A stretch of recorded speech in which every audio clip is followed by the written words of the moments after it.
The committee will come to order.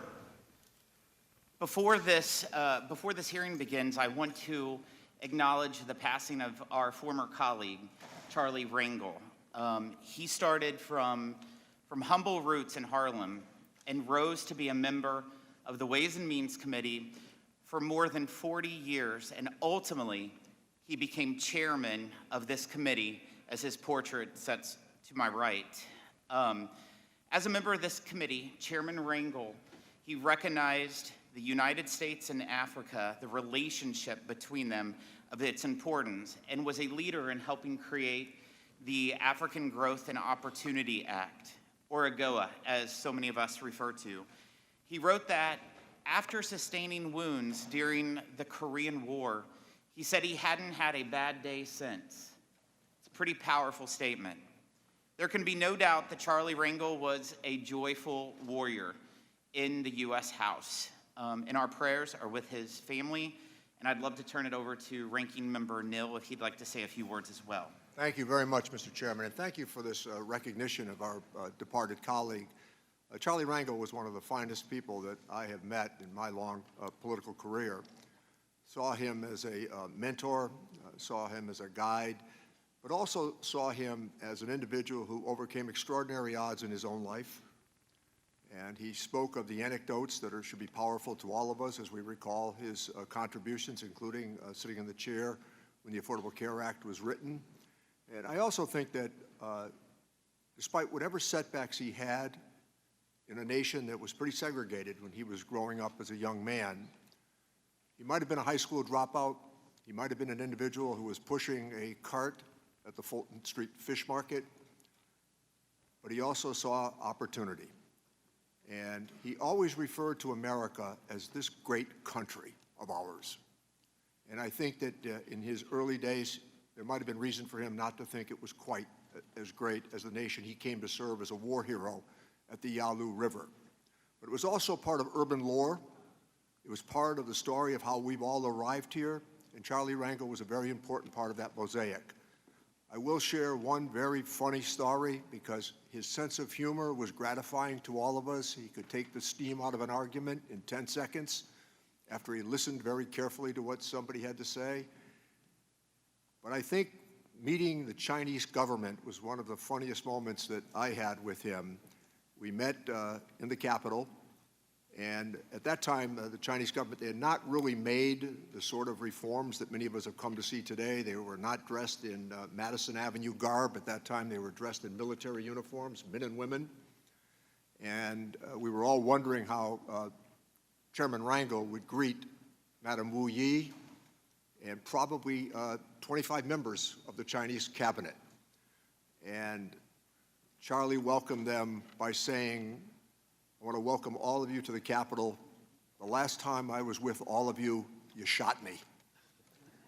And recall that he was shot at the Yalu River, but he never forgot, as I said earlier, his reference to this great country of ours. So I appreciate the fact that you've offered us some time. I know that there will be a funeral mass at St. Patrick's Church tomorrow morning for him. He was a man of deep faith and abiding loyalty to this great country of ours. Thank you. Thank you, Ranking Member Nill. I want to start off first by thanking you, Secretary Bessent, for coming here straight from London after fighting for America's interest in negotiations with China. I also want to thank you for your close collaboration and ongoing work with Congress to deliver the One Big Beautiful Bill to President Trump's desk as soon as possible. You have noted how the different parts of President Trump's economic agenda, tax relief, fair trade, and deregulation are working together to ignite a new era of American prosperity. Only 5 months into the Trump administration, Americans are already seeing real results from his agenda. Inflation is coming down. Just look at the price of eggs. They are down 61% since President Trump took office. Wages are increasing faster than prices, helping families recover from Biden's 21% inflation tax. $9 trillion has been pledged by the private sector to be invested in new facilities, in factories, and American workers. In April, we saw the monthly trade deficit cut in half, with both U.S. exports increasing and imports decreasing. More than 70 countries have requested rapid negotiations to improve our trade relationships to be fairer to American workers, manufacturers, businesses, and farmers. And we are creating new jobs in the private sector, rather than more federal taxpayer-funded bureaucrats. Democrats have tried to obstruct this success every step of the way. Just last month, they voted for the largest tax hike in American history in order to bring this progress to a screeching halt. Congress must pass the one big beautiful bill to save American families from a looming $1,700 tax increase and instead give Americans a $1,300 tax cut. 77 million Americans voted to make the 2017 Trump tax cuts permanent. No tax on tips, no tax on overtime, tax relief for seniors, and no tax on auto loan interest payments. Democrats fought each of these tooth and nail. 40 million families will benefit from the increased child tax credit. Millions of American children born each year will now have savings accounts started in their name. Democrats voted against both of those items. 91% of taxpayers who use the standard deduction will benefit from a doubled deduction that is made permanent and further increased. Democrats voted against that as well. Washington Democrats voted against cutting taxes for blue-collar families. They described these as tax cuts for millionaires. Well, people making over $1 million will pay an even greater share of the tax burden than today, while families making less than $100,000 get a 13% tax cut. Nearly 30 million small businesses will benefit from a pass-through deduction that is both expanded and made permanent. 2 million family farms and small businesses will benefit from a death tax exemption that is permanent, larger, and indexed to inflation. Democrats oppose this help for Main Street businesses and family-owned farms. The renewal of pro-growth tax policies will attract more investment, new plants, and facilities, save 1.1 million manufacturing jobs, and help boost America's GDP by over 3.5%. Democrats couldn't fulfill these goals and instead shoveled your tax dollars toward mega banks, China, and radical wealthy environmentalists. We're replacing that bad tax policy with good tax policy that broadly benefits workers, families, farmers, and small businesses. In fact, we are cutting spending by $1.6 trillion, the largest mandatory spending cut in U.S. history. Democrats brag about cutting spending under President Clinton, but he needed a Republican Congress to get it done. Illegal immigrants will no longer be eligible for refundable tax credits and other benefits. Democrats voted to allow this practice to continue. Instead, Republicans' one big beautiful bill rewards working families. Take-home pay will rise by as much as $13,300, and 7.4 million new jobs will be created or saved, including 1 million small business jobs annually. And they need it after 4 years of Washington Democrats doing the opposite. This bill breaks with Democrats on surrendering American tax revenue to foreign governments. Instead, we put America first. We give President Trump the tools needed to stand up to foreign nations that unfairly tax American businesses. We will defend our tax sovereignty. If these countries choose to withdraw their unfair taxes, this policy will have achieved its goal. I'm looking forward to my Senate colleagues quickly passing the one big, beautiful bill so that we can get it to the president's desk by July 4th. This committee will work closely with the Treasury Department to ensure implementation of this law gives workers, families, farmers, and small businesses the tax relief they are owed and as soon as possible. I also want to acknowledge another component of President Trump's economic agenda that is central to this committee's responsibility: the president's trade and tariff actions. Even the Biden administration acknowledged the success of the first-term Trump tariffs by keeping them in place. Democrats had no issues with that. But now that President Trump is back in office and once again aggressively leveraging tariffs to create fair treatment for American manufacturers, farmers, and workers, Democrats dislike tariffs again. I'm encouraged by the progress we have made to tear down unfair trade barriers and the ongoing consultation Secretary Bessent and others in the administration have had with us to ensure better trade agreements that open market access for American products and services and hold foreign trading partners accountable. Thank you, Secretary, for your hard work in advancing the President's agenda. I look forward to continuing to work with you and appreciate you taking time to answer our questions today. I am pleased to recognize the ranking member, Mr. Neal, for his opening statement. Thank you, Mr. Chairman, and welcome, Mr. Secretary. Forgive me if I point out that we've all heard this argument before. Tax cuts and growth. 201, 203, $2.3 trillion of tax cuts. 2017, let's borrow $2.3 trillion in tax cuts as we project economic growth. But somehow tax cuts pay for themselves, because that's the theology that became so popular. When there's a Democrat sitting in the White House, it's always about the national debt. When there's a Republican sitting in the White House, it's always about tax cuts.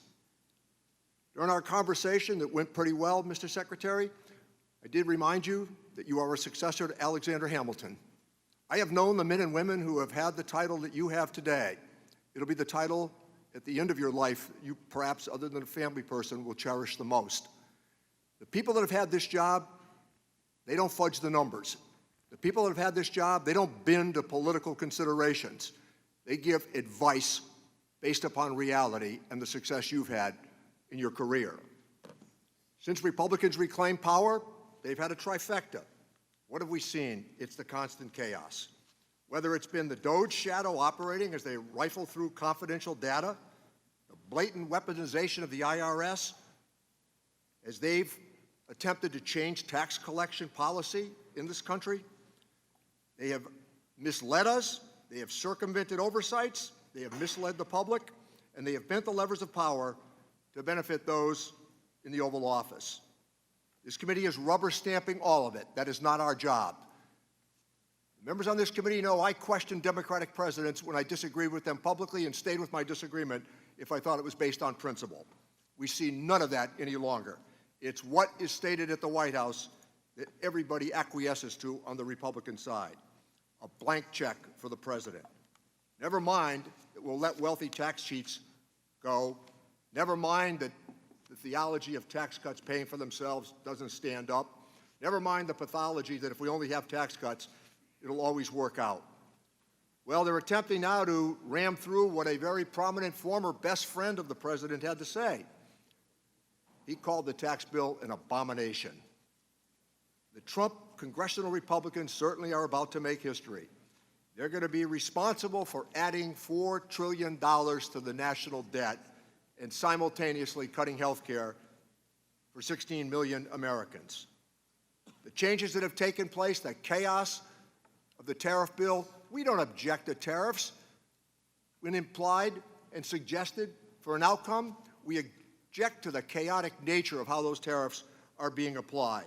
We've driven away friends across the globe. We've driven away careful allies. I negotiated USMCA. It was done the right way, and the president at the time said it was the best trade bill in the history of the world.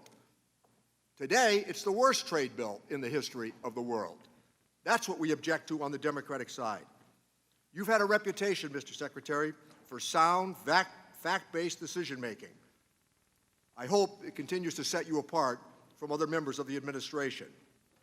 But we shouldn't be attacking the scorekeepers. I have many days when I've disagreed with the Joint Committee on Taxation.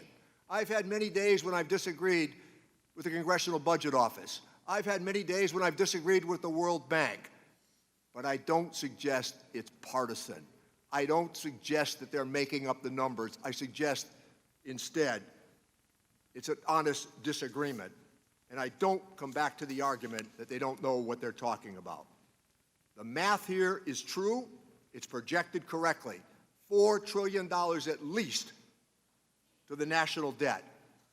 That takes us from 36 to 40, $41 trillion of debt. When the new administration took office, they said clearly that the reality of their economic policies would be there for all to see. Well, you know what? They were accurate in that statement. The American people are being left behind in a system that is rigged, and I don't use that very often. The rich right now in America do not need a tax cut. Downward pressure on wages created by a lot of different issues should be reasoned and considered here in this committee. We could find an agreement with the Republican Party on an awful lot of things if we left the position clear, as we did in the previous administration, where those under $400,000 would have tax relief, not those over $400,000. Oversight is a sacred obligation of this Congress. Republicans need to at least, from time to time, ask a few real questions of the administration before the white flag of surrender goes up to these arguments. Thank you, Mr. Chairman. Thank you. Today's sole witness is United States Secretary of the Treasury, Scott Bessent. The committee has received your written testimony, and it will be made part of the formal hearing record. Secretary Bessent, you have 5 minutes to deliver your remarks, and you may begin when you are ready. Chairman Smith, Ranking Member Neal, and members of the committee, I'm grateful to join you today. Treasury is committed to working with Congress to improve our nation's finances, create new jobs, and strengthen the economy. We look forward to coordinating with you on the President's budget, his tax priorities in the coming weeks. As part of this effort, I wish to highlight today the Treasury Department's efforts to advance President Trump's economic agenda on tax and trade. First, tax.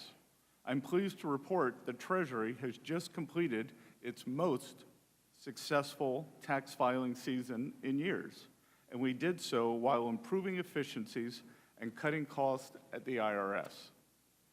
Critics of the President's efforts to modernize the IRS warned that the effort would result in a 10% shortfall in receipts. Instead, the opposite happened. April receipts this year were up 9.5% over the previous year, and receipts in May were up 14.7% over the previous year. Most remarkably, the President was able to achieve these results while reducing $2 billion in waste and planned IT spending at the IRS. This success has taken place against the backdrop of one of the most consequential tax proposals ever to come before Congress, the One Big Beautiful Bill Act, or as I will call it today, OBBB. The One Big Beautiful Bill will make the 2017 tax cuts permanent. This will provide individuals and businesses with certainty and build economic momentum. The legislation is squarely aimed at boosting the working and middle class and reinvigorating American manufacturing.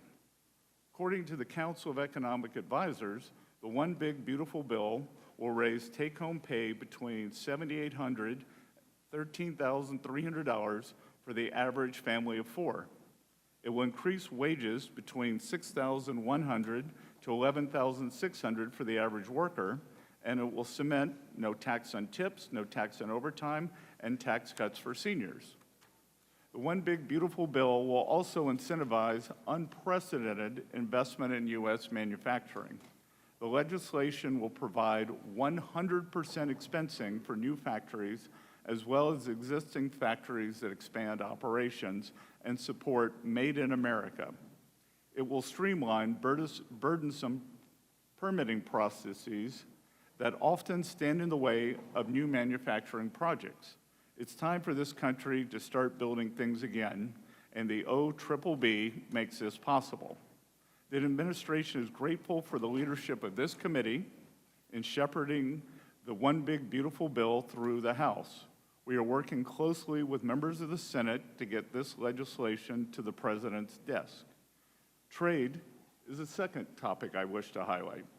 The progress we have made on tax issues over the last 4 months complements the significant progress we have made in rebalancing the global economy. Since I last testified before Congress in May, the President announced the historic U.S.-UK trade deal.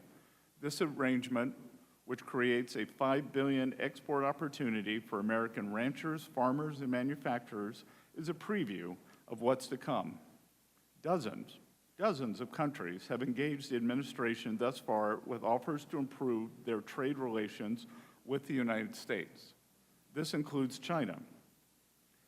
I have just returned in the middle of last night from successful negotiations in London with a Chinese delegation that will not only stabilize the economic relationship between our two economies, but make it more balanced. China has a singular opportunity to stabilize its economy by shifting away from excess production towards greater consumption. But the country needs to be a reliable partner in trade negotiations.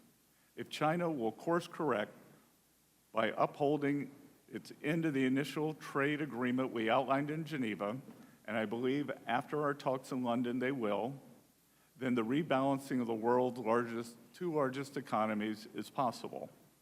By challenging the decades-old status quo on tax and trade, President Trump is breathing new life into the American economy.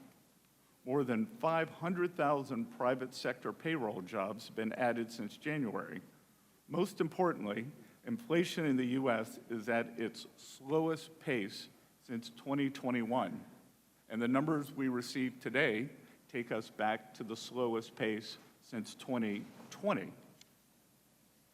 Most importantly, we are decelerating cost increases for shelter, food, and energy. After 4 years of price increases diminishing the U.S. standard of living, inflation is showing substantial improvement due to the administration's policies.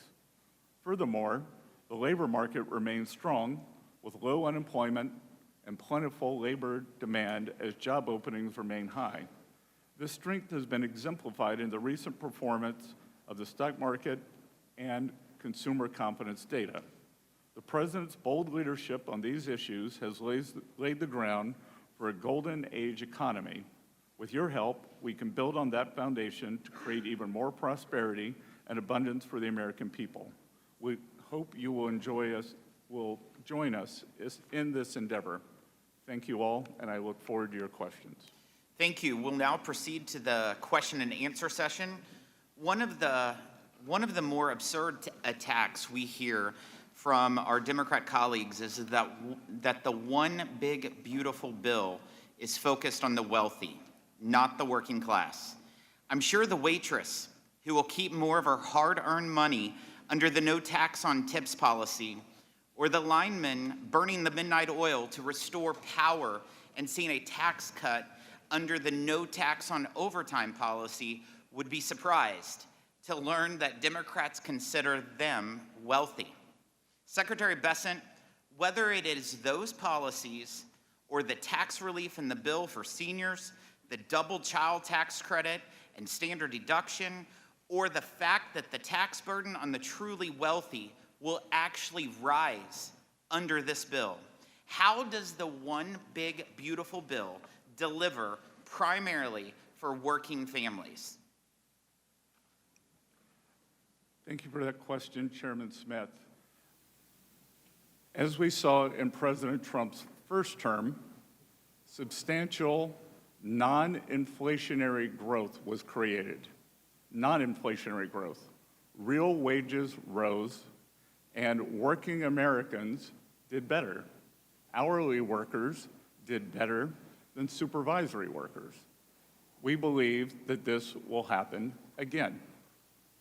As you outlined, no tax on tips, no tax on overtime. The tax breaks for seniors on Social Security, and the ability to deduct auto loans on new cars made in America, as was available when I bought my first car in 1978, will be restored. All of this will help working Americans overcome this horrendous affordability crisis that this administration inherited. The Biden administration negotiated a global tax scheme through the Organization for Economic Cooperation and Development that would rob American taxpayers of $120 billion and would discriminate against American businesses. President Trump issued a day one executive order opposing the Biden administration's global tax surrender. In the One Big Beautiful Bill, Congress provides the president, in line with that directive, specific targeted authorities to fight back in the event nations impose a discriminatory tax on American businesses, such as a UTPR. Last week, members of this committee met with an ambassador who was specifically concerned about how this provision would give the U.S. the ability to stand up for American businesses and respond to an unfair tax his country has imposed on American job creators. Secretary Bessent, why is it important for the Treasury Department and the President to have strong protective measures, like the one provided in the One Big Beautiful Bill, to fight against foreign taxes that discriminate against American companies? And how will the administration ensure that the use is targeted and in a manner to protect or replace U.S. tax revenue? Mr. Chairman, for whatever reason, the previous administration chose to outsource American sovereignty on tax matters, and the Trump administration believes that is unacceptable. Unacceptable. Many other countries would seek to pull in revenues from U.S. multinational corporations into their treasuries. And rest assured that the provisions in the One Big Beautiful Bill to combat this are a staking out of our fiscal sovereignty. The U.S. tax system will stand next to what is called Pillar 2, and other countries are welcome to relinquish their fiscal and tax sovereignty to other nations. The United States will not.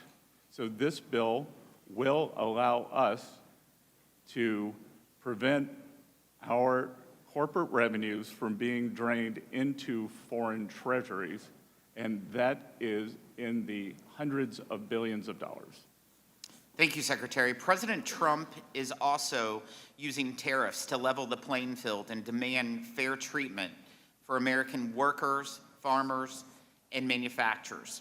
Secretary, you are on the front lines of the president's economic policy agenda, including through your lead role in trade negotiations to demand fair treatment from China over the last couple days. How do the president's trade policies and tariffs and the total reset of our unfair trade and investment relationship with China that President Trump has led fit into the broader effort to reorient America's economy toward one that serves the working class instead of just the wealthy elites? Mr. Chairman, China currently has the most imbalanced economy in the history of the world. They now have an approximate 30% share of global manufacturing, and they continually grow their manufacturing base. They are in the midst of a real estate downturn, some may cause a crisis, and they are trying to export their way out of it rather than take domestic measures such as increasing consumption, dealing with banking problems, or dealing with the real estate crisis. They cannot be allowed to export their way back to prosperity, which would mean substantial decreases in the standards of living, not only for the United States working Americans, but for working citizens across the world. Our negotiations with all countries seek to bring fairness. And I will echo President Trump's remarks. There are 18 important trading partners that we are in fulsome negotiations with.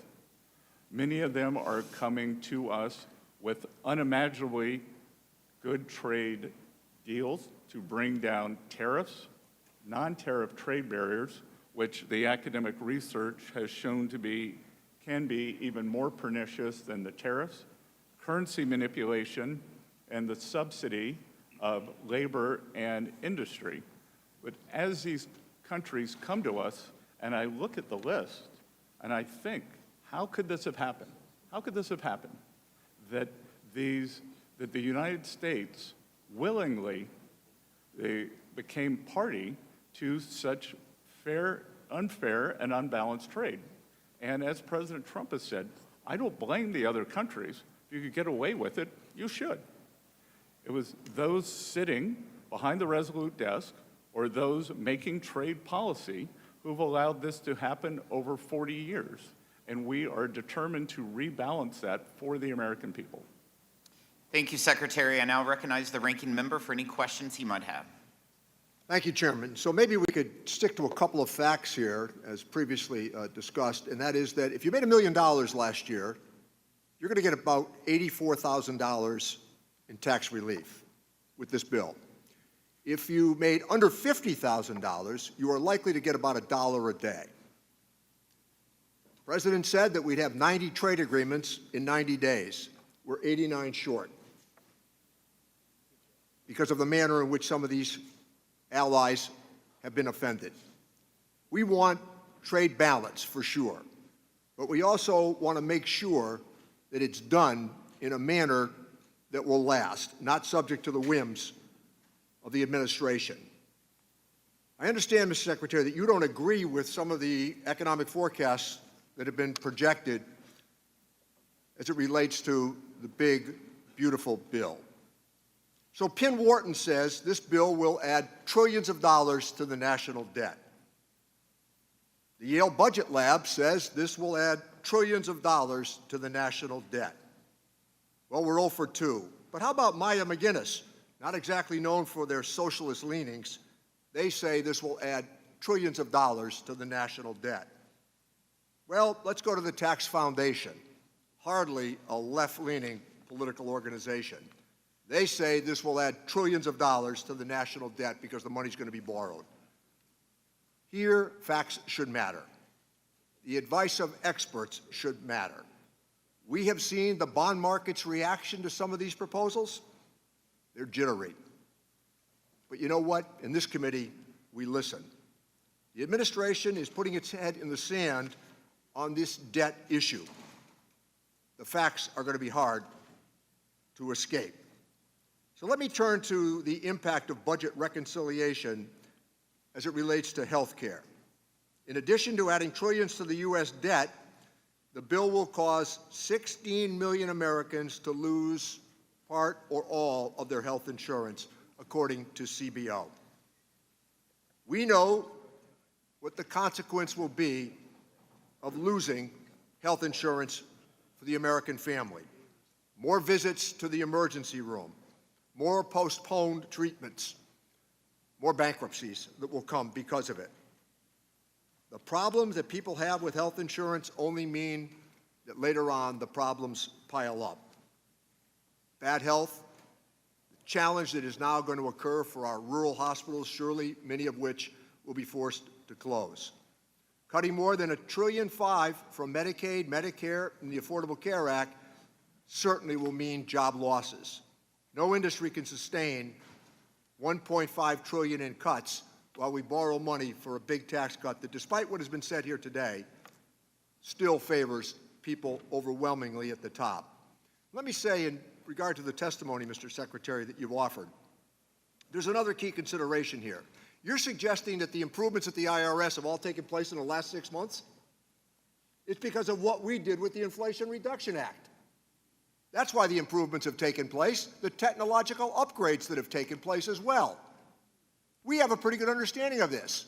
We want to use artificial intelligence for better tax collections. But all of this just happened in the last 6 months. That's our understanding based upon the testimony. The Commonwealth Fund, cuts to Medicaid and SNAP are going to lead to the loss of over 1 million jobs. The American Hospital Association estimates that tens of thousands of hospital jobs will be lost as a result of these cuts.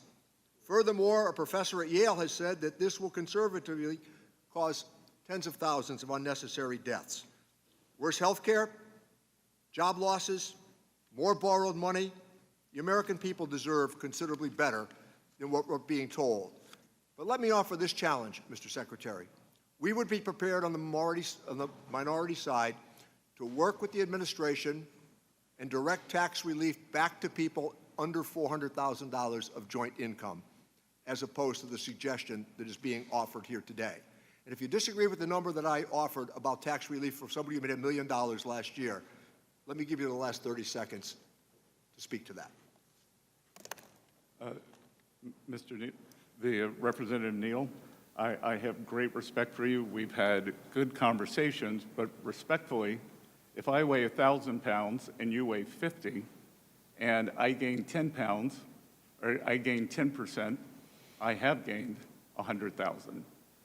That during President Trump's first tax cuts, the share of taxes paid by the high end of taxpayers, increased by more than 7%. And I'm sorry I chuckled when you talked about the IT at the IRS. The program is 35 years behind schedule, 35 years, and is wasting $2 billion a year. That's why we put the extra money in, Mr. No. The extra money went in for bodies, and whistleblowers acknowledged that standards were being lowered to bring in new agents. The money is not the issue here. It is how the money is spent. That's exactly right. We agree on that, how the money is spent. And the last point that I would make... It has been spent poorly. Let me make this last point, Mr. Secretary. Do you agree with the idea that in 2017, that the federal government, emanating from this committee, borrowed $2.3 trillion for that tax cut? What I believe is that everyone on the Democratic side voted for the biggest blowout for the deficit in history, and that we are suffering from that. This past tax year, we will have between a 6.5 and 6.7% deficit, so I find it very difficult to be lectured to by people who created the largest deficit in history when we were not at war and not in a recession. So I negotiated with Secretary Mnuchin the pandemic relief bill. If that's the reference point, that's where overwhelmingly the money went. That was not a bad infusion of money. It worked. The Economist magazine and the Financial Times said in January the American economy was the envy of the world. I yield back my time, Mr. Chairman. Well, the spending was not the envy of the world. I'm pleased to recognize the Vice Chairman of the committee, Mr. Buchanan. Mr. Secretary, thank you for being here today. There's no doubt that your knowledge of finance and global markets bring a unique and welcome perspective to the Treasury, and this country is fortunate to have your leadership. Since coming to Congress, I've seen administrations from both parties, I'll say that up front, in terms of what's happened with the debt deficit. I want to get your perspective. I mean, the reality is, last 20 years, over $20 trillion in additional debt. I remember in the 80s, frankly, where we had the junk bond markets. If I look at all these younger people out here, what we're leaving them is deplorable. And I just want to make sure that we're giving as much consideration as we can to that. 49 out of 50 governors have to balance the budget. It's my biggest issue up here. It's not about one party or the other. It's both parties have done little or nothing in this area, and it needs to get addressed. When you spend last year, you take in $5 trillion, spend $7 trillion, and you average over $1 trillion a year for over the last 20 years, we need to get real about it. Because again, in the 70s, in the 80s, all the junk bond, I seen what happened with all the markets and all that. So can you make, I know you touched on it, but could you, and we'll get into the pro-growth things in a minute, can you just touch on it, your thoughts about where we're at and where we're going as it relates to that? I know we've got people looking at making cuts, but I do want to get your perspective on that. Congressman, I've enjoyed our conversations in the past. You, as a very successful private businessman, understand the power of this tax bill, especially in the expensing. You and I discussed it in great detail. And look, we do not have a revenue problem. We have a spending problem. We are right in line with the long-term revenues of approximately 17 to 18% of GDP. What we've seen here is a blowout in the spending.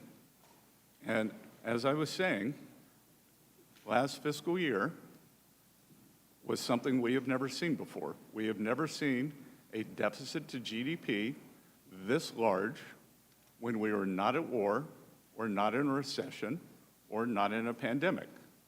Yeah, We Mr. could call that Secretary, a war. we only have 5 And- minutes. Let me just mention just real quickly. You mentioned, and I just want to get this in, that 100% expensing is like jet fuel, and 199 is huge. These are huge opportunities to make a big difference for small business, but to me, it's because I'm so passionate about it, because they're the job creators. So can you comment on that, your thoughts in terms of 199A and 100% expensing? Congressman, I'll very quickly comment on two things. It is the 100% expensing that is powerful, and we are adding not only expensing for equipment, as in President Trump's first term, we are adding 100% for factory structures. So if you want to build your factory here in the U.S., we want it to be tax efficient. We want you to have regulatory certainty. We want you to have quick permitting. And that is likely the single most powerful aspect. As the ranking member discussed, on the 400,000 level, that unfortunately is a disaster for small business in the 199. Most small businesses are pass-through entities, and those small businesses are substantially above that 400,000 threshold. Yeah, let me just add, just a closing point. I do want to make on the whole thing of full expensing, it's probably the most powerful tool, whether you're buying or selling. Someone that's been in business for 40 years or so, I can tell you firsthand, it's a powerful tool. It's a job-creating tool. I did want to have you comment the other thing on making, I'd say in Florida, I was chairman of the Florida Chamber, one of the big issues there is about making the tax, whatever we do on taxes, making it permanent, so they got more certainty, they can do planning and investing in terms of going forward. Do you want to add anything to that? Yes, sir. I was with a group of business leaders earlier this week, and they were telling me that they are, in fact, holding back on CapEx because they need for the tax bill to pass so that they will have certainty that the 100% expensing will come back.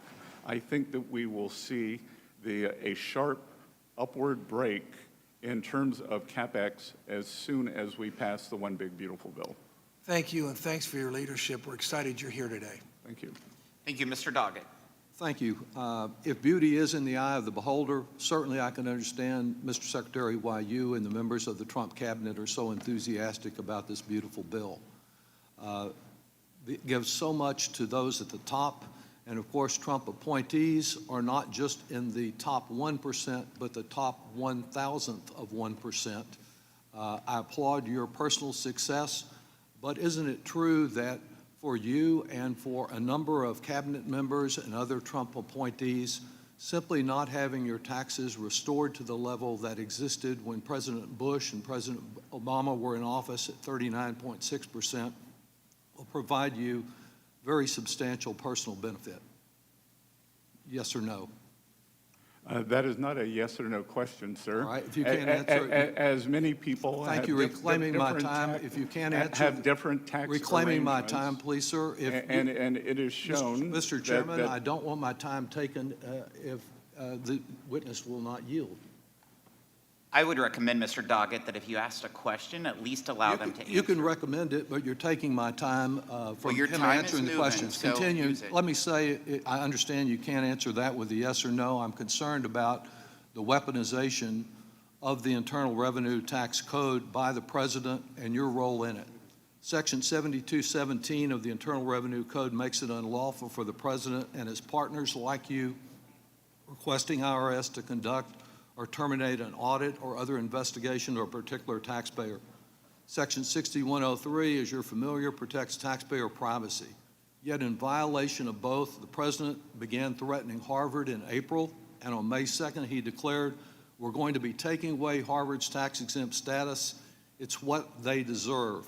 And you've been part of the we when you said on May 23rd that you publicly declared that you were moving forward on this, that there were a substantial number of rules that Harvard may have violated. Can you tell me, yes or no, whether you can pledge to avoid any interference in IRS audits or investigations of particular taxpayers? And if you can't answer that yes or no, just say so, and then I'll move on to the next question. Sir, that is without question that I will follow the law. All right, sir. Can you tell us whether, yes or no, you can report back to this committee in 30 days after investigating to assure us that there have not been any requests by the President, any political appointee, or any family member of the President to direct or influence the audit or termination of an audit or investigation of any taxpayer or entity? Well, Congressman, as you said, this is all private matters, so it would be out of line for me to report back on any All of I this. ask- But I can assure you that I will follow the law and all proper procedures. Thank you. I'm just asking you whether you can report back in 30 days whether there has been any attempt, I'm not asking for the specifics of who was involved, by the President or any of the other people I mentioned, to influence or direct any audit or investigation of a taxpayer. Can you do that, sir? Well, Just answer. I can report right here. I am not in the habit of repeating private conversations, but the President and I have never had a conversation on Harvard's tax status. So I will report that right here. We don't need 30 days. I'm not asking just about Harvard. We If don't they can need pick 30 on days. Harvard, they can pick on anyone, and I'm just asking for a simple report on whether there have been any efforts of that, whether from the President or one of his associates, and it would seem to me that would be easy to do. But let me move also to the question of privacy as it relates to data sharing. Do you agree that there is no authorization for the IRS to share tax data broadly with DOJ or federal agencies for the general purpose of data consolidation? Section 6103 Yes, sir. protects Precisely. taxpayers' information. We have followed all proper procedures, and including in terms of the data sharing with the Department of Homeland Security. We are allowed to share taxpayers' information for those taxpayers who are believed to be criminals or have committed a crime. I'm asking you about DOJ and its apparent effort to have an omnibus information sharing agreement with agencies. Do you agree that you cannot share taxpayer data without statutory authorization from this Congress, and you don't have any for that purpose? We will follow the direction of the regulations and the court, sir. Are you sharing any taxpayer information with DOJ for this omnibus information sharing agreement where they seem to probe into the privacy of every American, consolidating it with Social Security and other private information? Or is there such sharing going on now, sir? Well, first of all, I would push back on that characterization. You can do so. And I just want to know if you're sharing in the I will time that tell you, remains. and there seems to be a misunderstanding among many people on your side of the aisle on what DOJ is. DOJ employees. I understand you had some misunderstanding about it, and Mr. Musk yourself, but let me ask you again, just simply on the question I'm asking, are you sharing any of this data with DOJ without congressional authorization? As I said, we are following all of the laws. Thank you. I would appreciate an answer to my question, but I will yield back since my time has expired. Mr. Smith is recognized. Thank you, Mr. Chairman, and thank you, Mr. Secretary, for sharing your time here today. And I've not been around here as long as Mr. Neal has, but I do want to bring in a bit of a historical perspective that I think is relevant. Looking back, we can argue about CBO and JCT, and it's an imperfect system. And I think that's manifested itself in various hits and misses on projections, whether it goes all the way back to the original parts of the cost of Medicare that was way underestimated, or whether it was the structure of a more market-based approach with Medicare Modernization Act that precedes my time here, but actually cost a lot less than was projected. You go to the receipts, post-2017 tax action, the receipts exceeded what was projected. So we have an imperfect system, but it's what we have. And I think we need to go on that. Now, you take things a step further, and I remember the president's economic advisor, Mr. Hassett, pointing out that with COVID, yes, there was bipartisan action. I'll say that a few of those components still give me heartburn, as much as an emergency that we found ourselves in. But when, at the beginning of COVID, when unemployment spiked and the GDP dipped, Congress acted. By the end of 2020, GDP was back to about even. New President Biden was advised not to spend what he insisted on spending. I would suggest they're probably grappling with going back to the Obama stimulus, and they think that the only mistake of the Obama stimulus, so-called, was it didn't spend enough money, rather than address the bureaucratic approach that, like the joke was shovel-ready, maybe wasn't what it was described to be. But we have these imperfect projection systems, and yet we've got the reality of experience. And I think this is important to note, and especially on the IRS structure and the desire to spend money on more people at the IRS, because that could generate more audits and that would generate more revenue, and then we can spend that revenue that, good grief, still wasn't enough to cover what the actual IRA costs came in and came to be. So we have to deal with these realities, and it's because they're imperfect systems that we just have to acknowledge. And that's why, Mr. Secretary, I had not heard the numbers on the IRS, and especially in these efforts most recently, that we were told that if we pushed back on the number of new IRS agents and auditors, we were going to undermine the revenues, and yet a different approach that focused more on technology, because there was a willingness to focus more on technology here on this side of the dais than there was with just hiring more people that actually, even in the best of scenarios, did not come to be. Thank goodness, I might add. But we are in a situation now where in 2017, we did what was right, and I'm glad that there was bipartisan support to extend a lot of what we did in 2017 that did not have bipartisan support then. Now, that didn't pass the Senate. We are where we are, and now heading into a situation where what we have at hand with this reconciliation bill is good for workers. It's good for workers. It's good for economic expansion and encouraging investment and increasing productivity so that we can grow the economy without triggering inflation. President Biden was warned not to push more spending by Democrats, I might add. I think of Mr. Summers, primarily, advising against that. Did it anyway. We are still paying the price. We're trying to dig out from a lot of that, and that's why we're doing the bill that we are, gosh, I have other things that I'd love to ask questions on, but I think it's important to realize that we need to deal with reality here. That's what we are doing. And Mr. Secretary, thank you. I look forward to further conversations, whether it's trade, whether it's IRS, whether it's various things that we need to do to get our country to a better place, realizing that the solutions are really in the private sector and triggering everything we can on our side to encourage the private sector to provide more opportunity. Thank you. I yield back.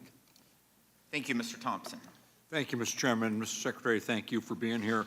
You know, the economic outlook of the United States has soured a bit since President Trump assumed office. We've gone from record lows in unemployment, historic growth, and lowering inflation to unprecedented trade wars, volatile markets, and low consumer sentiment. And for the record, Mr. Chairman, I would like to enter surveys from consumers from the University of Michigan, a trade war impacting the shipping economy, and the OECD article on the downward turn in economic turn in the U.S. Without objection. Thank you.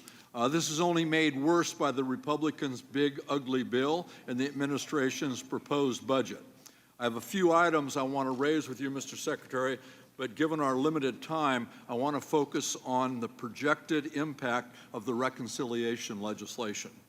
Economists from the CBO, the JCT, the University of Pennsylvania, Yale University, the Committee for Responsible Budget, and the Bipartisan Policy Center have all projected that this legislation will add trillions of dollars to our national debt.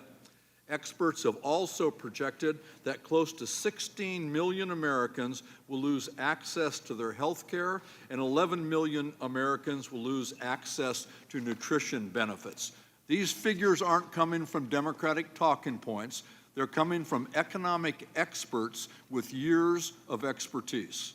Yet, Mr. Secretary, you have time and again gone public and said that you dispute these claims. I believe you're a very intelligent and very competent individual.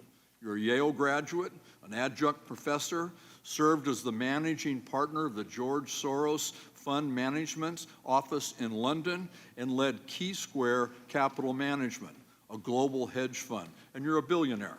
So the question I have is, why is it that you seem intent on disavowing any and all expert opinions that are inconvenient to your political agenda? Unfortunately, it strikes me that you are hell-bent on ignoring the warnings of any independent expert whose opinions may not serve your goals. When you worked in finance and your analyst told you that a proposal was a bad idea, I suspect that you listened to your analysis and didn't just accept the deal because the person proposing it said they were wrong and that their deal was a good deal. That would be wrong, it would be irresponsible, and it would be dangerous. I would submit that in the position that you have now, it is even worse. It's more wrong, it's more irresponsible, and it's more dangerous. Mr. Secretary, can you point to one independent study, one study performed by an expert PhD economist who is not on the payroll of this administration, that says that this legislation will not add to our national debt? Well, Congressman, Yes or no? Can you point to one? if we want to look at the CBO, which No, I'm not asking you, if we is there an independent expert that you can point to that says that this bill will not add to our national debt? Yes or no? Yes, There is? yes. What are they? Art Laffer. Pardon me? Art Laffer. Art Laffer? Great. That, I don't think that one counts. Mr. Secretary, did the 2001 Bush tax cuts add to our debt? Sorry? Did the 2001 Bush tax cuts add to our debt? Yes or no? Again, Congressman. Yes or no? I think it's important to look at framing here. Okay, One I'm thing reclaiming my time. It's one clear thing that you're not going to answer the questions that are asked. And let me make it real simple for you. The Bush tax cuts added to the debt. The second round of Bush tax cuts added to our national debt. The last Trump tax cuts added to our national debt. And every expert will tell you that the proposed Trump tax cuts will also add to our national debt. That is the honest answer, and I would have expected you could have just given us a yes or no on whether or not these preposterous tax cuts that will benefit clearly the most wealthy people, the people who don't need a tax cut in this environment, will add to our national debt. This is bad public policy, it's bad for the American taxpayers, it's bad for our economy, and it's atrocious for our future in regard to the national debt, and I yield back. Next, we have the chairman of our tax committee, Mr. Kelly. Thank you, Mr. Chairman. Thank you for holding the meeting. Mr. Secretary, thanks for being here today. We get into these back and forth, and it comes down to who struck John. I think both sides of the aisle can talk about things and policies in the past that caused wherever we are today to be wherever we are today. The question isn't about the history of how we got here. The question is, how do we remedy it? How do we fix it going forward? I'm from the private sector. And I really do believe before anybody should ever serve in public office, they should have been in the private sector and worked where they got paid on commission only and had lost their job at least once and had faced an unbelievable task of trying to keep your business open when there was no revenue coming in. So I don't want to grill you and all these things of asking you a question and not allowing you to answer it, because that seems to become the thing. I'd rather go back to consistency and certainty. The hardest thing for anybody in the private sector is trying to figure out what the next administration is going to do, or what's going to happen at midterms, and whether I'm going to make an investment or not going to make an investment, because that can change overnight. I get that, and I'm sitting here now and I'm trying to figure out, no wonder hardworking American taxpayers have lost faith in the way we operate. But I just want to ask you this, because I think it's really critical. So I have kind of a little bit of a football background. I look at this, we're in the fourth quarter now. It's a 2-minute warning and no timeouts left. I want you to share with us what could happen, and forget the Potomac amnesia about who's responsible for it. Let's go to what actually is going to happen if this bill doesn't get passed. How is it going to affect hardworking American taxpayers? Congressman, good to see you again. Good to see It you, is sir. what we call in economics a sudden stop. It would be cataclysmic. It would be the largest tax hike in history. It would be a disaster for businesses, for working Americans, and for our status in the world. That to have this happen, we would see increases in taxes on thousands of dollars of working Americans. We would see business contract, and we would see a substantial increase in the unemployment rate. So as you look at what's taking place right now, and I think there's always the back and forth about do these tariffs work, do they not work? Just from a standpoint, your background is incredible for you to be in this position today. So I want to thank you for doing that, because you stepped out of a pretty comfortable life where people weren't firing questions at you and not allowing you to answer them. Just going forward, and you told people just now what's going to happen if we don't get this passed. So what is it that, in addition to what we could do, that we're not already doing? Congressman, it is certainty and permanence. As we have seen, the corporate tax rate is permanent. We are not arguing on that here. Businesses have great certainty. Households do not. Small businesses do not. And this administration, myself especially, given my small town roots, they are laser focused that Main Street can do well here. And Main Street is a series of small business owners who work every week to make payroll. On average, 9 employees, family owned, and this would be cataclysmic for them. On the other side, having permanence, being able to invest, being able to hire more workers, being able to expand, will lead a Main Street resurgence. We will also see a manufacturing resurgence. Approximately 9% of Americans are now engaged in the manufacturing sector. History has shown us that wage growth occurs more readily in the manufacturing sector for working class Americans than in the service sector. So the combination of small business and manufacturing, along with the president's tax agenda for no tax on tips, no tax on overtime, a tax cut for seniors, and the ability to buy a new American-made car and deduct the interest, they will solve this horrendous affordability crisis. Because the way to think about it, Congressman, we are dealing with two things here. We are dealing with affordability and we are dealing with inflation. Affordability is the stock of inflation, and we are working to pull that down. That can be pulled down two ways, through price levels or increased real wages. I think we can do both, but the real fill-up here would be increased real wages for working Americans. On the other side, we just saw yet another fantastic inflation number, much of that due to decrease in energy prices. Thank you for being here, and again, for you to step out of your private life was very comfortable. To step into this arena, I can't tell you how much I appreciate it. Thank you so much for being with us today and your service. We appreciate it. Thank you, sir. Thank you. Mr. Larson. Thank you, Mr. Chairman, and thank you, Mr. Secretary, for coming before the committee as well. It's pretty clear, and listen, now, who needs to get into arguments when you need answers? And but you can see the frustration on this side. I appreciate your loyalty to the president and understanding your responsibility, but it seems pretty clear that in the time that we're given to ask a question, et cetera, the reason that people are seeking yes and no answers is because of the time that's allotted.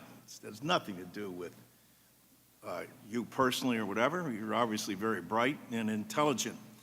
So, Mr. Secretary, would you agree that I give great credit to Representative Massey, who stood on the floor and addressed the Congress during the debate on this bill, and he never criticized the president. He never criticized a fellow Republican.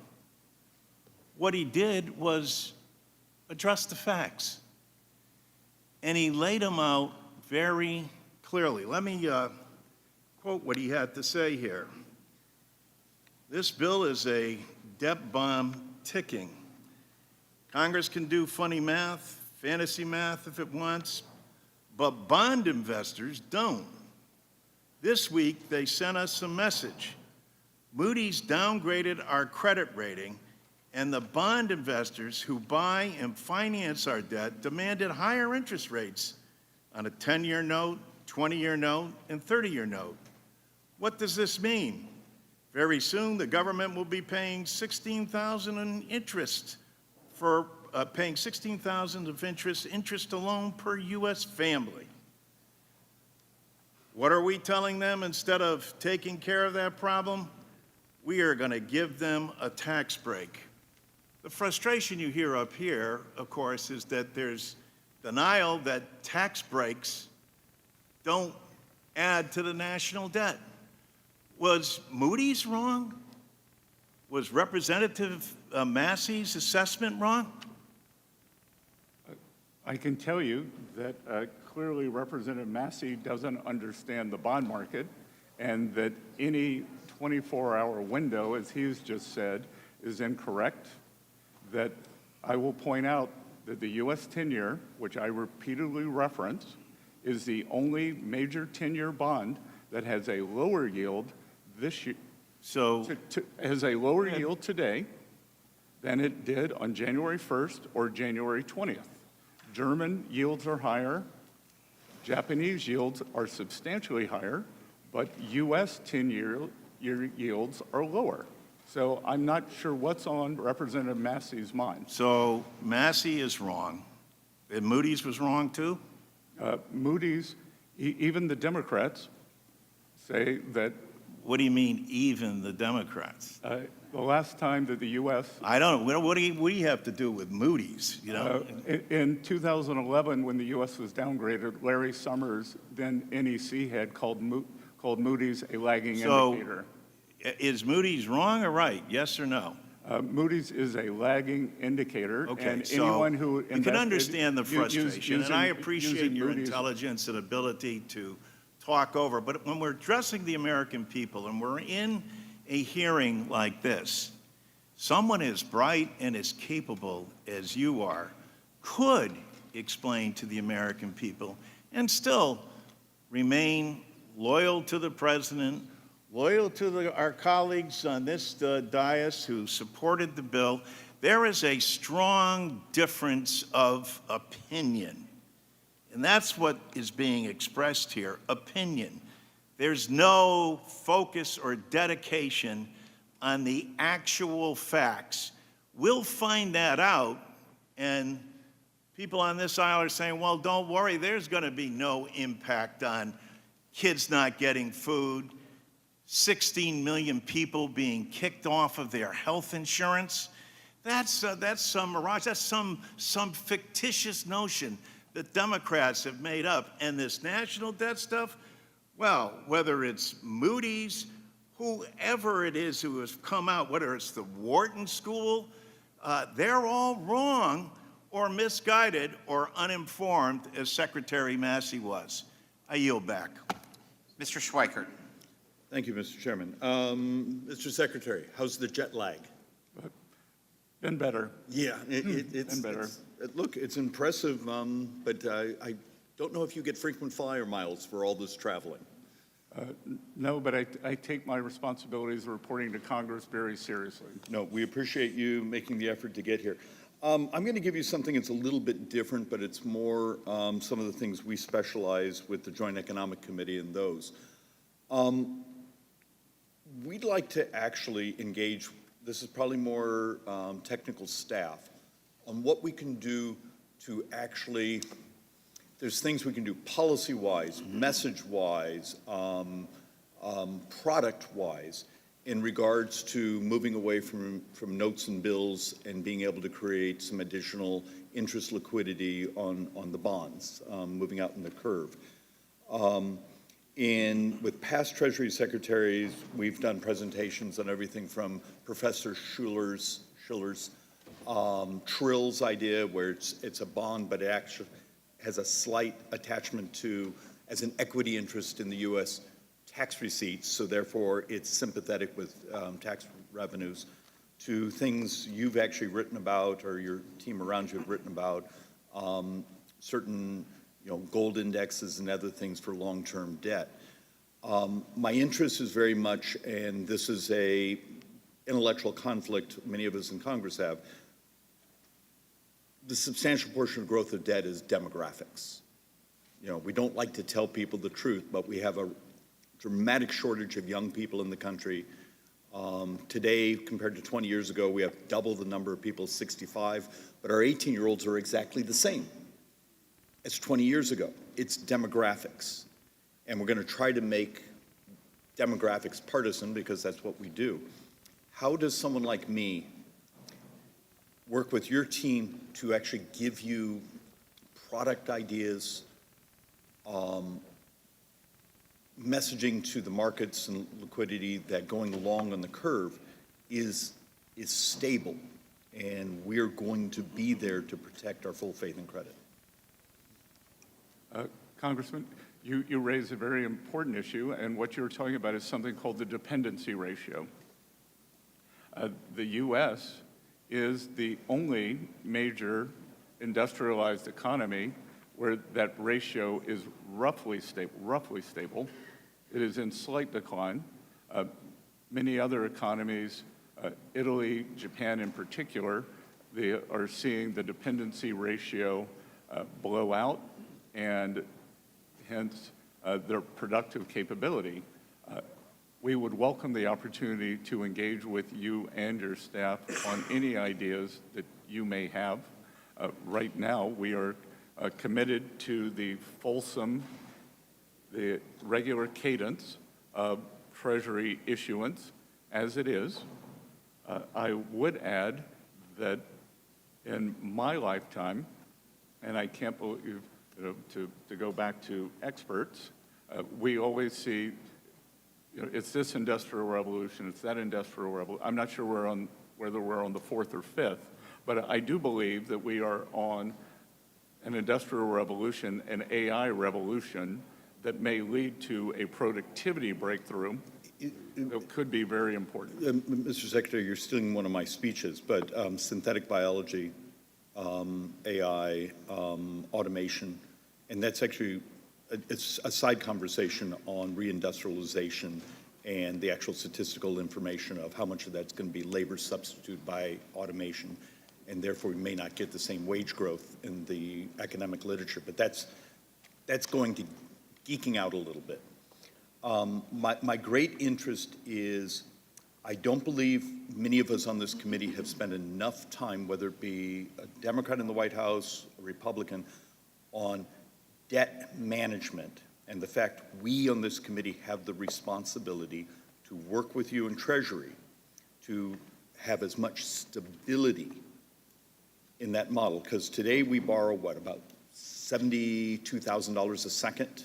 You know, outside the math for extraordinary measures. I haven't done it by second, but I think yeah, on a daily basis. But Congressman, I can tell you, the thing that would give us the greatest debt stability is the increasing the debt ceiling. No, Because I that don't disagree that is a with cataclysmic outcome that we will never allow to happen. Mr. Secretary, absolutely agree. Visibility, capacity is important. But even your own numbers, in 9 years, we borrow about $100,000 a second, almost solely driven by demographics, healthcare, Medicare, and interest. I beg of you, it's hard to do in front of these microphones because it's uncomfortable to talk about, but it's math, and it's the reality of what we are as people. We need to work together to provide visibility to these debt markets. And with that, I yield back.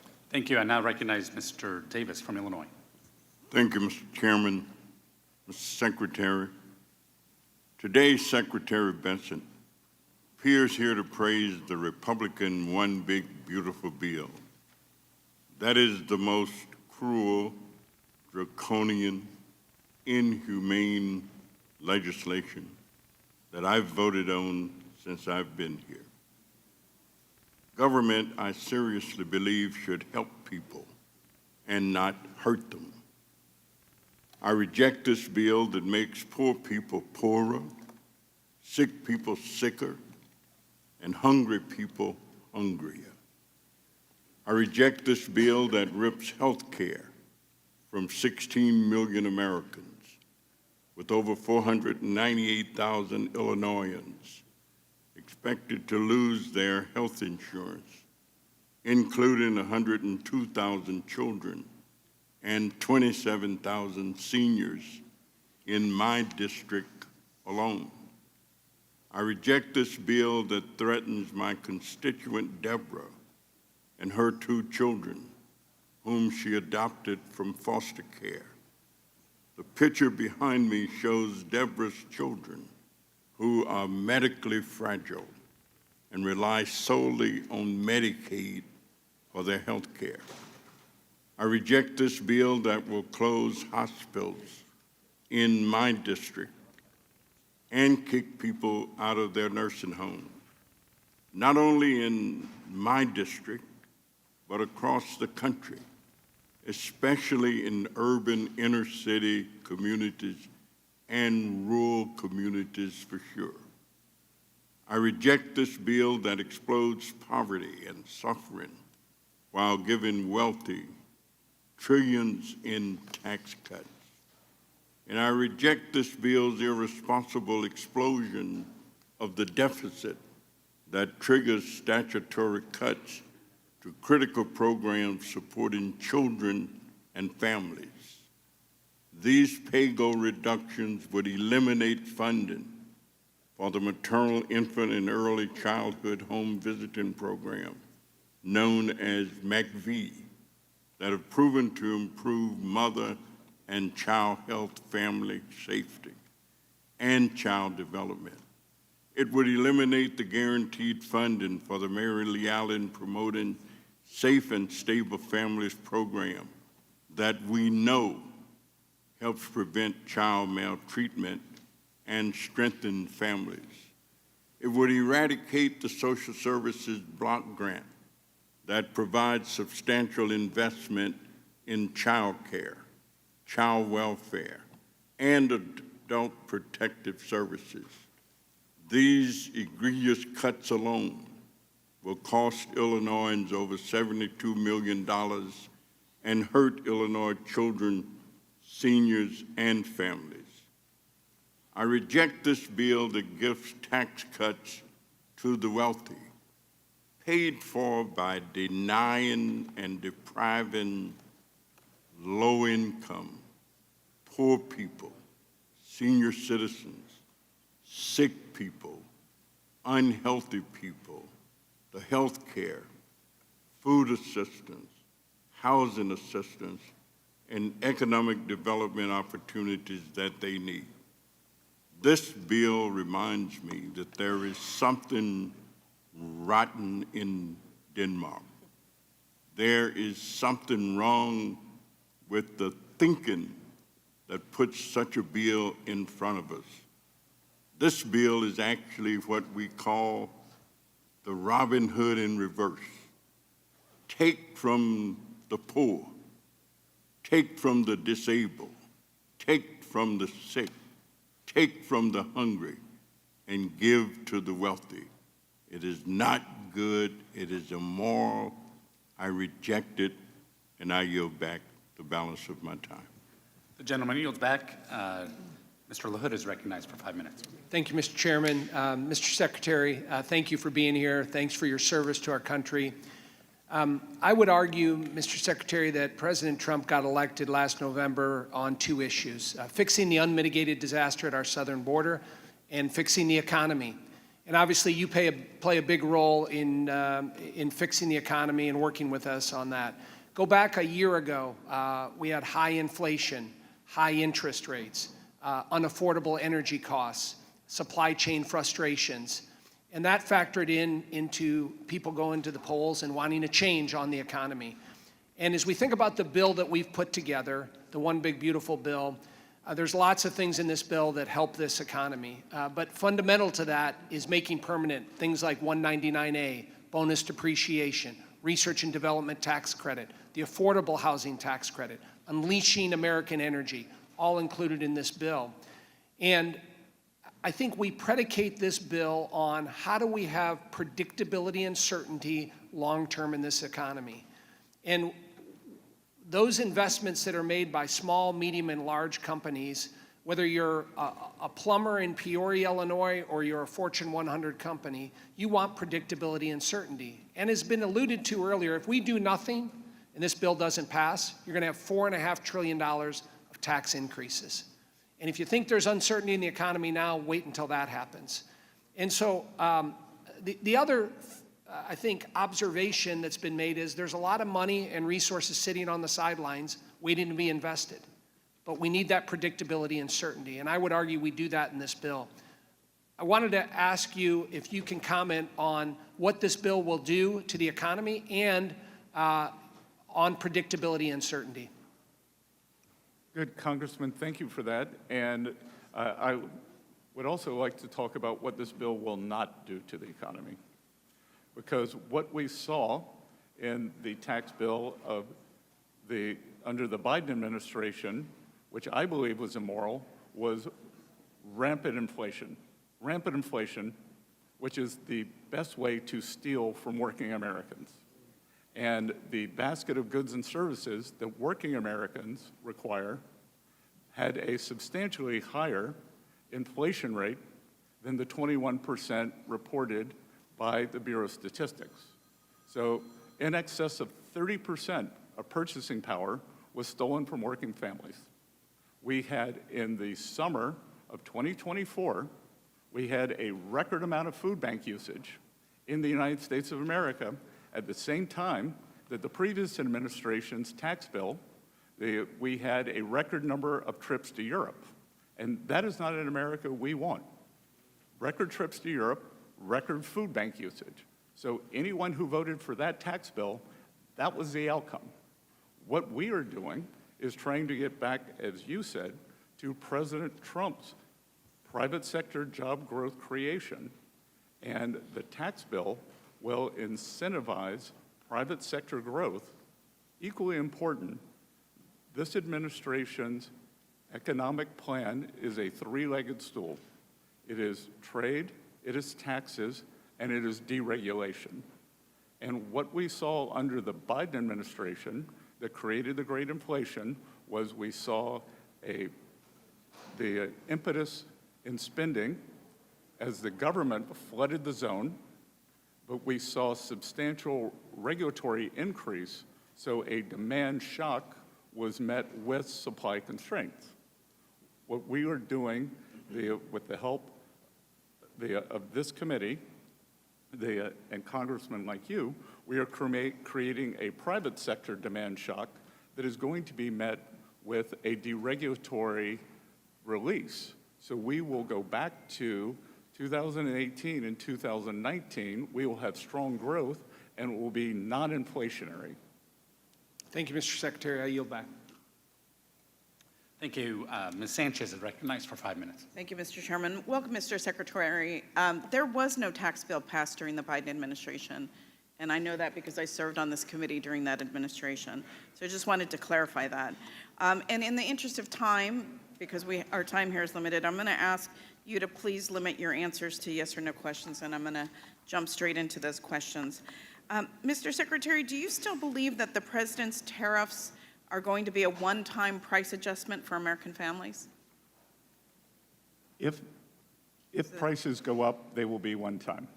Okay, well, unfortunately, you appear to be talking out of both sides of your mouth because you yourself have admitted, after conversations with Walmart, that some tariff costs are going to get passed on to consumers.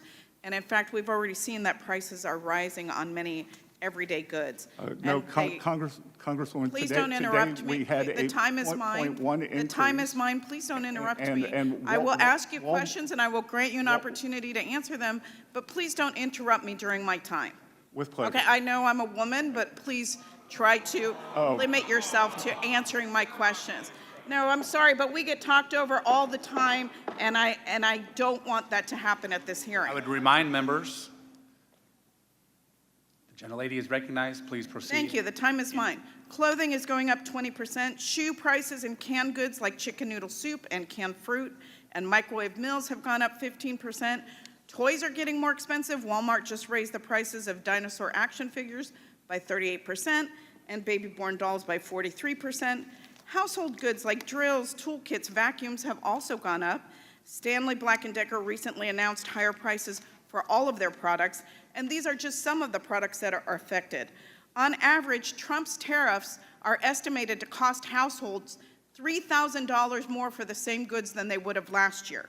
And that's money that could be going to... that's incorrect, and That is I'm not not sure incorrect. who's estimating. The best estimates are And the best that estimate is- consumers will pay $3,000 more for the same goods And that estimate is from that whom? they did last year. That estimate's from whom, I will get you the estimates. Right, because But that's money that could be going to paying goods or paying rent and groceries. And it's clear that Trump's trade wars are hurting American families. Yet all we have to show for the economic pain are news reports of these flimsy trade deals. And I understand, Mr. Secretary, that you are co-leading the China trade negotiations. Do you think that China is a reliable trading partner?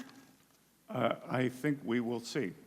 Well, pardon me for being skeptical of this administration's ability to get anything meaningful out of trade negotiations with China, because this administration is too swamped with trying to negotiate with 90 countries around the world. And to me, a poorly negotiated trade deal with China is probably not worth the paper that it's written on, because this is China's China's track record. These are facts.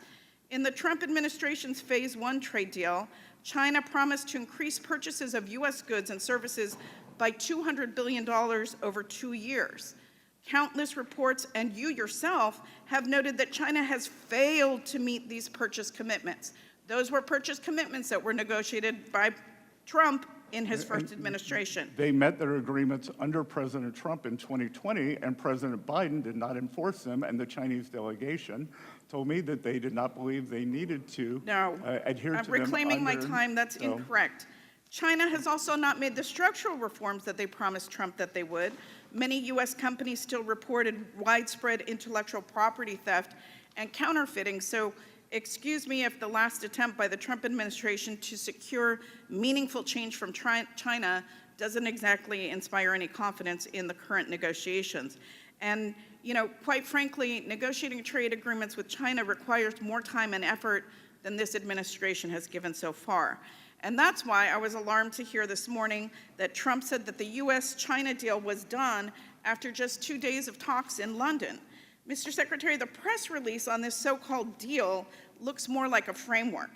Congress, who has the constitutional authority over trade, needs the details of this supposed deal. So I'm asking if you will provide this committee with the actual details of this deal, because there has been, unlike what was said earlier, there has been no consultation with our side of the aisle, at least, on the China negotiation. Will you commit to giving us the specifics of that deal, the details? Congresswoman, I flew back at 4 a.m. this morning to be here this morning, and we are... It's a simple yes or no question. No, it is not a simple yes or no question. We are in the midst of constructing it, and back to your question, China has proven an unreliable partner in strategic... Will you commit to consulting with us on trade deal with China? Gentlewoman's time has expired. I would ask the witness be allowed to answer that last Gentlewoman's question. time has expired. I It's now a yes or no recognize- question. It's very simple. Representative, I raised many of your concerns to the Chinese delegation, and it will be a longer process.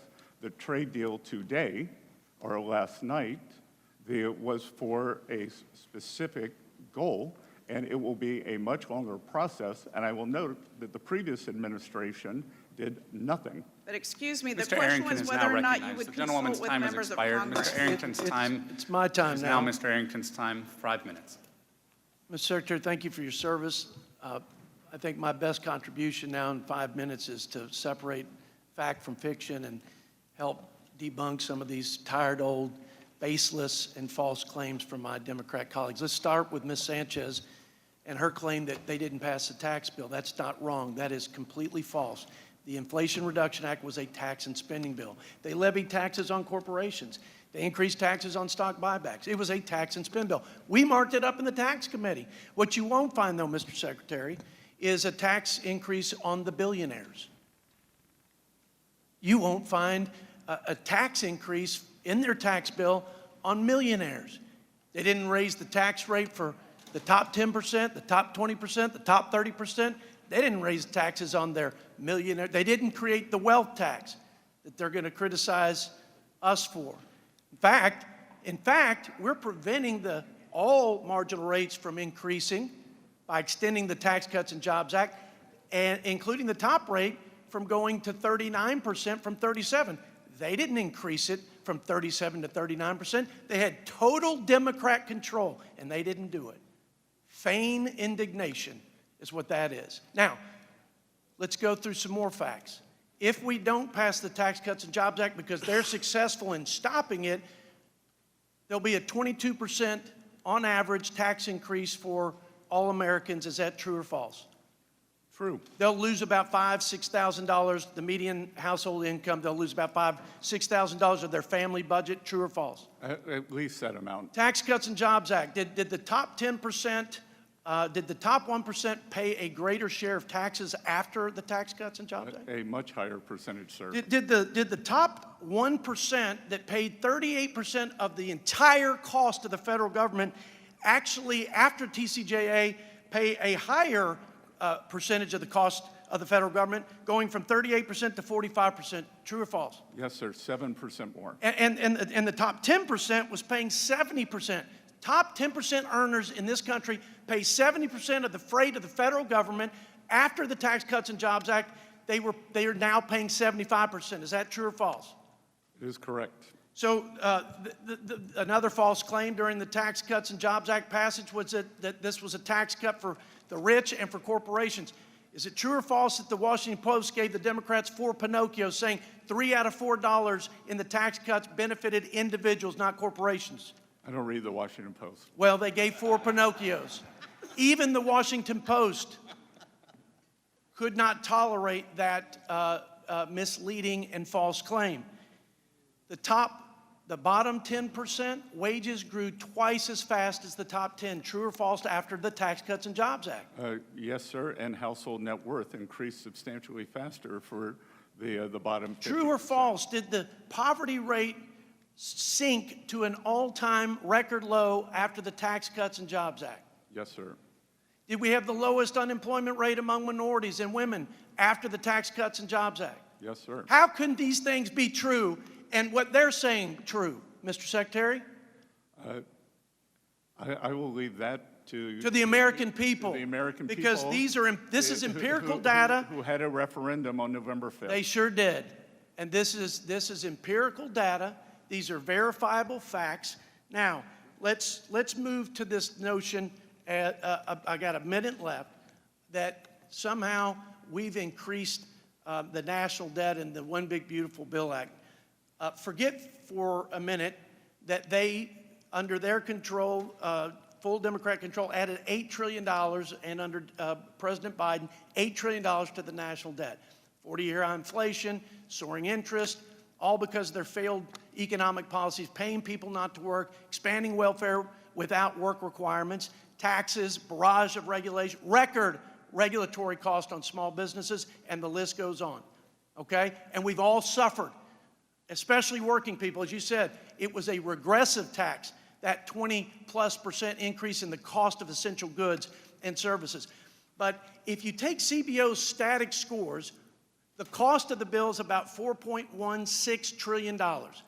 If you take the $1.7 trillion in savings, the largest spending reduction in the history of the United States by twofold, and you put a conservative growth rate, because CBO's growth rate is 1.8 in their baseline. That 1.8 is based on the last 4 years of failed economic policies and unbridled spending. It's not based on the policies embedded in the One Big Beautiful Bill Act. President Trump grew the GDP by 1 percentage point from 1.8 to 2.8. Even Joe Biden had an annual average of 2.7. We put 2.6 in there as an assumption, which yields $2.6 trillion. The net effect is we reduced the deficit, and then some.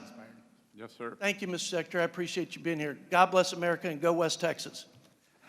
The gentleman's time has expired. I now recognize Ms. Sewell for 5 minutes. Thank you, Mr. Chairman, and welcome, Mr. Treasurer, Secretary of the Treasury. I actually, with all due respect, only get 5 minutes, so I'm going to ask, my constituents have sent me a list of questions that they just want yes or no answers to, and out of respect for the time and the fact that they want some clarity, I hope that you'll just say yes or no. The first question is, will the big, beautiful bill add to the national debt? Yes or no? Is that a yes or a no? That's a no? Yes? Sorry? What did you say? I'm sorry. It remains to be seen.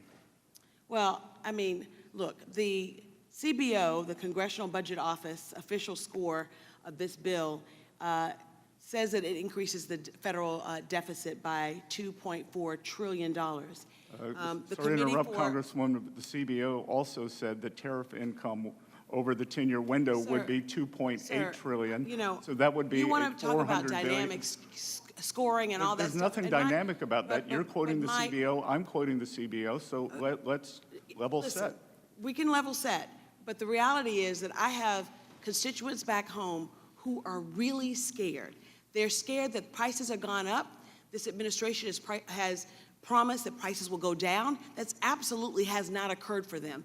And every time they hear the word tariff, they think of the fact that it's another tax on them that will be passed on to them for goods and services.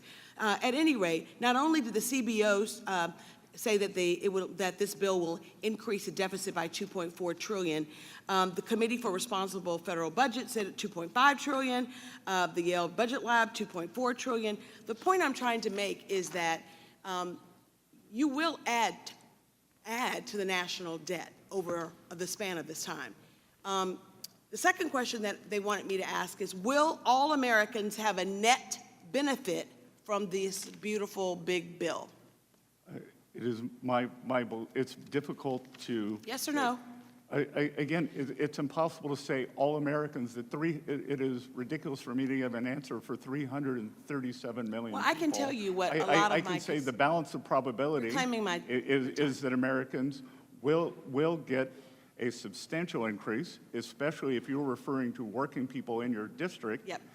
They should do very well, as they did Can I in tell you what the 2018 distribution and tables tell us? 2019. You know, the distribution to help, the numbers don't lie. The average tax cut in 2027 for people in this bill making $1 million is about $81,500. So someone who makes $1 million, and no one in my district makes $1 million, to my knowledge, will get a tax increase, will get a tax benefit of $81,000. That's $223 a day. Now, the average tax rate in 2027 for people making under $50,000, which in my district is about 63% of the people that I represent, they will only get a tax break or tax increase of $265, which is 73 cents per day. That's pittance. When you think about the fact that the IRS, which you have been, this administration has decimated, closing field offices everywhere, laying off or dismissing thousands of workers from the IRS. The folks in my district often get, bombarded with inquiries about their earned income tax credits, and billionaires that are going to get $81,500 more don't. So, I mean, the point that I'm trying to make is that not all Americans will benefit the same. We know that because people make different things.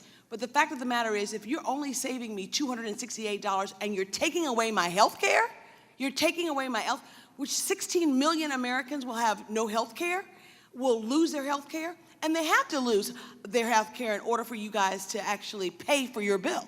I mean, to pay for your bill by kicking people off health insurance and giving them no health care, to me, is immoral and not fair.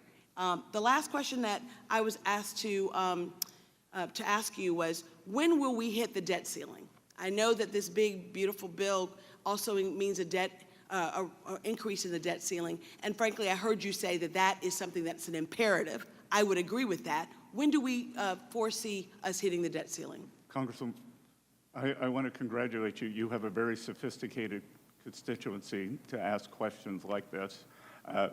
That the so-called X date is a... With all due respect, just because you're poor doesn't mean you're ignorant. As I said, very sophisticated. Yeah, It was so can you answer the question? I'm in the habit of I'd like to know whether or not of saying thank you to compliments, that the so-called X date is a moving target. So when do you you're the Secretary of Treasury, so tell me, when do you predict, given where we are right now, will we hit the ceiling? Some point in the middle to late summer. Is that August, July? Again, it is imprecise. Well, sir, I just think that it is an abomination that we are actually giving bigger tax cuts to the wealthiest Americans who don't need a tax cut. The gentleman's time has Meanwhile, expired. we're taking away food assistance and health care from people who desperately need it. Gentlewoman's Thank time you, has and I yield back. expired. I now recognize Mr. Estes for 5 minutes. Well, thank you, Mr. Chairman, and Secretary Bessent. Thank you for being here. I know you have been very busy in the last 2 days, and appreciate you coming back with struggling through the jet lag that you're obviously feeling. I just want to, I have some remarks here. I just want to throw out a couple of comments that have been talked about. I mean, and I believe you mentioned this earlier, is that after the Tax Cuts and Jobs Act, the top 1% went from paying only 40% of the tax burden to now paying over 46% of the tax burden. So as we've put in this good Tax Cuts and Jobs Act, the top 1% are actually paying more. And I know a lot of questions from the other side of the aisle talked a lot about the deficit. And as you mentioned in your earlier remarks, the country's been fairly consistent in maintaining tax revenue at about a 17 to 18% of GDP. Unfortunately, the problem we're dealing with now is spending has ballooned up to roughly 23% or 24% of GDP, which is creating that problem that we have an imbalance. So I have several things I want to cover. First, I want to talk a little bit about Section 899. It's a common sense provision that's based on two bills that Chairman Smith and I introduced. It's not new. It's not revenge, as some in the media have been proclaiming and wailing about the last few weeks. It's a reasonable approach to make sure that foreign countries don't pilfer the U.S. Treasury with UTPRs or DSTs. And the fact is, if we do nothing, we're ceding our tax authority to other countries. And the JCT is warning us that we will lose $122 billion in tax revenue over the next 10 years. Ways and Means could have responded with much more severity in terms of the bill that we looked at. We took a measured approach that maintains our tax sovereignty and that either discourages our allies from moving forward with these discriminatory taxes, or will raise our tax revenues by $116 billion over the next 10 years. I'd like to submit, Mr. Chairman, for the record, an op-ed from Bloomberg that covered this topic. Mr. Chairman. Without objection, so ordered. Thank you. Secretary Bessent, are the fears that Wall Street has over the 899 grounded in truth, and what's behind the stir, and why wasn't there outcry from the Wall Street and economists during the last administration working with OECD in a manner that put America last? Sir, I believe that there is quite a bit of misinformation on 899, and I also believe that if businesses came back, took a deep breath, and much of the pushback is coming from overseas companies, and overseas companies are worried that their countries may try to usurp U.S. authority. So if a European country, they tried to unfairly tax a U.S. company or take money away from the U.S. Treasury, then it would fall perhaps on that corporate. So they should look to their own capitals. This is a fiscal bill, not a revenge bill. Right, I agree with that. I think that some of these companies need to be lobbying their own government instead of trying to lobby the 100%, Congressman. administration. Something else that I've been pushing over the last 6 years has been research and development expensing. Mr. Chairman, I'd like to submit this Washington Examiner op-ed titled, "We're a Nation of Innovators, but our tax code no longer encourages it." Without objection, so ordered. Immediate expensing for research and development is a jobs provision, with 3/4 of R&D expending spent on wages and salaries. Also has broad bipartisan support. I believe we need to provide businesses with certainty by making immediate write-off permanent, because it takes longer than 4 years to actually develop more new methods and technologies. Secretary, can you help explain why it's critical for our country to return to immediate R&D expensing, hopefully on a permanent basis as we finish this bill? Sir, we are the undisputed technological leader in the world, from AI to life sciences.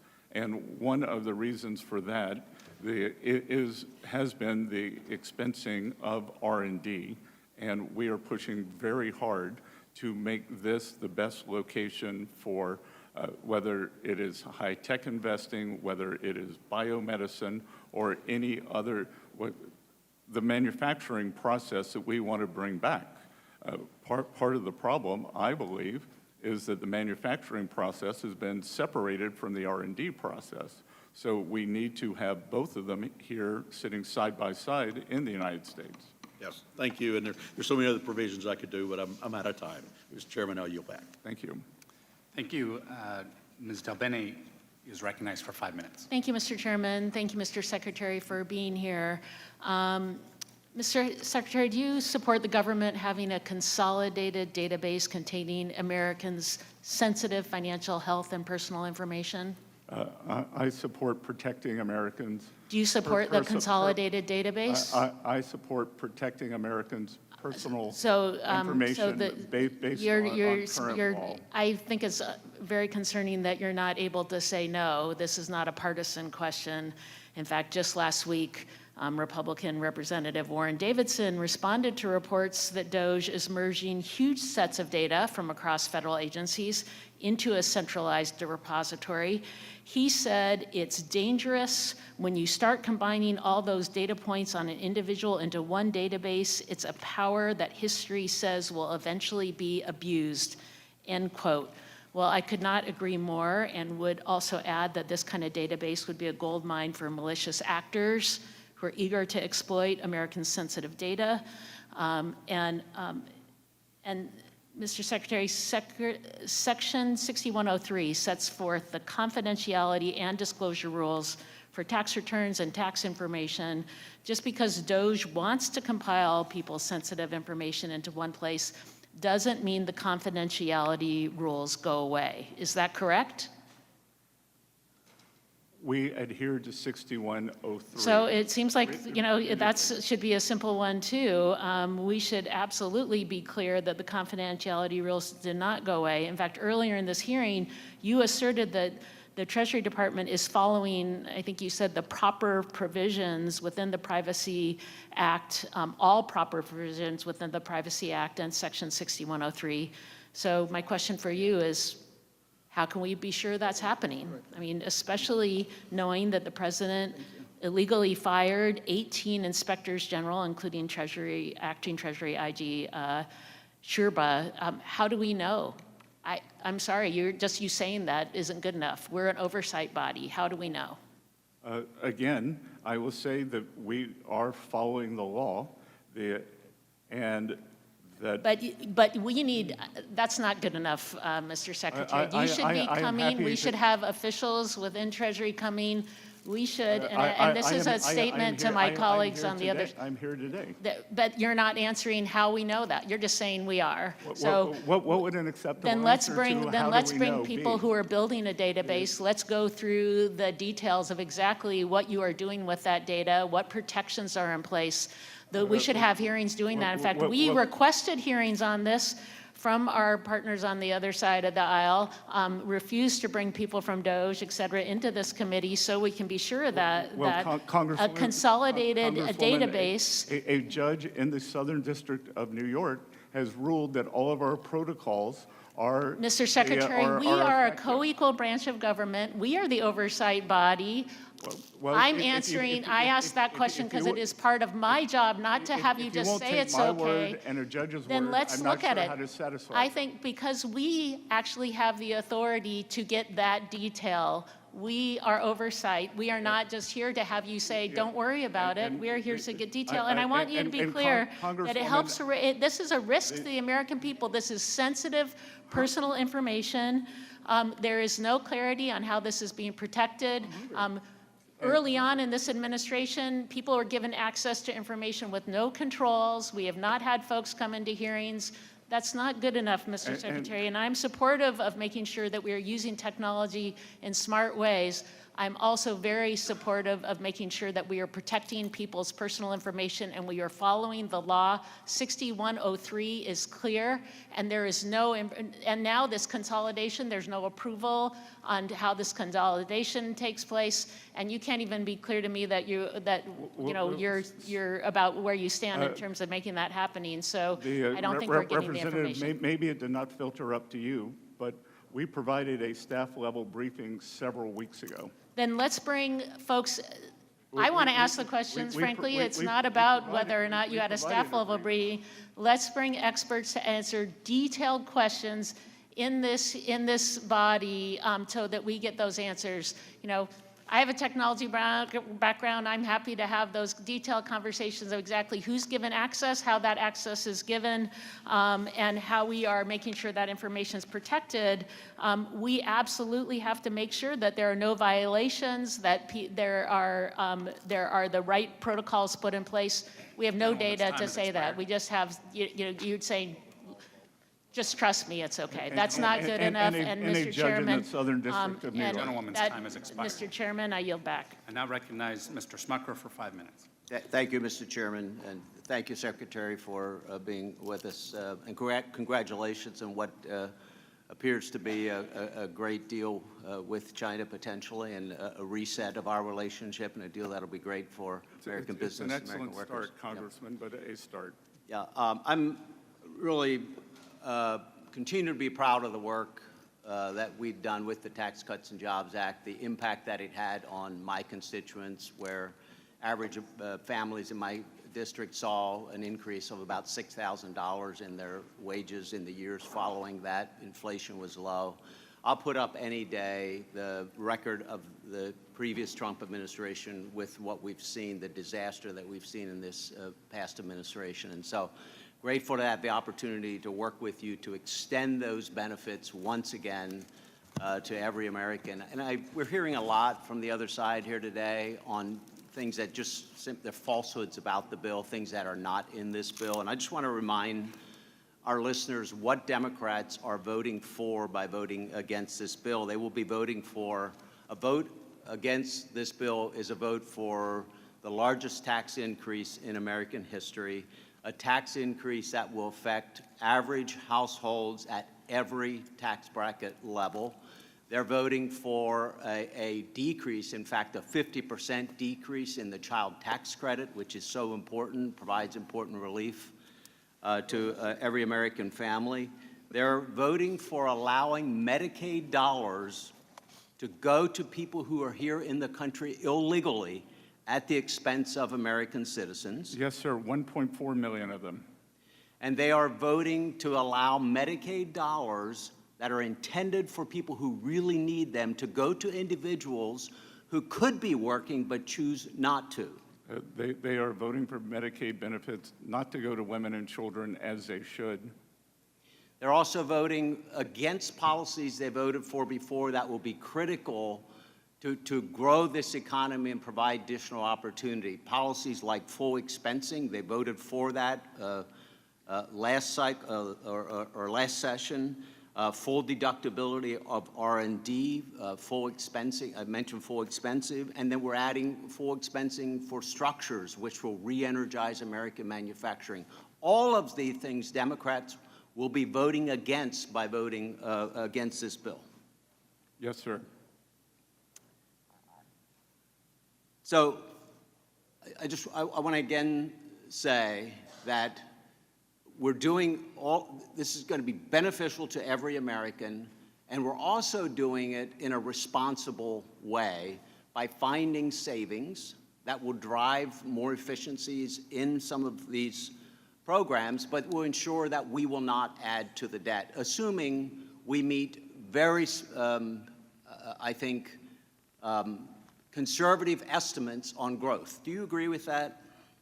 Yes, sir. And to go back to the CBO, the CBO produces a black box. And that black box says the growth is 1.7 or 1.8%, whether we make the TCJA permanent and continue, and that permanence causes stimulus, or, as you said, whether we have the largest tax cut in history, which would be cataclysmic, obviously, but it also assumes no change in growth. So obviously, both cannot be true. Exactly right. So we're going to do this in a fiscal responsible way. Now, I do have one question for you, and I only have a minute left.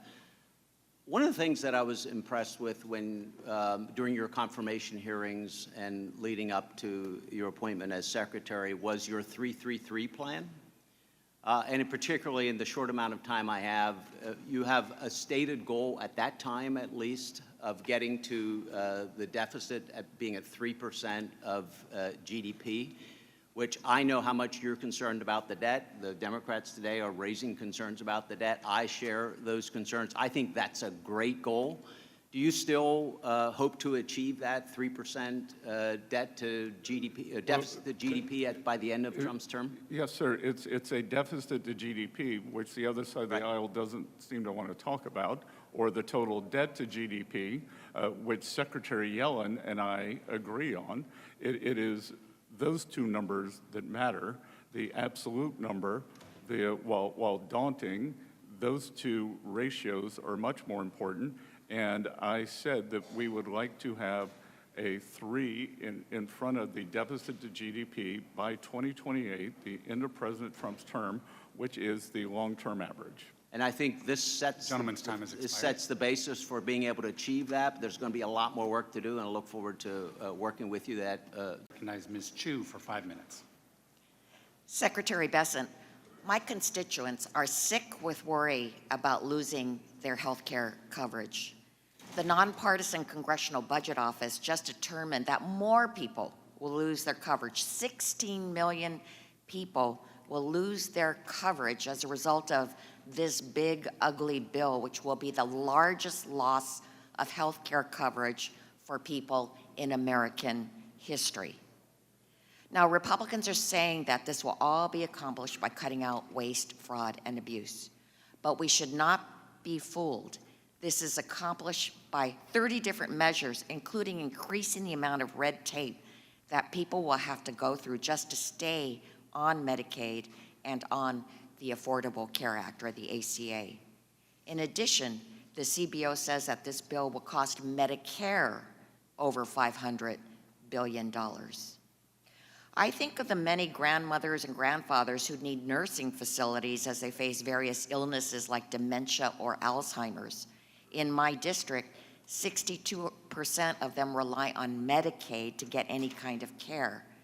But this bill requires all kinds of new paperwork to stay on these programs, including paperwork for seniors seeking to dually enroll in Medicaid and Medicare. Where will these seniors go if they lose their Medicaid because they didn't file yet another form, all while having dementia? This is a life or death situation. But I guess Republicans believe, as Senator Jody Ernst said, well, we're all going to have to die. And then there is the ACA. I remember what it was like before the ACA, where people could not get health insurance if they had a pre-existing condition, like everyday conditions like asthma or even pregnancy. The ACA provided tremendous relief to millions. But this big, ugly bill will require even more red tape to stay on the ACA. It demands that 2.5 million people, like gig workers, like Uber drivers, who don't even know what they'll earn in a week accurately, estimate their income for the next year. It requires people to re-enroll year after year rather than having an automatic enrollment, which is not required by any health insurance or Medicare. It reduces enrollment periods so it can cut people off the program. And it takes away the premium tax credits that helped millions of families afford health coverage. And that is why at the hearing for this bill, I introduced an amendment to strike the provisions that undermine the coverage of the ACA. Every single Republican on this committee voted no.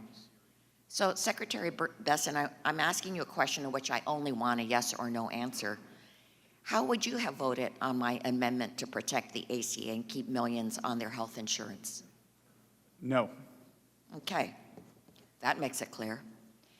And Secretary Bessent, I'd like to address the reason that 16 million people are going to lose their health care coverage. It's so that millionaires and billionaires can get big tax giveaways and become even richer. The nonpartisan Joint Committee on Taxation just this week found that if this bill becomes law, the richest 5% of taxpayers in this country will get a bigger tax cut than the bottom 80% of taxpayers combined. To put dollar amounts on it, someone earning $1 million will get a tax giveaway of $81,500 in just 1 year, while someone earning less than $50,000 can only expect $265 in 1 year, which is only 73 cents a day. That millionaire will get a tax cut in 1 day that's almost as big as what the middle-class person will get over the entire year. And of course, this does not account for the burden of paying more for basic necessities because of Trump's tariffs, nor does it account for the loss of life-saving benefits like Medicaid coverage or SNAP food assistance. When the University of Pennsylvania included the benefit cuts into their analysis, they found that the poorest 20% of households in this country will lose $30,000 over their lifetime if this bill gets signed into law. It's quite literally a reverse Robin Hood scheme, taking from the poor and giving to the ultra-rich. That's why I had an amendment that said there should not be tax giveaways for those earning more than $10 million per year. And so, Secretary Bessent, I only want a yes or no answer.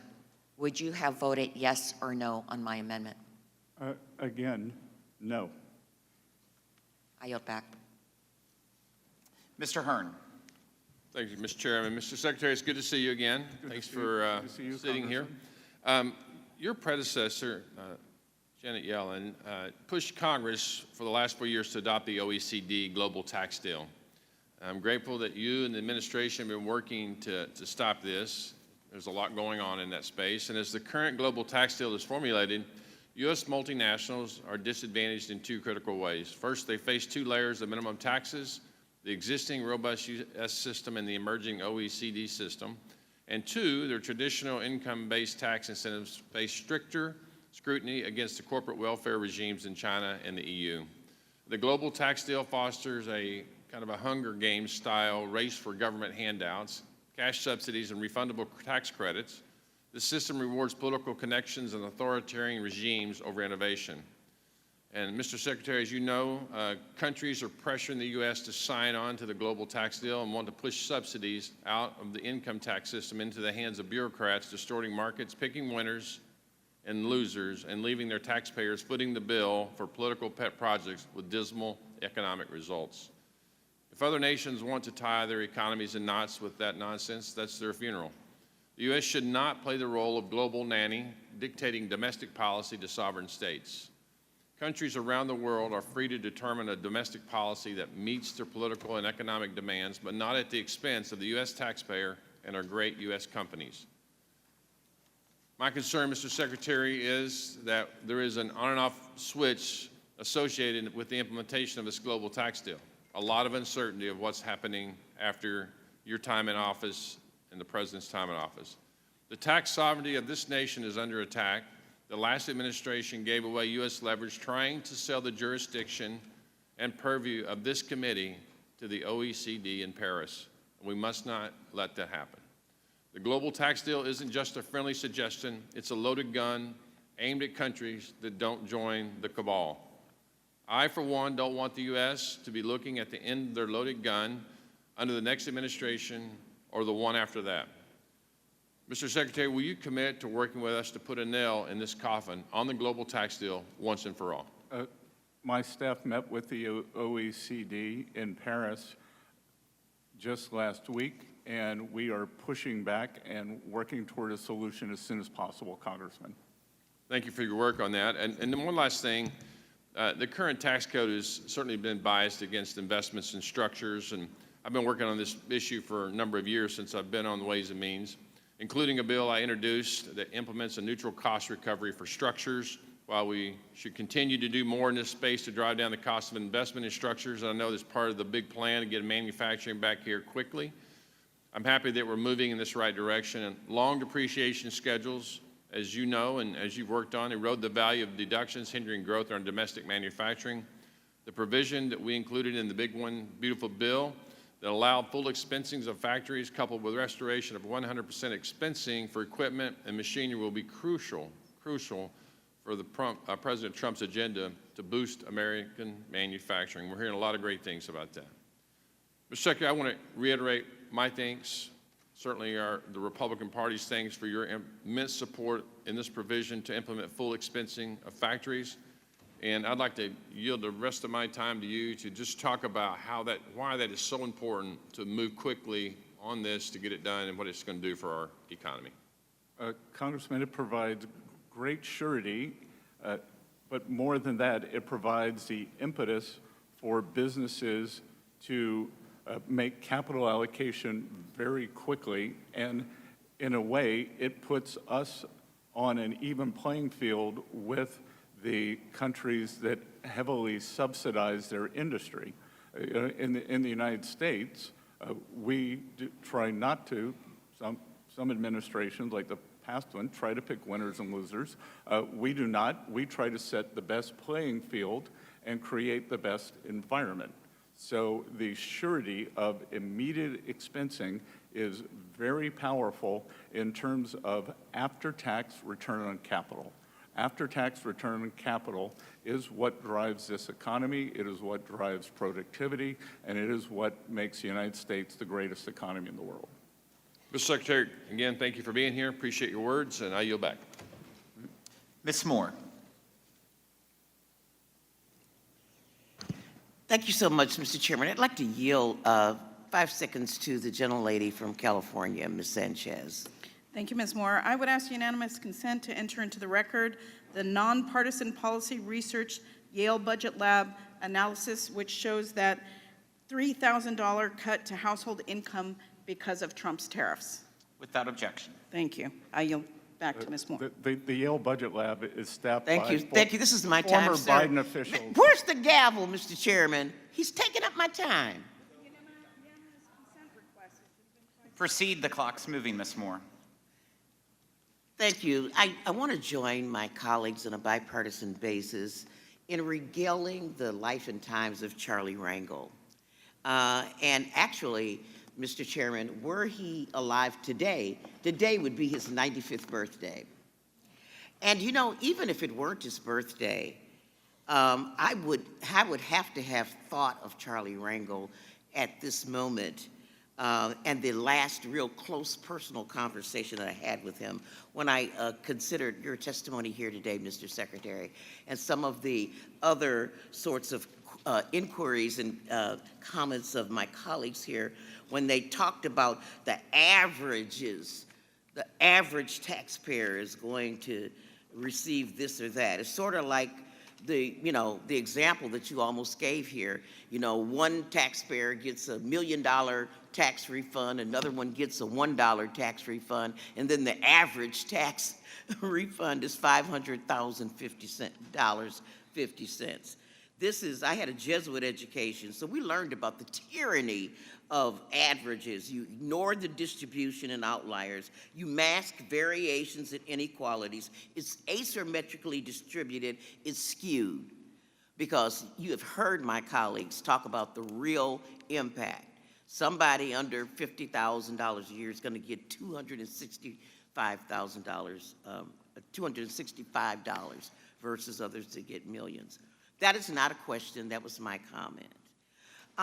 Okay, so you and Doge were focused on eliminating waste, fraud, and abuse. So let me just sort of outline some of the waste, fraud, and abuse that you found and tell me yes or no, was this what you found?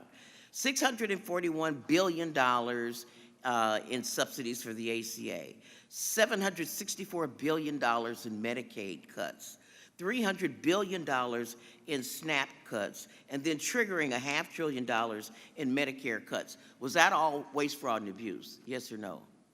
Again, ma'am, it's very, very difficult to give a yes or those are the cuts. Okay, I'll move on. You're not going to answer. Very difficult. What I'd like to know is the $2.4 billion in debt and the tax increases of $4.5 trillion. Is that not spending? Are tax cuts spending and creating, especially, not just adding to the debt, but the interest rates on the debt? Is that or is that not spending, yes or no? Are tax cuts, if I give you a tax cut, am I spending out of the Treasury to do that? Yes or no? Not if we, Mr. Secretary. not if we create more income. Okay, than the nature of we're the talking about a gambler's fallacy with projecting growth that's never been proven by anybody, anything. So I will move on because I see my time is waning. Let me ask you some more questions. Do you think that a problem we have in our tax code is that we have $700 billion a year in a tax gap because you know, the very wealthy are evading illegally their tax responsibilities? Is that or is that not waste, fraud, and abuse? Would you characterize that as waste, fraud, and abuse? I mean, I'm just a simple question. Is that waste, fraud, and abuse? My priorities are collection, privacy, and customer Okay, service. so but you didn't. We're not collecting that, and you cut 31% of the budget from the IRS that would have actually, you know, processed these claims. The largest budget cut was in the IT department that began the modernization in 1990. Okay, the true cost of economic security has determined that 50% of Americans are financially insecure. 50% of Americans. So do you think that any of them are going to suffer from the cuts in Medicaid, SNAP, and ACA not to have these resources available to them, yes or no? I believe that they will be better better off under without the- these Under this resources. tax bill, just as they were under President Trump's last term, as opposed to the ravages of inflation under President Biden's term. Well, let me just ask this. Why is this bill designed to take away some of the benefits that you claim people are going to have? They expire, like the senior tax credit expires, all of these things that these families are supposed to get. If you're so into uplifting their needs, why do they expire? No tax on tips? No tax on tips expires. Sorry? It expires. And it's not really a decrease on tax on tips. If you would like to join me and making it permanent and have your Democratic You're colleagues the do it, secretary. You're the secretary, sir. You wrote the budget. We would welcome you to join us. Excuse me? We would welcome you to join us. I'm ready to join you right now. Are you going to accept an amendment? Time has expired, Makes Ms. you- Moore, by over a minute. I was very generous, Thank you. but way too Mr. generous. Chairman, you are always very generous. Let's be clear. I yield back. Thank you, Ms. Moore. The chair would like to inform the members that the committee will stand in recess for 10 minutes following Ms. Miller's time. Ms. Miller. Thank you, Mr. Chairman. I'm from West Virginia, and I'm going to give you a little Southern love. I graduated from Columbia College. My husband graduated from the Citadel. So we've got some roots in common there. Thank you for being here today. You know, after 4 years of inflation and unmonitored spending and non-existent trade negotiations under the previous administration, I'm thrilled to have you and President Trump back at the helm to deliver on America First policies. Having businessmen rather than career politicians running the country is already making a huge difference. Ways and Means Republicans have spent the better part of 2 years gearing up to reauthorize the 2017 Tax Cuts and Jobs Act and put more pro-working class tax policies in place. This committee passed the most significant tax bill in modern history last month, and the House followed suit. It is now time for the Senate to do their job and get this big, beautiful bill to the president's desk. I want to talk about 1099-K.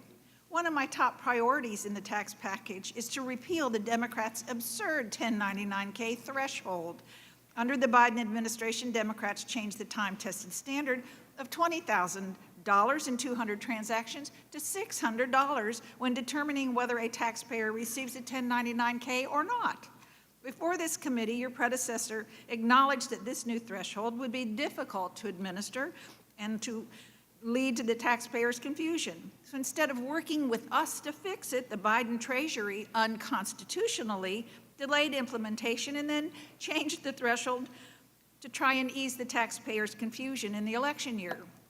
Unfortunately, there are still millions more 1099-K forms that were sent out, and Republicans have worked to restore the 1099-K threshold to the time-tested standard of $20,000 in 200 transactions by including my Saving Gig Economy Taxpayer Act in the One Big Beautiful Bill. Can you shed some light on how this policy and others being produced from your department will make life easier for our taxpayers? Representative, thank you for discussing these very important issues. As I said, I believe the underappreciated part of President Trump's economic plan is the deregulation. And what you were describing, the cutting back on paperwork, that putting thresholds at proper level is indeed deregulation, lower paperwork. And I think you correctly pointed out that the previous administration, I'm not sure that anyone ever signed the front of a paycheck or the back of a paycheck. I think they mostly received direct deposit from the U.S. government because they're always government employees.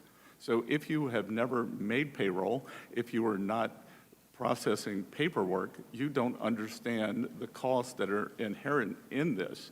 If you are a small business person, if you are someone with a lawn care business, if you are someone, as you said, we have a completely new economy today with the gig economy. Whether it is Uber drivers, delivery people, the contract workers who work from home, in programming fields. So I think that it was tone deaf, completely tone deaf, for the nature of the new economy. You are so right. And I also want to voice my support for the ongoing trade negotiations that the President and you are working on. For too long, our trusted trade partners have quietly taken advantage of the United States. And I'm a firm believer that trade truly is the great equalizer and a powerful tool to bring the world together. However, sometimes the tool can be used effectively and not always with fairness. I'm particularly interested in the domestic steel industry. From West Virginia, we've been producing quality steel for decades, and some in my hometown in Huntington and my district is currently ramping up more steel production even further with new mills in Mason County. So I'm supportive of the Section 232 tariffs on steel that the President has pursued, and I'm eager to work together with the administration to ensure that a level playing field is also applied to the U.S.-UK economic prosperity deal. The UK has a history of subsidizing its steel industry, which in turn often undercuts our domestic steel producers. Can you commit to continuing working on securing fairness for our domestic steel industry across trade deals? Representative Miller, I had the privilege of being with the President at the U.S. Steel factory in Pittsburgh a week ago Friday.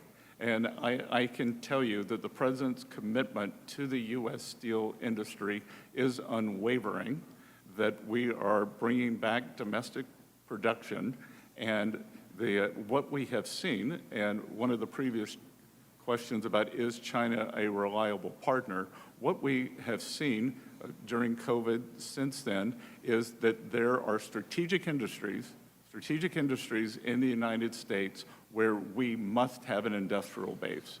And I would put steel in the top 3. Thank you. Mr. Chairman, I yield back. Thank you. The committee will stand in recess for exactly 10 minutes.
questioning, Mr. Boyle.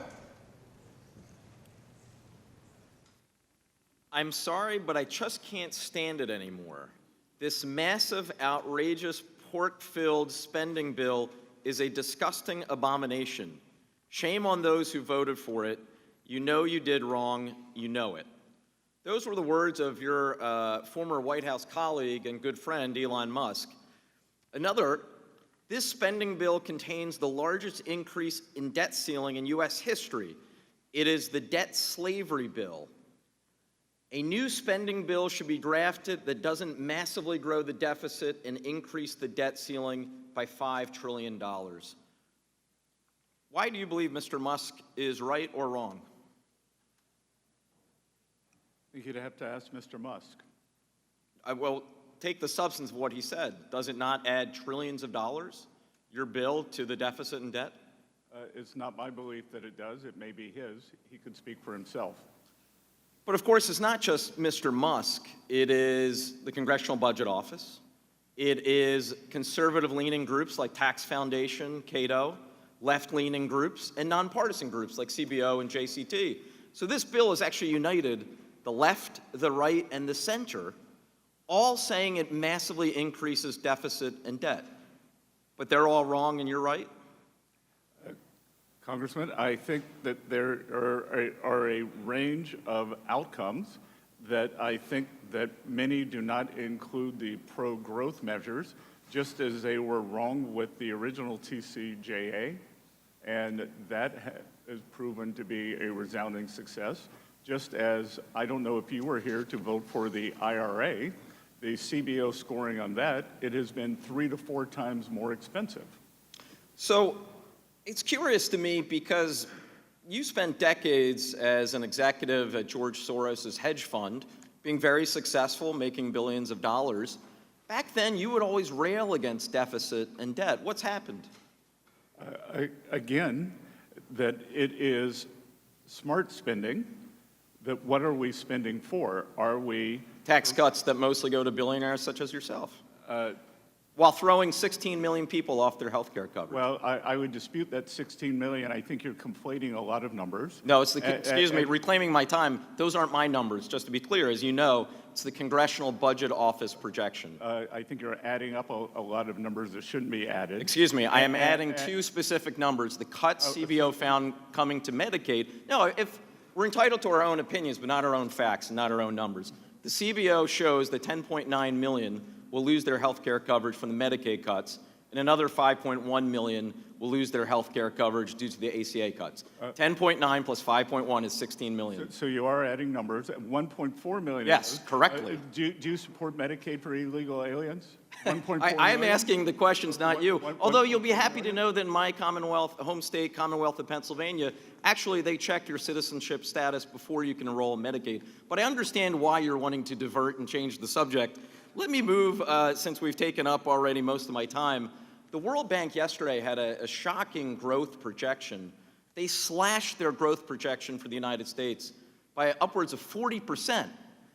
I'm just curious, do you agree or do you think they're wrong as well? Because they specifically cited the trade uncertainty caused by your administration, the administration that you serve as Secretary of the Treasury, as being the primary reason why they've had to slash their growth projection to the lowest since 2008. Congressman, you kindly cited the success that I may or may not have had in my previous career, but I could tell you I would not have had it if I followed World Bank projections. So it is interesting that you believe all of these groups are wrong, from your former colleague Elon Musk, to left-leaning groups, to right-leaning groups, to center groups, to the World Bank. Everything is going hunky-dory. The reality is, I can see why you would have that opinion.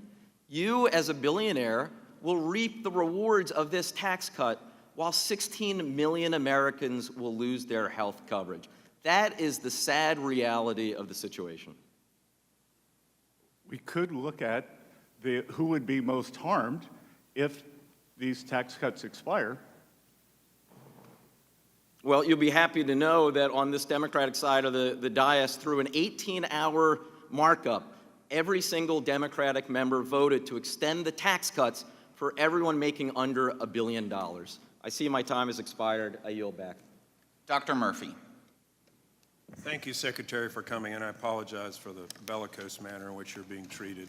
I think if we all want respectful parlay and we actually want to learn things, we do it respectfully. You know, I'm just going to take a side. I am a physician in healthcare. I always want everybody to be able to access healthcare. But if I can say 3 words: illegal, ineligible, and able.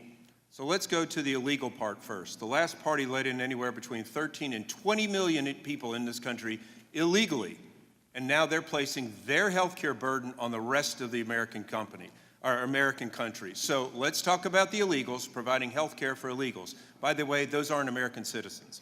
2, ineligible. Last administration did not allow states to audit their Medicaid rolls. Guess what you're supposed to do? You're supposed to say, hey, you're still fit eligibility, you're an impoverished child, you're a pregnant woman, you're a disabled person, you're an impoverished senior citizen, you are eligible. But if you're not, you are not eligible for Medicaid, period. Able-bodied. Who can be against able-bodied individuals working to get health care? I mean, my gosh. So I'm hearing this ridiculous statistic of 16 million people who should not be eligible, who are not eligible. It is just embarrassing every time they bring this thing up. So anyway, you know, I do want to get back to the fact that our nation now, and this is blames on Republicans and Democrats, has gone far too long as far as where our economy is. We become a service economy, we become a government employment economy. We make some things, we assemble other things, but we don't manufacture things. We've talked about this. I look at this, at what's happened in North Carolina, the drying up of cities, especially in the East. I want to talk a little bit about tariffs, and this is a difficult discussion. I'm hearing more and more from manufacturers in North Carolina that the tariffs in the short term are harming them. Specifically, tariffs on inputs used in manufacturing, driving up costs and making products uncompetitive when exporting to third country markets. These export markets are highly competitive, and U.S. companies have to compete with the EU, with China, other countries to be able to offer their products cheaper. Who can offer their products cheaper than U.S.? I really just would like to know how we're going to navigate this. I really believe our tariff policy was necessary. You can only affect economic policy by one of 2 ways: militarily, which no one wants, or by tariffs. And to get our country reversed back on a path it should be, we have to do this. But help me understand how the U.S. is going to help our companies in this difficult time remain their competitiveness. Well, Congressman, as I discussed earlier, the most powerful thing we're going to do is give them great certainty and permanence in this tax bill. We will also allow 100% expensing, both for the new equipment and for factory structures, and that will provide a substantial savings and impetus. So I believe that that will aid in the manufacturing here. We are also working with industry, and again, it is across a wide range that we will see. Some companies will make less, some will make more. I appreciate that. You know, I love to see our growth in our manufacturing. During the last administration, we had 3 to 7 million individuals who are able-bodied adult of working age come off of the workforce. We need workers. And guess what? Some of those people will come off Medicaid and actually get insurance by their jobs. So again, just a little bit of truth. Real quickly. And Congressman, as I said earlier, that we have approximately 9% of the workforce that is in manufacturing. Historically, real wage increases accrue to manufacturing workers faster than lower-end service economy workers. So I think we could still see real wage growth there also. Right, facts matter. Quickly, I'd like to talk to you about transshipment. Transshipment by Chinese companies have undermined President Trump's Section 301 tariffs, and the problem seems to be getting worse. Can you elaborate by any chance if any discussion with China was done about transshipment, or is that in order? Is that going to be discussed?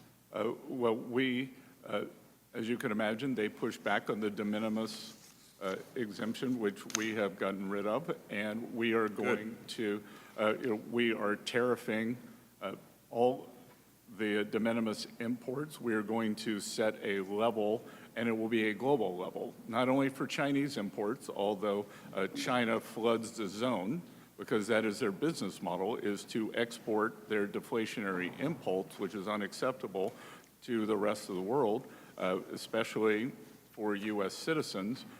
So we are going to set a global level for these de minimis imports. Thank you. It's nice to see an administration actually do something on trade. We did nothing in the last 4 years, and I'm sorry if it hurts people's feelings that they've tariffed against us and we're retaliating, trying to do things better for the American people.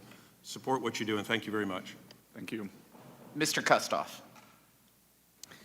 Thank you, Mr. Chairman, and thank you, Mr. Secretary, for being here today and after your long days of travel. So thank you very much for being here. If I could ask you, Mr. Secretary, there's been a lot of attention lately and a lot of conversation around the bond markets and rising yields for U.S. Treasuries. If I could get you to address that, maybe some reassurance.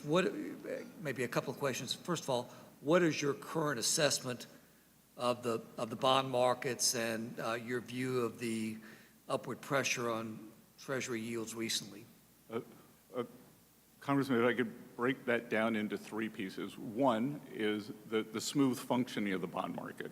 So even during the April high volume, high volatility period, the bond markets functioned very well, trades cleared. There was never a question of financial stability. Two, at Treasury, our bond issuance is going quite well. We are actually seeing an uptick in primary purchasers as opposed to, so these are the end users who would hold it as opposed to dealers or flippers. And then three, as I said earlier, the United States 10-year is the only major 10-year yield in the world that is down on the year, down in the year.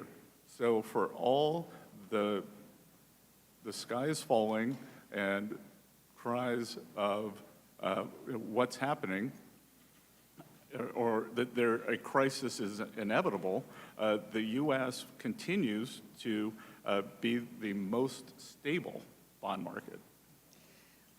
You've had a lot of questions today about the One Big Beautiful Bill, and a lot of questions, very detailed questions. What would happen to the economy if Congress were to fail to pass the One Big Beautiful Bill and the majority of the tax cuts from 2017 were to expire? Well, again, Congressman, there are two parts there. So one, the OBBB, as I call it, contains the debt ceiling raise and extension. So that cannot happen. That must be raised and extended. And so we will not even talk about the ramifications of that because it will never happen. Two, as I said, it would be an economic sudden stop where we would see a cataclysmic event for working Americans, for job creation, for the financial system. So it's unthinkable that this could happen. It would be the largest tax increase in history. And again, I'm not necessarily, I was criticized for my criticism of the CBO. I'm not necessarily going after the men and women who work there. I'm going after their insufficient models, because their insufficient models say that if we make permanent the tax bill, that we don't get an increase in growth. But to your point, if somehow the One Big Beautiful Bill were not passed, that growth will remain the same, which is obviously the ridiculous assumption. Wouldn't it be devastating for the economy if we failed to pass the One Big Beautiful Bill? Sir, I think it could set off the financial crisis, the likes of which we have not seen since 08-09. Mr. Secretary, you would rather be Treasury Secretary than Chairman of the Federal Reserve, wouldn't you? Sir, I think I have, with other than some congressional reporting, the best job in Washington. And I am happy to do what President Trump wants me to do. And I think that we are making great progress at Treasury. I can tell you that having been in the building now since January 28th, the professional staff is incredible, incredible. And the political staff that we brought in, everyone is working well together.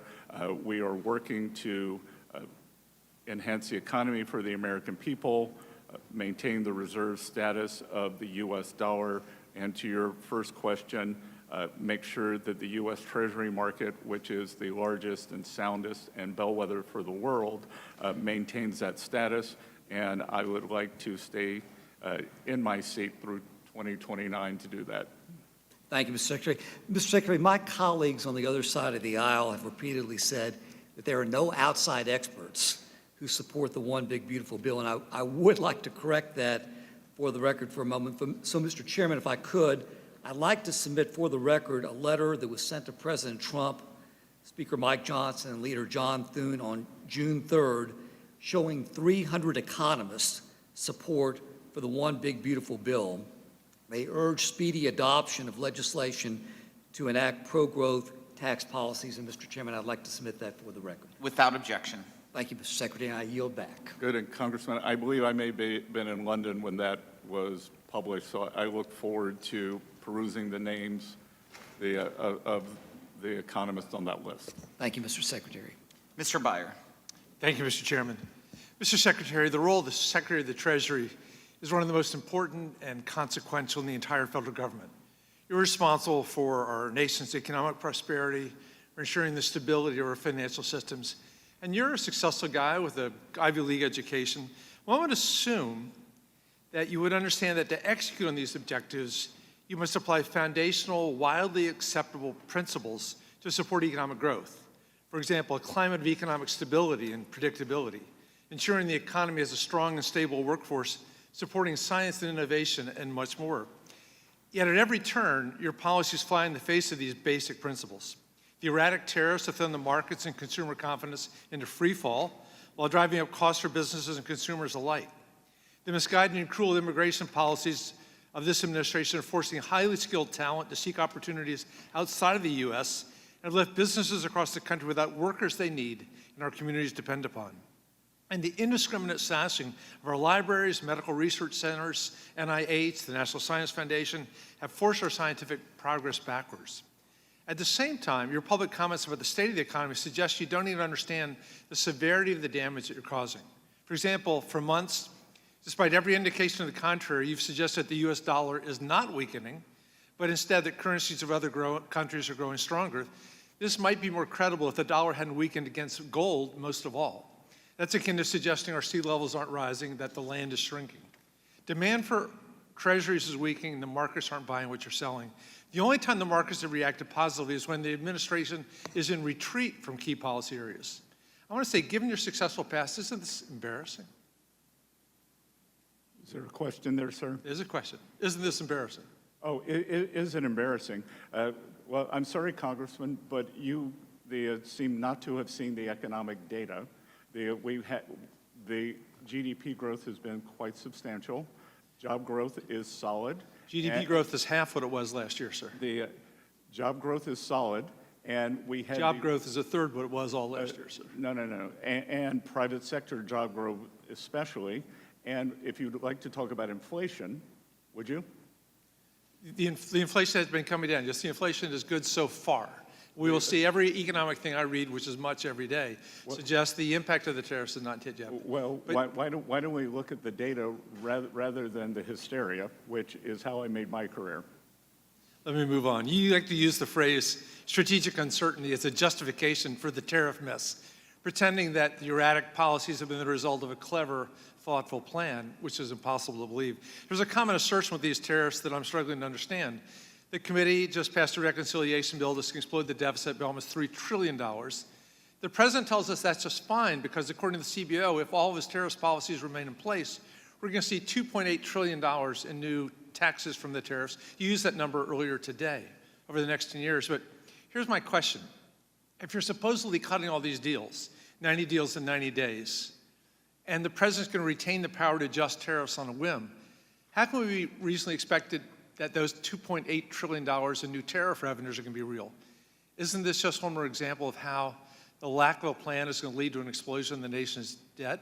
How do you have your cake and eat it too? Well, you claim the tariff revenue is going to offset the increase in debt, and yet you also say you're going to get rid of that tariff revenue by negotiating 90 new deals. Well, Congressman, two things. It sounds like you're questioning the CBO because that's a CBO score, not my number. You used it today.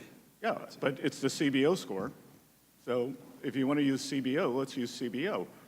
They're claiming $2.4 trillion in new debt, and they're also saying 2.8 in tariff income. Even in Washington math, that's plus 400 billion. That does miss the 500 billion in new interest on the debt, which takes it up to 3 trillion. But So finally, you don't agree with the CBO either. in my 45 seconds, your counterpart, Secretary Lutnick, recently declared on television that Trump's president's tariffs are not going away, quote unquote, even with your deal on China that you announced.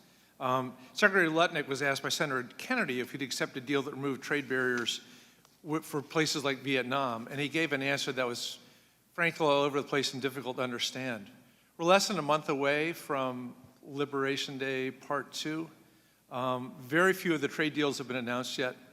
I think most people in Congress and around the world would like to know what's going on. Should America be preparing for Liberation Day 2.0? Should we plan, what do we plan for July 9th and July 2nd? I would say, as I have repeatedly said, that there are 18 important trading partners.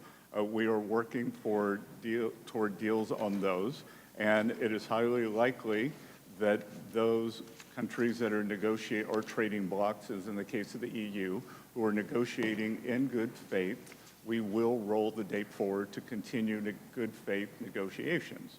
If someone is not negotiating, then we will not. Mr. Chairman, I yield back. Thank you. Mr. Stubbe. Thank you, Mr. Chairman. Mr. Secretary, the Democrats and the left continue to say that this is just a tax cut for billionaires. So I'd like to give you the opportunity to respond to that. Sir, as we saw last time, the impetus or the higher collections were on the upper bracket. So the top 10%, the top 1% pay more.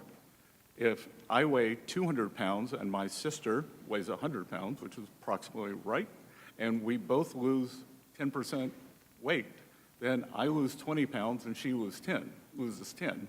So they prefer to speak in absolute rather than percentages. So the percent increase, as the Congressman Arrington said earlier, that we went from approximately the top 10% paying 38% to 45%.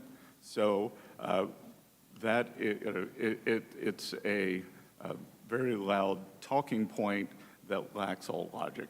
And so who would be hurt the most if Trump's Tax Cuts and Jobs Act expires? As I have said, a sudden stop in the economy always hurts the working Americans. So the bottom 50% of wage earners would be hurt by far the most, as they always are. And on the other side, they will be helped the most, as they were during the first Tax Cuts and Jobs Act. The working Americans did better. The minority households did better. Working households saw a substantial increase in their household net worth compared to the household net worth increase of the top 10%. So again, in percentage terms, which is what matters, and Congressman, what also matters is how much do Americans keep? What is the return? Because we just experienced this great inflation. The statistics said that inflation was 21%. The goods basket for most Americans, because it includes the cars, insurance, groceries, was in excess of 30%. So that inflation, they're still trying to recover from this affordability crisis. And as I said earlier, there are two ways to recover from that. Lower the prices, which we're working hard to do, gasoline prices are down substantially, or have real wage increases, which we believe that this bill will drive. Well, that's not even touching on if we did not pass this bill, the increase on small businesses by the 199A deduction going up by almost 20%, the impact that would have on small businesses in our country. Exactly, Congressman. And as I've said many times, and I get somehow my friends on Wall Street accuse me of being a redistributionist when I say Wall Street's done great. It's time for Main Street to do great. Wall Street can still do fine. Both can do well together, but it is Main Street's time. Main Street is driven by small business. We are working on regulations. I have probably met, including conferences, over 300 small and community bankers to try to stop this regulatory noose that is around them so that they can grow the economy. So the One Big Beautiful Bill had strong language blocking the use of ESG metrics in federal contracting and finance. How is Treasury ensuring that woke corporate activism is no longer subsidized or promoted with taxpayer dollars? We have taken out all language at Treasury. We are looking at it in all contracts, and we are looking for the best outcomes. I think if you were to look at the CHIPS Act, which the Democrats thought was a great success, that there were so many woke bells and whistles in that it was impossible to get the money out the door by the Commerce Department during the tenure of the Biden administration. In the little time I have left, President Trump has made clear that U.S. trade policy must put America workers first. How is Treasury working with USTR and other agencies to ensure that financial and trade policy is aligned with the America First agenda?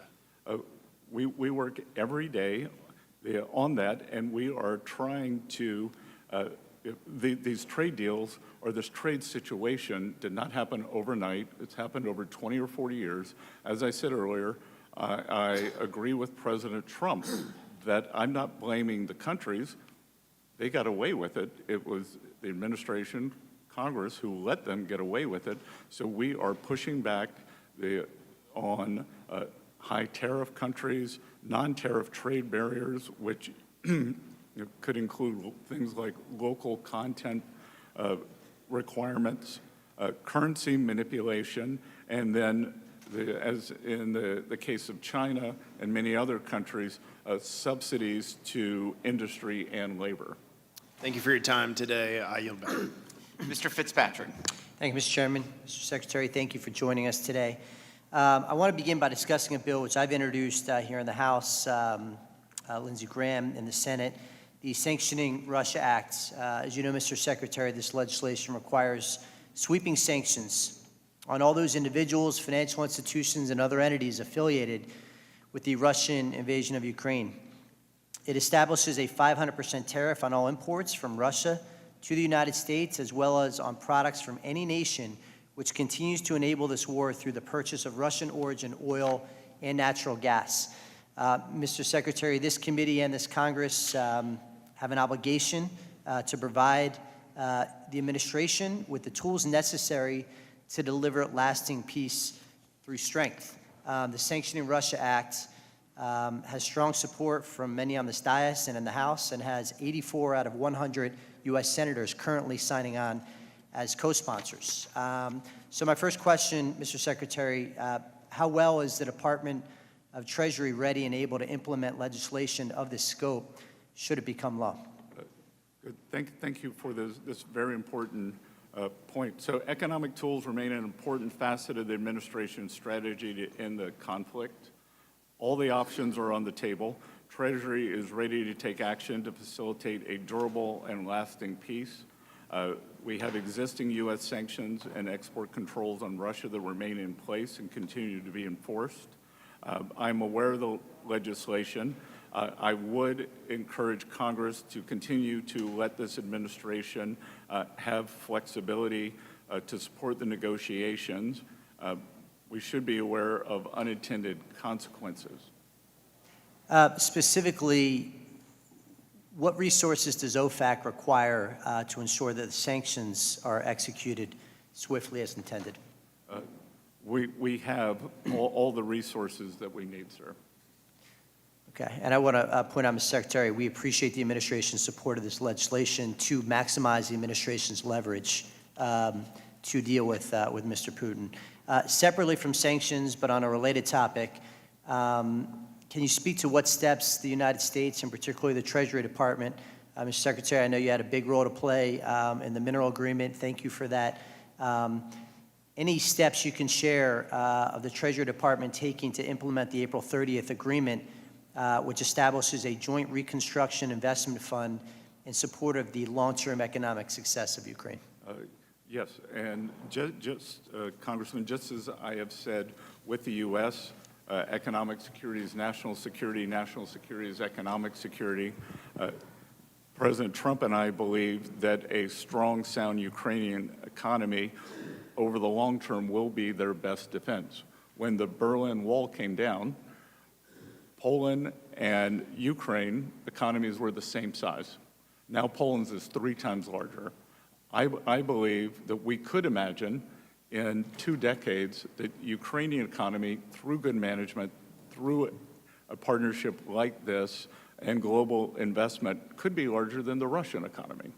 And I think that that would provide a very prove an extreme deterrent for whomever is running Russia then.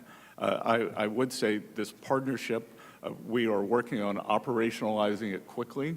There's going to be, we had members of the Ukrainian economic team in our offices at Treasury last week. There's going to be a big conference in Rome about rebuilding Ukraine. We are urging the World Bank to focus on this.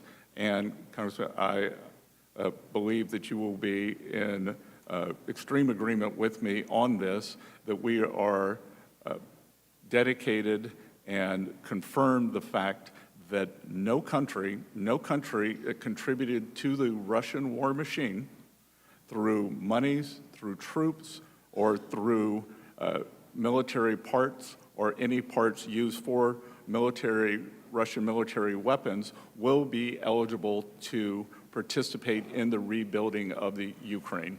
You do not get to destroy a country, destroy people, ruin lives, and then get paid to rebuild it. Thank you for that, sir. Just very quickly, revisiting, you said you wanted flexibility.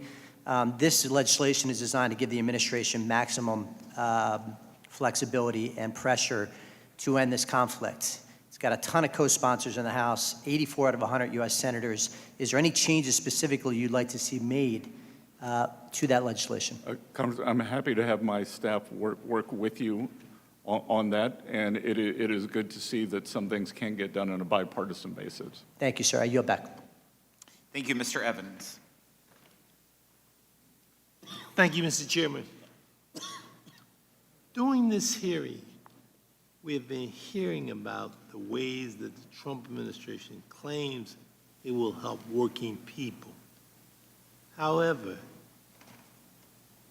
the data shows that policies will do the opposite. The Trump administration wants to help the rich, not the poor. However, the Democrats on this committee are committed to helping the poor and the working class families. That is why we have protected legislation to protect affordable health care, increase the child tax credit, and make sure the rich pay their fair share. I've also introduced legislation called the Tax the Workers Act. It is important to understand that where we are today, that workers are demanding help and support. Workers should be able to keep more of their paycheck. Both younger and older workers will qualify. The Earned Income Tax Credit is one of the most effective tools to bust poverty. Congress should work on these type of measures to help needed assistance, not people who want favors from this corrupt administration. I encourage my colleagues in this administration to reconsider their approach to governance and work with us to make this country better. stop stealing from, it's important to make sure that we make sure that people in the poor, not just the rich, that we have an opportunity here to really send a collective message. And I hope, Mr. Secretary, that we will take advantage of that. I yield back the balance of my time. Ms. Tinney. Thank you, Mr. Chairman, and I just want to say thank you to the Secretary for your remarkable testimony. I don't know if I've seen better testimony in my short number of years in Congress, but I will say I've continued to be impressed, and in honor of today's baseball game, President Trump's appointment with you, he definitely hit this one out of the park. So congratulations on your great work. I would just say it's on 3 hours sleep. So. That's even more incredible. I know the feeling of jet lag for sure. And just wanted to talk to you about a couple things. And I'm a small business owner. I have a district that my entire northern border is Canada, and they're a very important trading partner on so many levels. And we are, I was one of the people that was here in President Trump's first term and voted for the Tax Cuts and Jobs Act. And unlike the Democrats who are here, I come from rural upstate New York, and I will tell you as a small business owner, and our business is in its 79th year, we're still in business. And the one thing that saved us was the Tax Cuts and Jobs Act. It was incredible to give us the small business benefits that we received, that some of them you referred to today. And I just wanted to highlight just a couple things just to touch on this issue, and I really thank Secretary of Commerce Howard Lutnick for meeting with us and talking about this issue with us. But we do have a number of legacy businesses in my community. They're copper fabricators, aluminum fabricators, all dependent on smelting operations coming from Canada. And some of these companies are 100 years old, 200 years old. Paul Revere built his copper business in my region, Revere Copper. It's been there for over 200 years. And they're a little concerned about the tariffs, although they wholeheartedly agree we need to bring our supply chains back.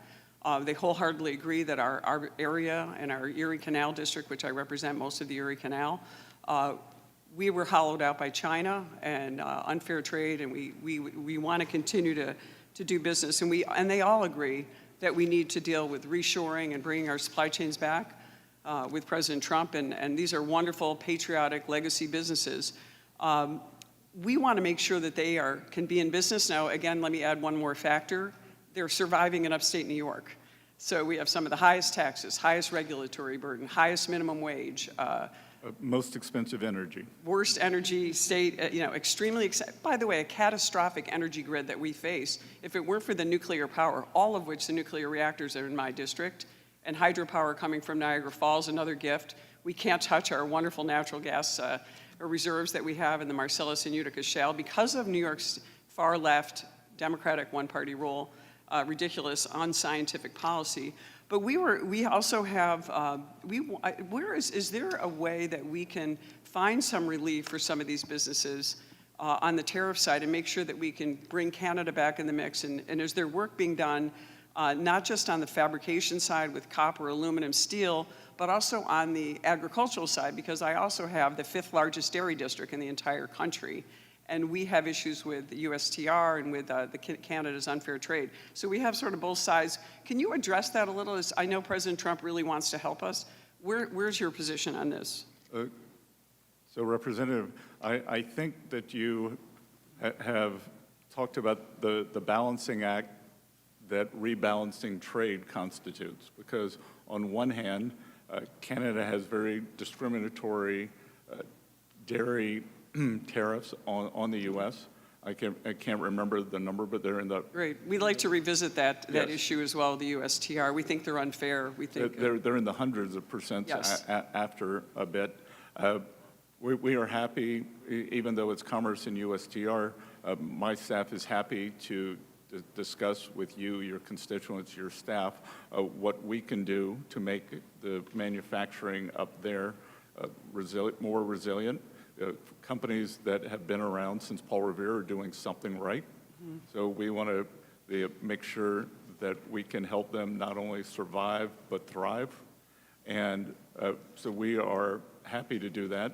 And look, I think that the new Canadian government has made very good progress in righting some mistakes made by the previous leadership. So I think we are on a more sustainable path. I'll be traveling with President Trump to the G7 on Sunday, and I would expect that we would be meeting with Prime Minister Carney. We really appreciate it. And then we want to see these tariffs in place, but we also want to see a balance, as you say, so that we can keep these legacy businesses and the thousands of jobs that they produce in our region. And everybody's all for reshoring, and everyone's for making sure that we make these things in America, because we can and must do that again in order to build our economy. And I just want to thank you again, and I know you're on a little bit of sleep, but we are grateful for your service and the wonderful job you're doing representing our nation. Thank you. Well, thank you. And we are dedicated to areas of the country like yours that especially experienced the China shock to rejuvenating the manufacturing base there. Ms. Fishbach. Thank you, Mr. Chair. And Mr. Secretary, I would like to also thank you and just tell you what an incredible job you're doing, and really appreciate that you are here, even on so little sleep, here in front of the committee. And we kind of know how you feel since we did our 18-hour stint a couple of weeks ago now. But sincerely, just thank you and thank you. And yeah. Just so you know, I represent a very rural district in western Minnesota, and I also border Canada, so I share the concerns that Ms. Tenney does. And agriculture is the major driver of our economy in my area, and small businesses, and they're the lifeblood of the economy there, but across America. And I know that Mr. Stube and Ms. Tenney both asked about small businesses and the advantages in the tax bill and what would happen if they didn't. But if you could, not only those small businesses, if you maybe would expand on what would happen to our farming industry, what would happen to our farm communities if we didn't pass this bill, if it didn't become law. Well, Congresswoman, as you may or may not know, I am a farmer and grew up in a rural area. And so let's talk about the positive and then the cataclysmic. The positive is that we are working very hard at Treasury to reinvigorate our community banks and small banks, that they are responsible for 70% of ag lending, 40% of real estate lending, and 30% of small business lending. So I think that's one of the best things that we can do. We are in our trade negotiations. We are constantly pushing to open other markets that have high non-tariff barriers or sometimes tariff barriers on American agricultural products and we are pushing substantial purchase agreements for American farmers. On the other side, that no one will do well if the one big beautiful bill fails. That the largest tax increase in history does not help anyone, and I am sure that farmers who are working people, farmers occupy a special place because they are working people, but they are also small business people. And they are sophisticated, they have large equipment needs, so the immediate expensing for new equipment. I had some business people tell me earlier this week that they were waiting for the tax bill. They know that they're going to be able to get 100% expensing for the tax bill. As President Trump said in his address to Congress, it will be retroactive to January 20th, but they need 100% certainty because, as I'm sure so many of your constituents operate on razor-thin margins, that without the surety of the tax bill, without knowing they're going to get the 100% expensing, that they will not be able to buy the new equipment that will give higher yields.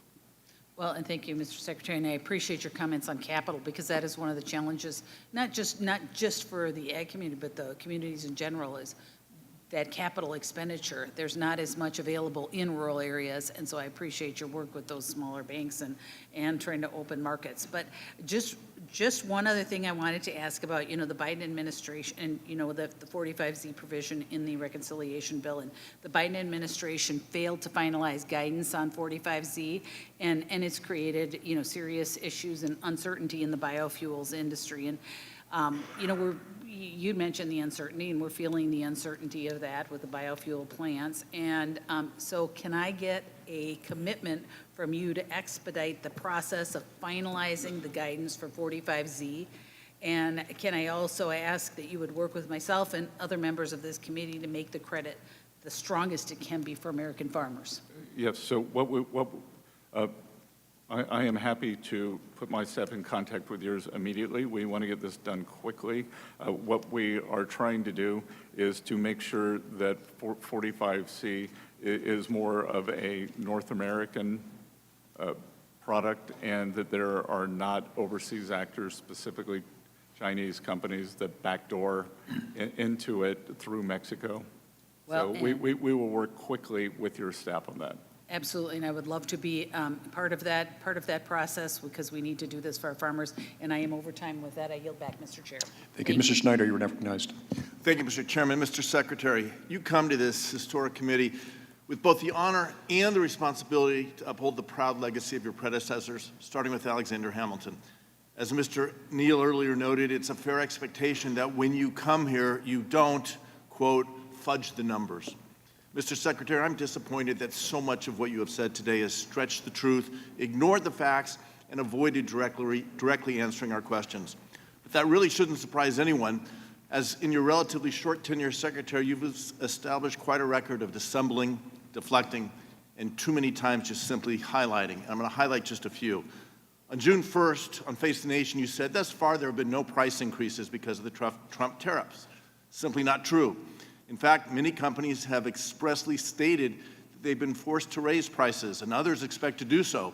Public companies have noticed this in their, as required by law, reports to their investors. I ask unanimous consent to submit to the record an article published by CNBC titled, "Here are the retailers raising prices as Trump tariffs take hold." Without objection. Costco has said, this is my time, Mr. Secretary, this is my time. Costco has said it has increased prices because of tariffs for bananas, for pineapples, for flowers. Best Buy has raised prices, and those changes took effect in May.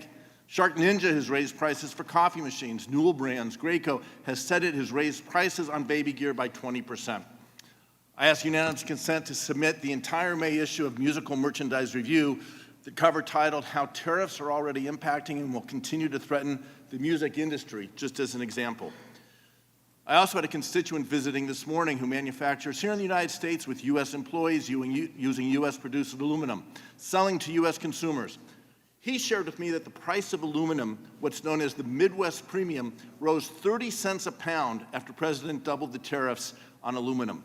Reuters reported on June 9th that the Midwest Premium hit a record 62.5 cents per pound, and that since Mr. Trump was elected, the price has risen nearly 190%. Another example, on May 18th, you said gasoline prices have collapsed under President Trump. According to AAA, when President Trump took office in January, the average price per gallon was $3.23. Prices have gone up and down, but last month, the Bureau of Transportation Statistics said that prices were actually higher. This week, AAA has the average current price at $3.12. None of this reflects a collapse in prices. And on March 7th, you said, there's nothing I'm going to do to hurt collections at the IRS. Yet immediately after the end of this year's tax season, an internal IRS memo indicated you intend to cut 40% of the IRS workforce. You stated that the systems at IRS are grossly outdated. Your predecessor, Charles Rettig, sat in that chair. He was appointed by President Trump, and he testified that we have a potentially $1 trillion annual tax gap. He said then, and I believe now, that better systems and more people working in compliance will help close that tax gap. And yet you are trying to stop the investments in new technology and cutting 40% of the workforce. Mr. Secretary, I frankly wonder if we and the American people should believe anything you say.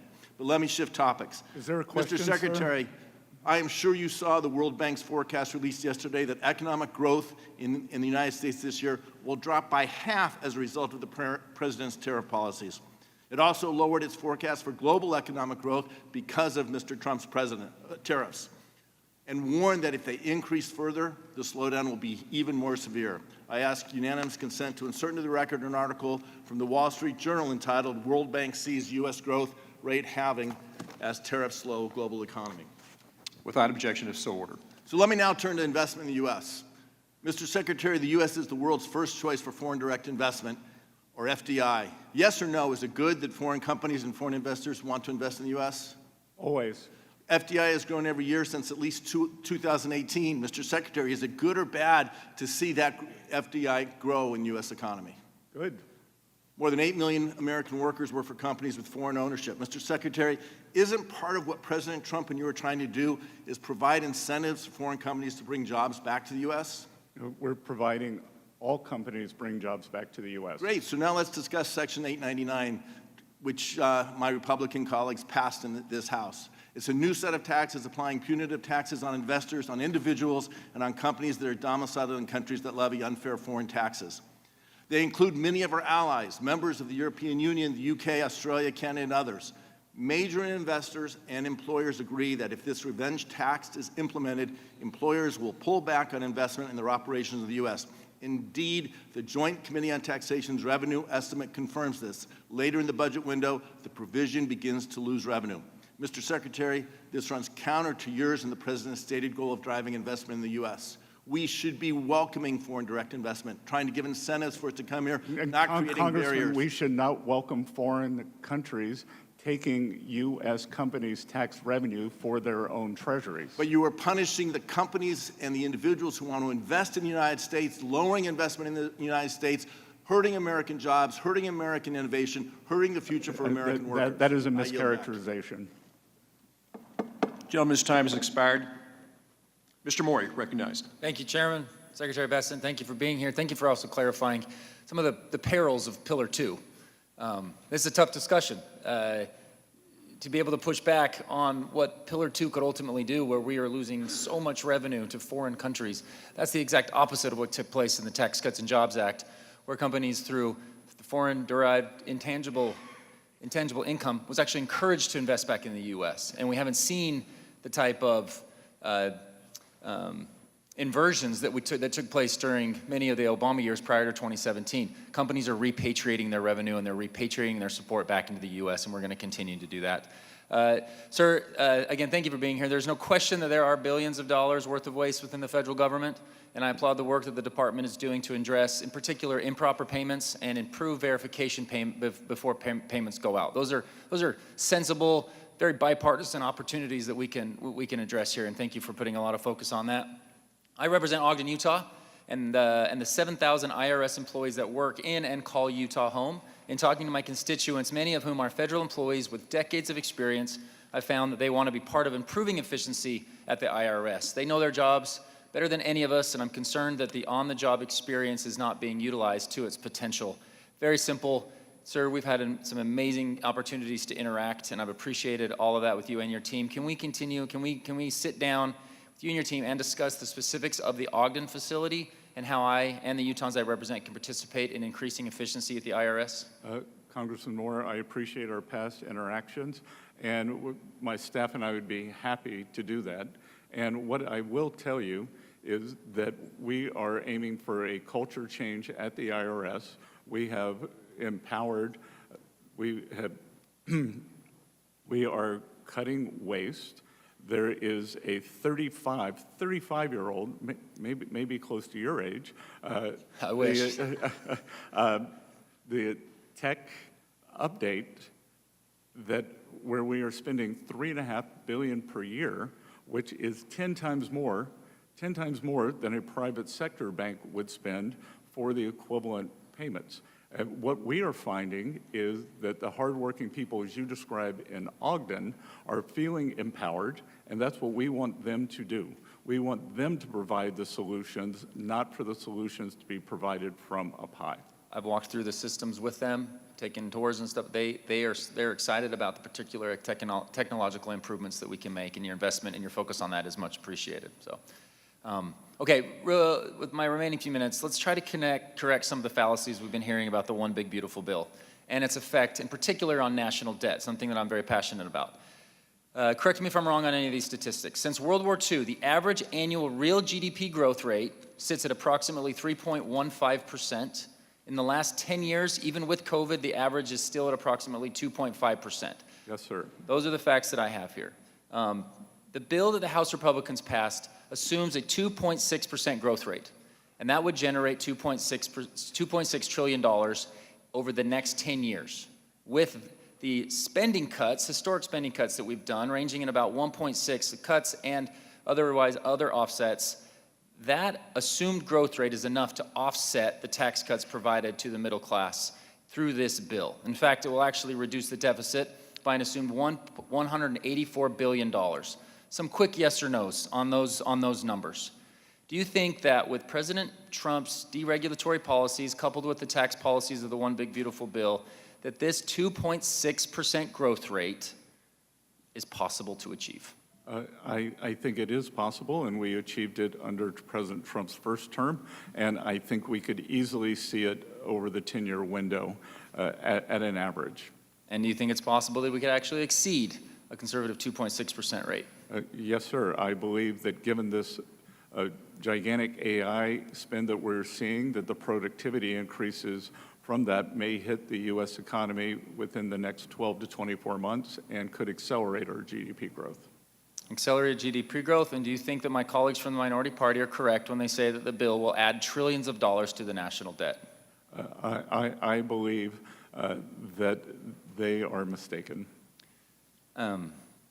Just to close here, it is not unfair for my colleagues on the Democrat side to use CBO scoring in any type of criticism.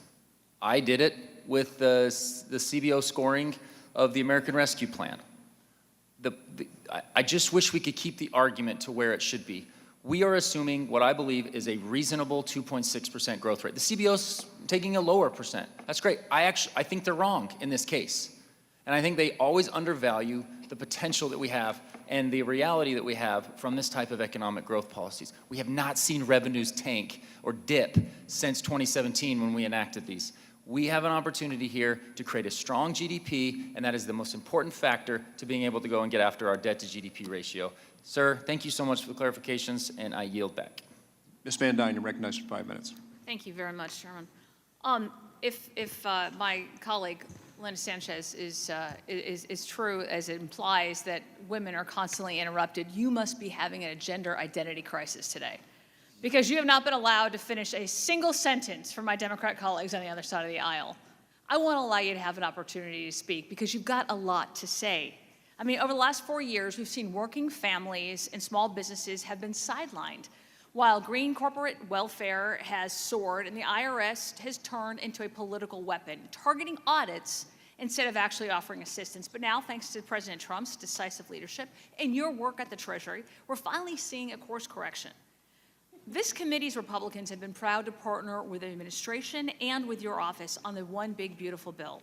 Legislation that delivers exactly what Americans have demanded: permanent tax relief, higher wages, stronger supply chains, and a laser focus on working families. And this bill ends tax on tips and overtime, slashes wasteful green energy giveaways to China, and it puts America, not global climate conferences, at the center of our economic policy. And unlike the so-called Inflation Reduction Act, which sent billions overseas and destabilized our energy grid, this is about made in America investments and letting working people keep more of what they earn. We're also seeing tariffs properly applied, bringing adversaries to the table, reopening trade talks, and resetting unfair terms that have hurt U.S. workers for decades. That's leverage. That's leadership. And finally, let's talk about the IRS. Under your leadership, we have seen billions in waste cut in one of the most efficient filing seasons in recent memory. You've shifted the agency from policing to public service, where it belongs. And the One Big Beautiful Bill builds on this by cracking down on fraud, requiring Social Security numbers for tax credits, and putting taxpayers first, not last. I know that you have not been able to answer a lot of questions today that were brought up. One of them has been specifically about the cuts that you've made at the IRS. Can you please explain the cuts that have been made and how that has added efficiencies?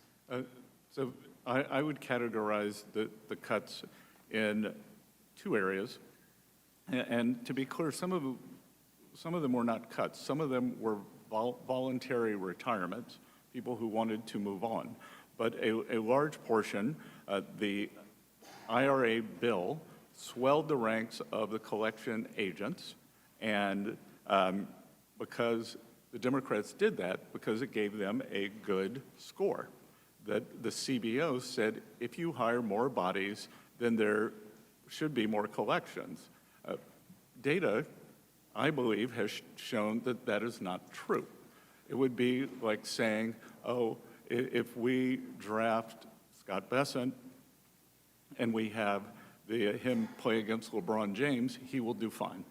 That these new auditors are not equipped to audit sophisticated taxpayers. They would undoubtedly be unleashed against working Americans. We saw from a whistleblower in the Atlanta IRS that qualifications were lowered to bring in these new agents. So we have just gone back to... So we were filling bodies. We weren't actually filling the places with workers. And so we've just gone back to the 2020 level, and the IRS collected taxes very well for hundreds of years before that. Secondly, the tech upgrade has been a disaster. It began in 1990. It is still ongoing. We have taken a look at that, and we were able to save what we believe will be $2 billion a year on that, and end up with a better system. And that's great. We actually have some bills that we've introduced here that we're hoping to be able to supply help on the tech side. Yeah, and that 35-year upgrade will be finished by the end of President Trump's term, and I think it will align with my policies of collection, privacy, customer service. Excellent. I want to give you a chance to answer the last question about the foreign direct investment. You weren't able to. Can you please go ahead and finish your answer? Well, the other thing I want to answer is the congressman conveniently truncated the World Bank article because it said that President Trump's policies were going to cause a decline in world growth, but World Bank president endorsed President Trump's policies. He said that he was doing the right thing for America and that many trade frictions had been created. So if we were going to be honest, the whole article from the Wall Street Journal should go into the record, not just that. All right. Thank you very much. I yield. Thank you. Mr. Panetta, you're recognized for 5 minutes. Thank you, Mr. Chair. Secretary, good to see you. Thank you for being here. As you said, as we know, you came directly from negotiations with China on trade issues, and that a framework was actually released today. And I do appreciate your willingness, the administration's willingness, to seek these types of deals. However, I got to tell you, I'm really, really concerned about the sustainability of any agreement given the lack of congressional involvement and the use of this administration's tariffs under IEEPA. Now, unlike trade agreements, not frameworks, agreements that pass through Congress, these executive frameworks don't include dispute mechanisms, including independent arbiters to rule on disputes. And I think you believe, and I believe, I would say, that makes enforcement extremely difficult. And trade agreements, I firmly believe, need to be enforceable. Secretary, did the last administration, when it had an agreement with China, the China Phase 1 deal, did they come to Congress for a vote? The Biden administration? No, I apologize. The last Trump administration. Thank you. No. Okay. And what happened was that China failed to meet all of its obligations under that Phase 1 agreement. And although it committed to increasing its imports from the U.S. by $200 billion from 20 to 21, it only followed through with 58% of its promised purchases. Now, under Trump's China Phase 1 agreement, did companies have access to any neutral dispute resolution process or panel when those obligations were not met? I would have to, I'm not USTR, so I'd have to get back to you. Okay, thank and you. I would always, Thank you. I would also say the Biden administration failed to No, no, enforce. I'm reclaiming my time, as I got to do. It didn't, okay? So this administration has tried these types of agreements before, and it led to unenforceable agreements. Now, look, learn from Biden. Learn from Trump. I get it. I'm with you. Frameworks, when it comes to trade, as I say, and my colleagues have heard me say, is like a hamburger without the meat, okay? You need agreements. You need Congress involved. And that's what I'd ask, that you please change track towards these more sustainable, comprehensive free trade agreements. And please, get us involved. Use Congress. Help us use our authority. And I know we need to do more of that as well. Trust me. Secretary, the national debt is $36 trillion, correct? Approximately, yes. $29 trillion of that debt is held by the public, correct? Approximately, yes. And I think that number is relevant, is relevant for assessing the debt, as the rest of the debt is in intergovernmental holdings or money the government owes itself. And I believe it's more helpful to look at the debt held by the public as a share of the U.S. economy. At the beginning of this year, the ratio stood at nearly 97% of the GDP. I mean, that's not far off its peak of 106% of GDP after World War II. However, at that time, debt to GDP was on a downward trajectory. Now, from the end of World War II up until about 2008, the debt averaged only 40% of GDP, which was pretty manageable. But since 2008, that debt has jumped from 40 to 100% of GDP. And with this reconciliation bill that you're supporting, combined with other costs, such as Social Security and Medicare, we are heading to a 250 to 300% of GDP debt within 30 years. That is a point that would cause economic calamity. Now, it's no wonder that Moody's downgraded the U.S. credit score, citing the large annual fiscal deficits and growing interest cost. The budget deficit shows how quickly the problem is getting worse as well. The deficit was $1.8 trillion last fiscal year. But this reconciliation bill is set to increase that to over $4 trillion by the end of the decade. And it could send interest costs higher than $2 trillion by 2034. This would consume nearly 1/3 of all government revenue. The CBO said the reconciliation bill would increase the deficit by $3 trillion. A reasonable federal budget committee estimates $5 trillion. Penn Wharton estimates $5.8 trillion. I get the warnings of rising debt and rising debt eventually causing an economic calamity, but it's already hurting the economy now, as we're seeing higher interest rates, higher mortgage rates, and we very well may see elevated inflation and a drag on economic growth. Now, under the current debt trends, real income growth is projected to slow by 10% in the next 30 years. But if the debt rapidly rises, income growth could decline by 30%. Secretary, in your confirmation testimony, you stated that we must get our fiscal house in order. And you've talked about the national debt as a security problem in the past. Is this still your view? Congressman, could I ask where those numbers came from? I will get that to you, but I have those in my preparation material. Okay, Happy to get those to you. because- Once again, I hope it is still your view. I'm out of time, but I really hope it is still your view. And I hope that you not only support trade deals that deal with Congress, I hope that you support a bipartisan fiscal commission where Democrats and Republicans can actually come together, sit at the table, and actually work together on reducing our debt and deficit. Thank you, Mr. Secretary. I yield back. You know what, Mr. Secretary, I'm going to give you some opportunity to answer the question. Which question? Yeah, well, I still... I know you're wondering where the figures came from. You need to know where the figures came from. As I've said before, when I look in the mirror in the morning, I see a deficit hawk, and they support everything to consolidate this debt, stabilize the debt to GDP, and bring down that ratio in a controlled manner. We didn't get here overnight. We're not going to fix it overnight. I would like to fix it by the end of President Trump's term. Thank you, sir. Mr. Feenstra, you're recognized for 5 minutes. Thank you, Mr. Chair. Secretary Bessent, thank you for being in front of us today, Ways and Means. I consider myself a novice in economics. I love to read it and work through it, even teach it once in a while. And I appreciate all that you've done under this administration. I live in rural Iowa. You live, I think, in rural South Carolina, and we love our areas that we live in. And for me, President Trump won rural America by about 90%. There's an ultimatum, the way I see it, an ultimatum on what we need to change in government to make America great again. And I'd like to talk about that as we look forward and as you're in your role and we have this big, beautiful bill that's coming out. Can you talk a little bit about, for Iowa or South Carolina, how this bill will grow our states economically? And I think about, immediate expensing, things like this. Can you just tell the public saying, all right, this is how this is going to be economics on steroids? With pleasure. So,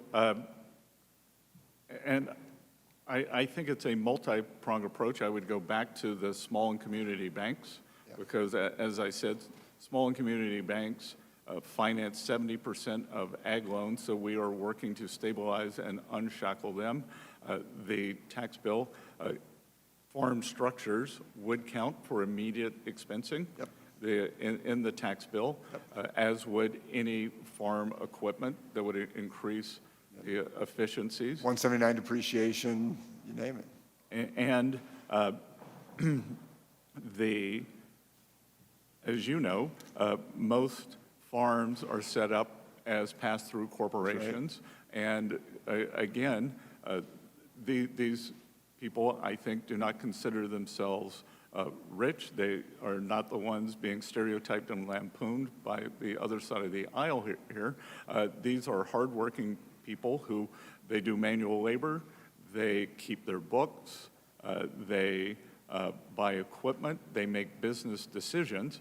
And I think that the certainty and the permanence here is going to be very, very important. It's invaluable. To know that it is going to be there. And as I said, many business owners with whom I've spoken are holding back on the expenditures. Right. And I'm glad you mentioned 90% of the farmers who supported President Trump. I actually, within the past 48 hours with my Chinese counterpart, I told the Vice Premier that you did not make good on your ag purchases. Right. And President Trump's #1 constituency, they are our farmers, and we expect that will be made good. Thank you, Secretary Bessent. Thank you. I mean that. I mean, our commodity prices, soybeans and corn, we rely on these export markets. And if Brazil and Argentina takes over these markets, we're in deep trouble. So I'm very grateful for that. And just talking about tariffs a little bit, we've been taken advantage of for decades. So now as we move forward, we're trying to create a level playing field. And you talked about certainty. Can you just extrapolate on that just a little bit so for small business or large manufacturers or whatever, they just want certainty. How does this project out over the next 6 to 12 months? So I think, as I've said many times, this administration's economic program is a three-legged stool: trade, tax, and deregulation. Yep. The trade has moved faster because the president has used IEPA, an emergency power. Tax, I congratulate everyone in the Republican side of moving the one big beautiful bill through the House with Speaker Johnson's leadership. And we are working with your Senate colleagues. Senator Thune has given the date of July 4th. We'll see. And then deregulation, I think, is both the regulation of the Biden administration acted as a tax, and it acted as an expense on the American people per household, and it slowed economic growth. Yes. And I believe that as these regulations come off, whether it is permitting, whether it for ag, whether it is water usage, whether it is the environmental, that those will kick in the third, fourth quarter, and by 2026 will really take off. So I think on trade we want to move quickly, but these are big issues, and we want to do it right. Yep. And as I said, there are 18 important trading partners. We will get those, and I think we can have certainty there, but the real certainty we need is this tax bill. Yep. Thank you, Secretary Bessent, and thank you and Trump for all you do. This is incredible, and we're going to have a great economic future as we move forward. Thank you very much. Thank you. Thank you, Ms. Malliotakis. Thank you, Mr. Chairman. Thank you, Mr. Secretary, for being here. Under the previous Biden administration, we had 0 trade deals. And in just 5 months, we're seeing more cooperation from Mexico and Canada as it relates to the border and fentanyl. UK, you have a trade deal there. China, we have a framework. Congratulations on the success in last night's meeting. India, Japan, they are now at the table, as are dozens of other countries. And I think it's really important as we approach that July 9th date there for lifting the hold or the pause on the tariffs, that we take into account that we do have these partners who are working with us in good faith. And I hope and I urge the administration to not reinstate the tariffs for the nations that are at the table, that are working with us to reduce the tariffs, the trade deficits, and increase our market access for our products. And I would just like to get your opinion on that, if you agree that we should have a more targeted approach. Let's focus on the most egregious offenders who are not as willing to work with us to rectify that. Well, we are focusing on the most egregious. And there, as I've said, there are 18 important trading partners. Most of them account for approximately north of 90% of the trade deficit. So our largest trading partners are, many of them, the biggest problem. Many of them have, as I've said, have come with good offers and are working in good faith. It will be up to President Trump, but it is my belief that if someone is negotiating in good faith, that an extension will be possible. That's great news. And in conversations with USTR Ambassador Greer, it's my belief that with smaller countries where we have lower levels of trade, we may be able to do a one-size-fits-all regional deal. So that would cover a great deal of ground on It's great, and I wish you a lot of success there, and I appreciate that. And if I also want to keep in mind that if we want to build in America, as the President, as you, as I, and this committee wants to do, we need to make sure that we have access to parts and supplies from abroad. So let's keep that in mind as well as we're moving forward with the tariff discussions. I'm concerned about tariffs on pharmaceuticals. In particular, it's an access issue, it's an affordability issue, it's a national security issue. As you know, right now we're relying heavily on foreign countries, particularly communist China. But domestic pharmaceutical production requires long-term investment, and to establish a secure and self-reliant supply chain here at home, it's something that you can't just flip the switch on. It does take time. And certainly the provisions you mentioned earlier that we put in our one big beautiful bill will help us get there, incentivize, expand facilities, build new facilities. But until we reach that full domestic production capability, the U.S. remains dangerously dependent on foreign sources for life-saving medicines and medical inputs. And so I hope that we'll take that into account when we look at tariffs and not place tariffs on pharmaceuticals that we desperately need here in the United States. I, alongside with my colleague, Congressman Schneider, we introduced bipartisan legislation, H.R. 2213, the Medical Supply Chain Resiliency Act. And we learned from COVID that we must, obviously, that our supply chain is too fragile, and we need to do what we can to make it more accessible, these pharmaceuticals. My legislation would address this by enhancing the President's ability to negotiate trade agreements with trusted trade partners to reduce or eliminate tariffs, quotas, and other barriers that create a disincentive to manufacturing here in the United States. It would ensure that critical medical goods and supplies and services are delivered safely, quickly, efficiently to patients here at home. And I hope that you will take a look at this bill. It has some good bipartisan support, good industry support, and it really does complement what we did in the one big beautiful bill to incentivize and give the President that flexibility to negotiate with those trading partners. Yeah, Congresswoman, I could not agree with you more. The only good outcome from COVID was it showed us our strategic deficiencies in areas like semiconductors and especially pharma. As you mentioned, a large part of our pharma does come from the PRC. That actually gives them negotiating leverage. I think it would be a tragic mistake if they were ever to flip off that switch, but it's always there. They could. They flipped up other switches. India, who is a more reliable, durable partner, is also a large supplier, but we do need to bring that home. Well, great. I look forward to working with you on that, and an endorsement from you of my legislation would be very welcome. Good. Thank you for your leadership on that. Thank you very much. Mr. Horsford. Thank you, Chairman Smith, and to the ranking member. Mr. Secretary, good afternoon. Does taking health care away from 16 million Americans lower prices for working families, yes or no? I'm not sure what that question means. The bill, the big, beautiful bill that was passed by this committee and the majority of the Republicans in the House would eliminate health care for 16 million Americans. I'm asking, does that lower the cost for working families? Yes or no? Again, which cost? Oil, fuel cost, food cost? Household cost. Sorry? The cost that households have to cover every month. Middle class working people.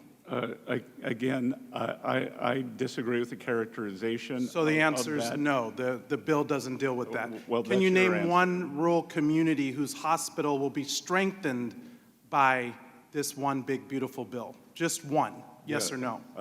Again, I'm not HHS, but I will be happy to get to you on that. I would appreciate that answer. 16 million people stand to lose health care. That's thousands of hospitals that will be affected. We're talking about jobs and families that will be impacted.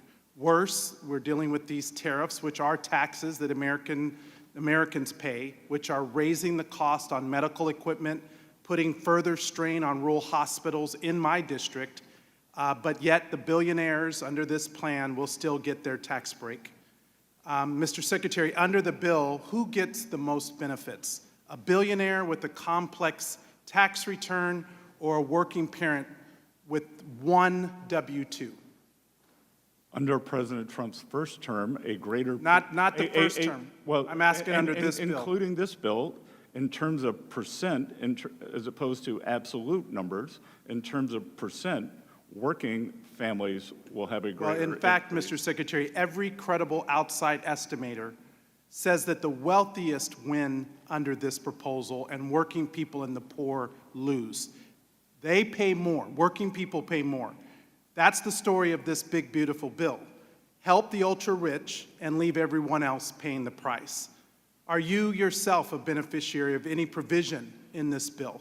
Will you personally receive a tax cut under the provisions of under this bill?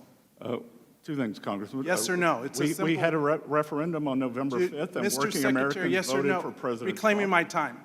And Reclaiming my time, Mr. Chairman. two, Mr. Chairman, I'm reclaiming my time. And two... So, Mr. Secretary, it's my time, Mr. Secretary. I'm asking you a yes or no question. I'm trying to answer you, and... It's a yes or no question. Saying it louder does not elicit an answer. Well, not answering the question at all proves that you're evasive.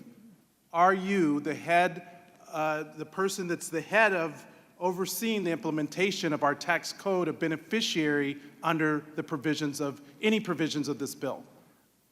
Again, this is an extension of an existing bill. So are you a beneficiary? This is an extension. Okay, I will take that as a no. Mr. Secretary, question. Did the TCJA help increase the supply of housing? Yes or no? Sorry? Did the TCJA help increase the supply of housing? Yes or no? I don't know. And According to the the Federal Reserve of Philadelphia, comparing the pre and post TCJA housing market, they found that between January of 2015 to October of 2019, housing construction, in fact, slowed under TCJA.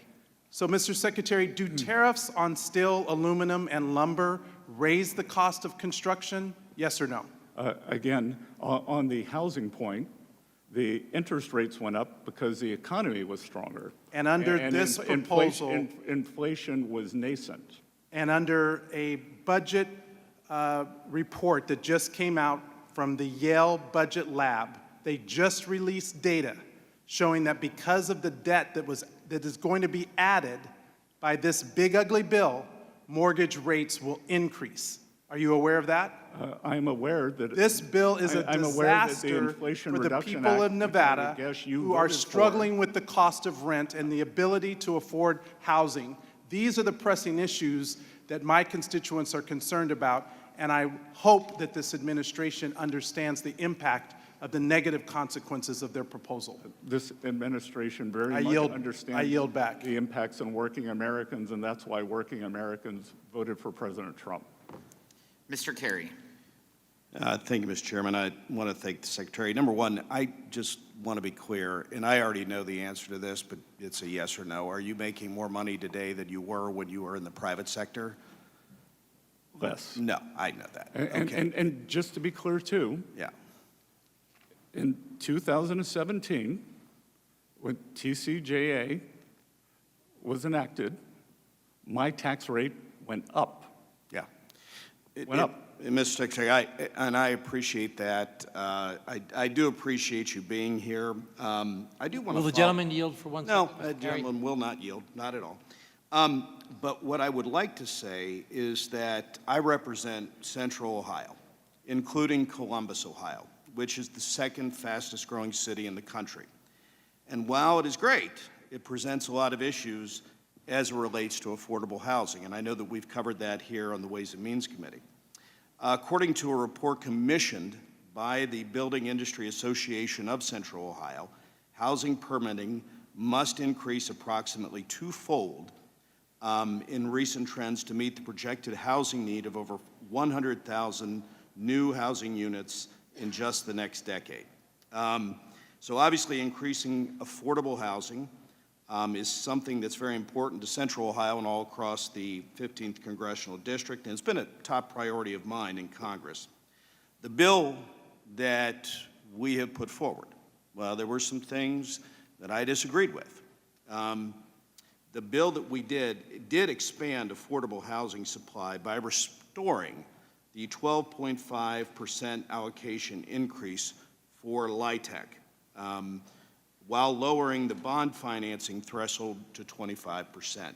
I think these are very, very powerful things in the affordable housing world, and something that I think we as members of Congress, on both sides, I mean, you're going to hear a lot of drama, but the bottom line is I think there are a lot of things that we can agree with. Do want to ask you a couple questions before we move on to the next person. Over the last 4 years, in a state like Ohio, families have been squeezed, obviously, by rising prices, cost of living, groceries, whatever. And I want to address the child tax credit, because I think this is something that we did in our package that I'm very proud to have supported. So I supported it in this bill, and it increases it by $500. Can you speak to how the Treasury views the role of modernizing the child tax credit and boosting family stability and workforce participation, and what's at stake if we let these enhanced benefits expire? Well, Congressman Kerry, that is a fantastic point, because not only does the One Big Beautiful Bill add $500 to the child tax credit, it makes it permanent. Mm-hmm. So if the bill does not pass, then there will be substantial diminution when we talk about uncertainty for working families in terms of which parent should go to work, which shouldn't, in terms of supplies, in terms of their household balance sheets. So I think, as with most things in this bill, the permanence, as well as the increase in the child tax credit is what is very powerful here. And again, can you address if we did nothing, right? If we did absolutely nothing, we're going to go up to $2,500.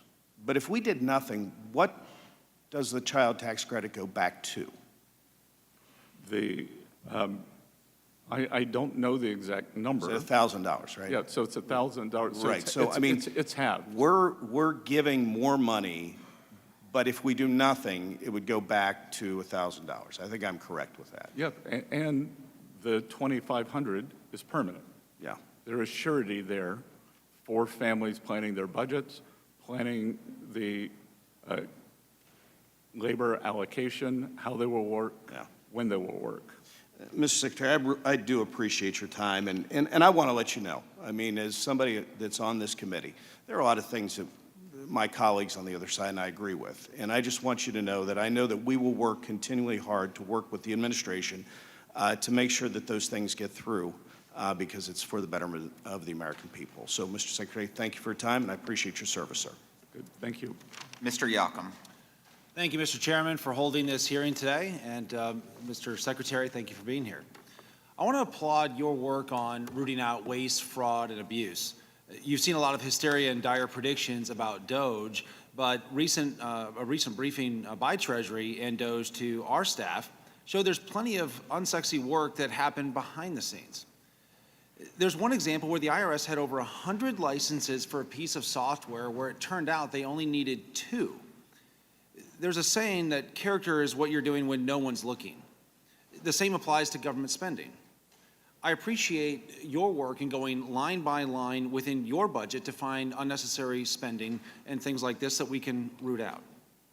One area of spending that I do think is well worth the investment is our taxpayer advocate service, which helps our caseworkers navigate the IRS bureaucracy that our constituents often face.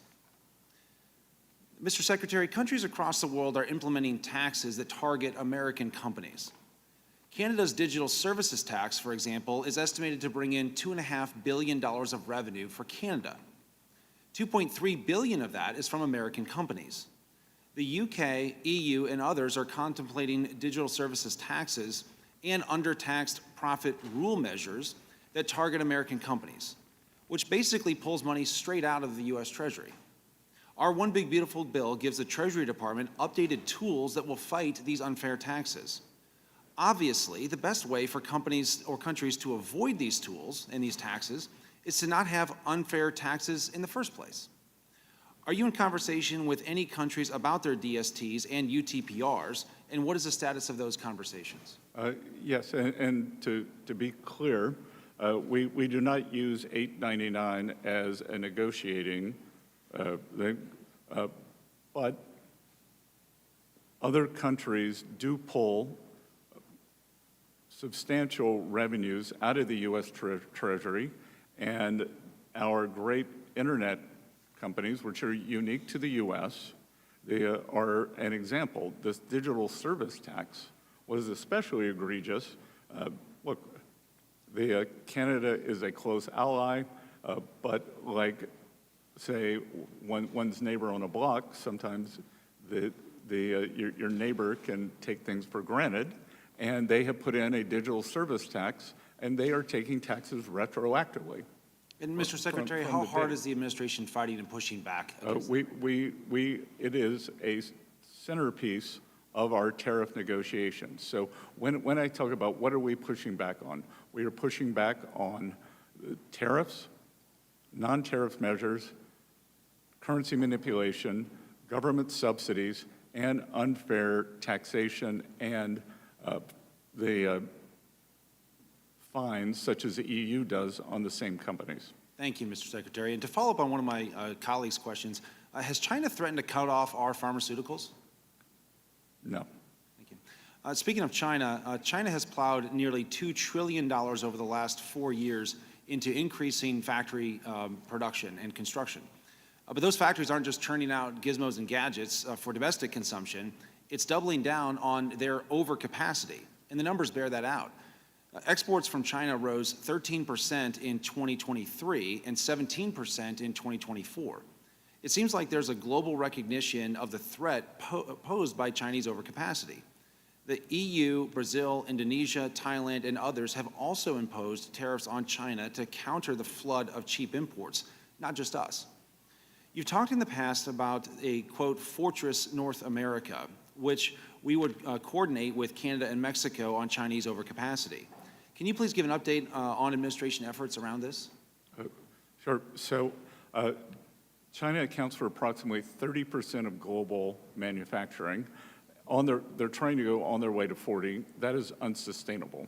I warned our allies that when we put our tariff wall around China, that the goods and services, which I would say are the equivalent of that Disney movie where the brooms carry the buckets of water, that's the Chinese business model. And I warned them, the goods will come ashore in Europe, in Canada, in Australia, and unfortunately, I was proven correct. So they are seeing substantial price deflation from China, especially in things like EVs. So we think that it's important not to have transshipment. So goods cannot move from China to Vietnam to the US, from China. And the reason I talked about Fortress North America, because the greatest opportunity for transshipment is via Mexico or Canada using USMCA. Our trade partners are very responsive to this. They have made some very good offers on it. Thank you, Mr. Secretary. And Mr. Chairman, I yield back. Mr. Gomez. Thank you, Mr. Chairman. Mr. Secretary, how are you doing?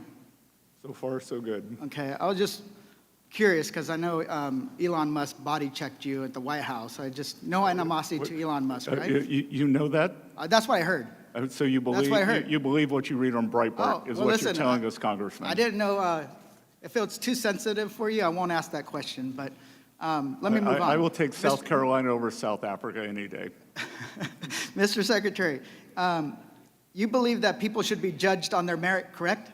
Yes, sir. You believe people should be judged on their job performance, correct? Yes, sir.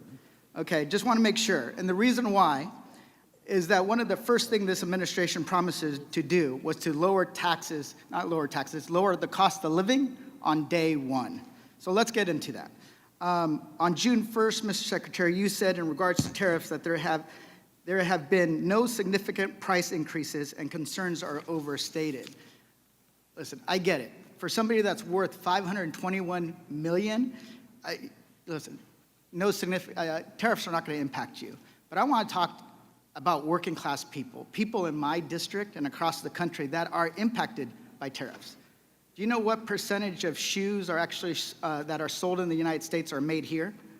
I do not know that, but what I know is... Let me reclaim my time. And the reason why... The inflation number Let me tell you why. Because 1% of the shoes sold in the United States are made here, 1%. That means 99% of the shoes are made somewhere else.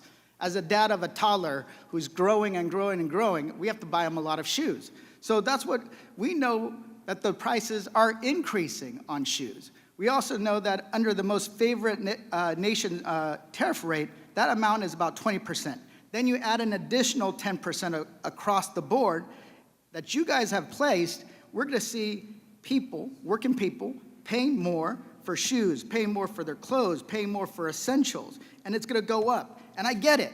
You're worth $521 million. I know that the president's a billionaire. I know Elon Musk, most of the cabinet members are billionaires. And I know that you're on the lower end of that economic ladder in the White House. But for somebody that's making $30,000 or less a year, it's significant.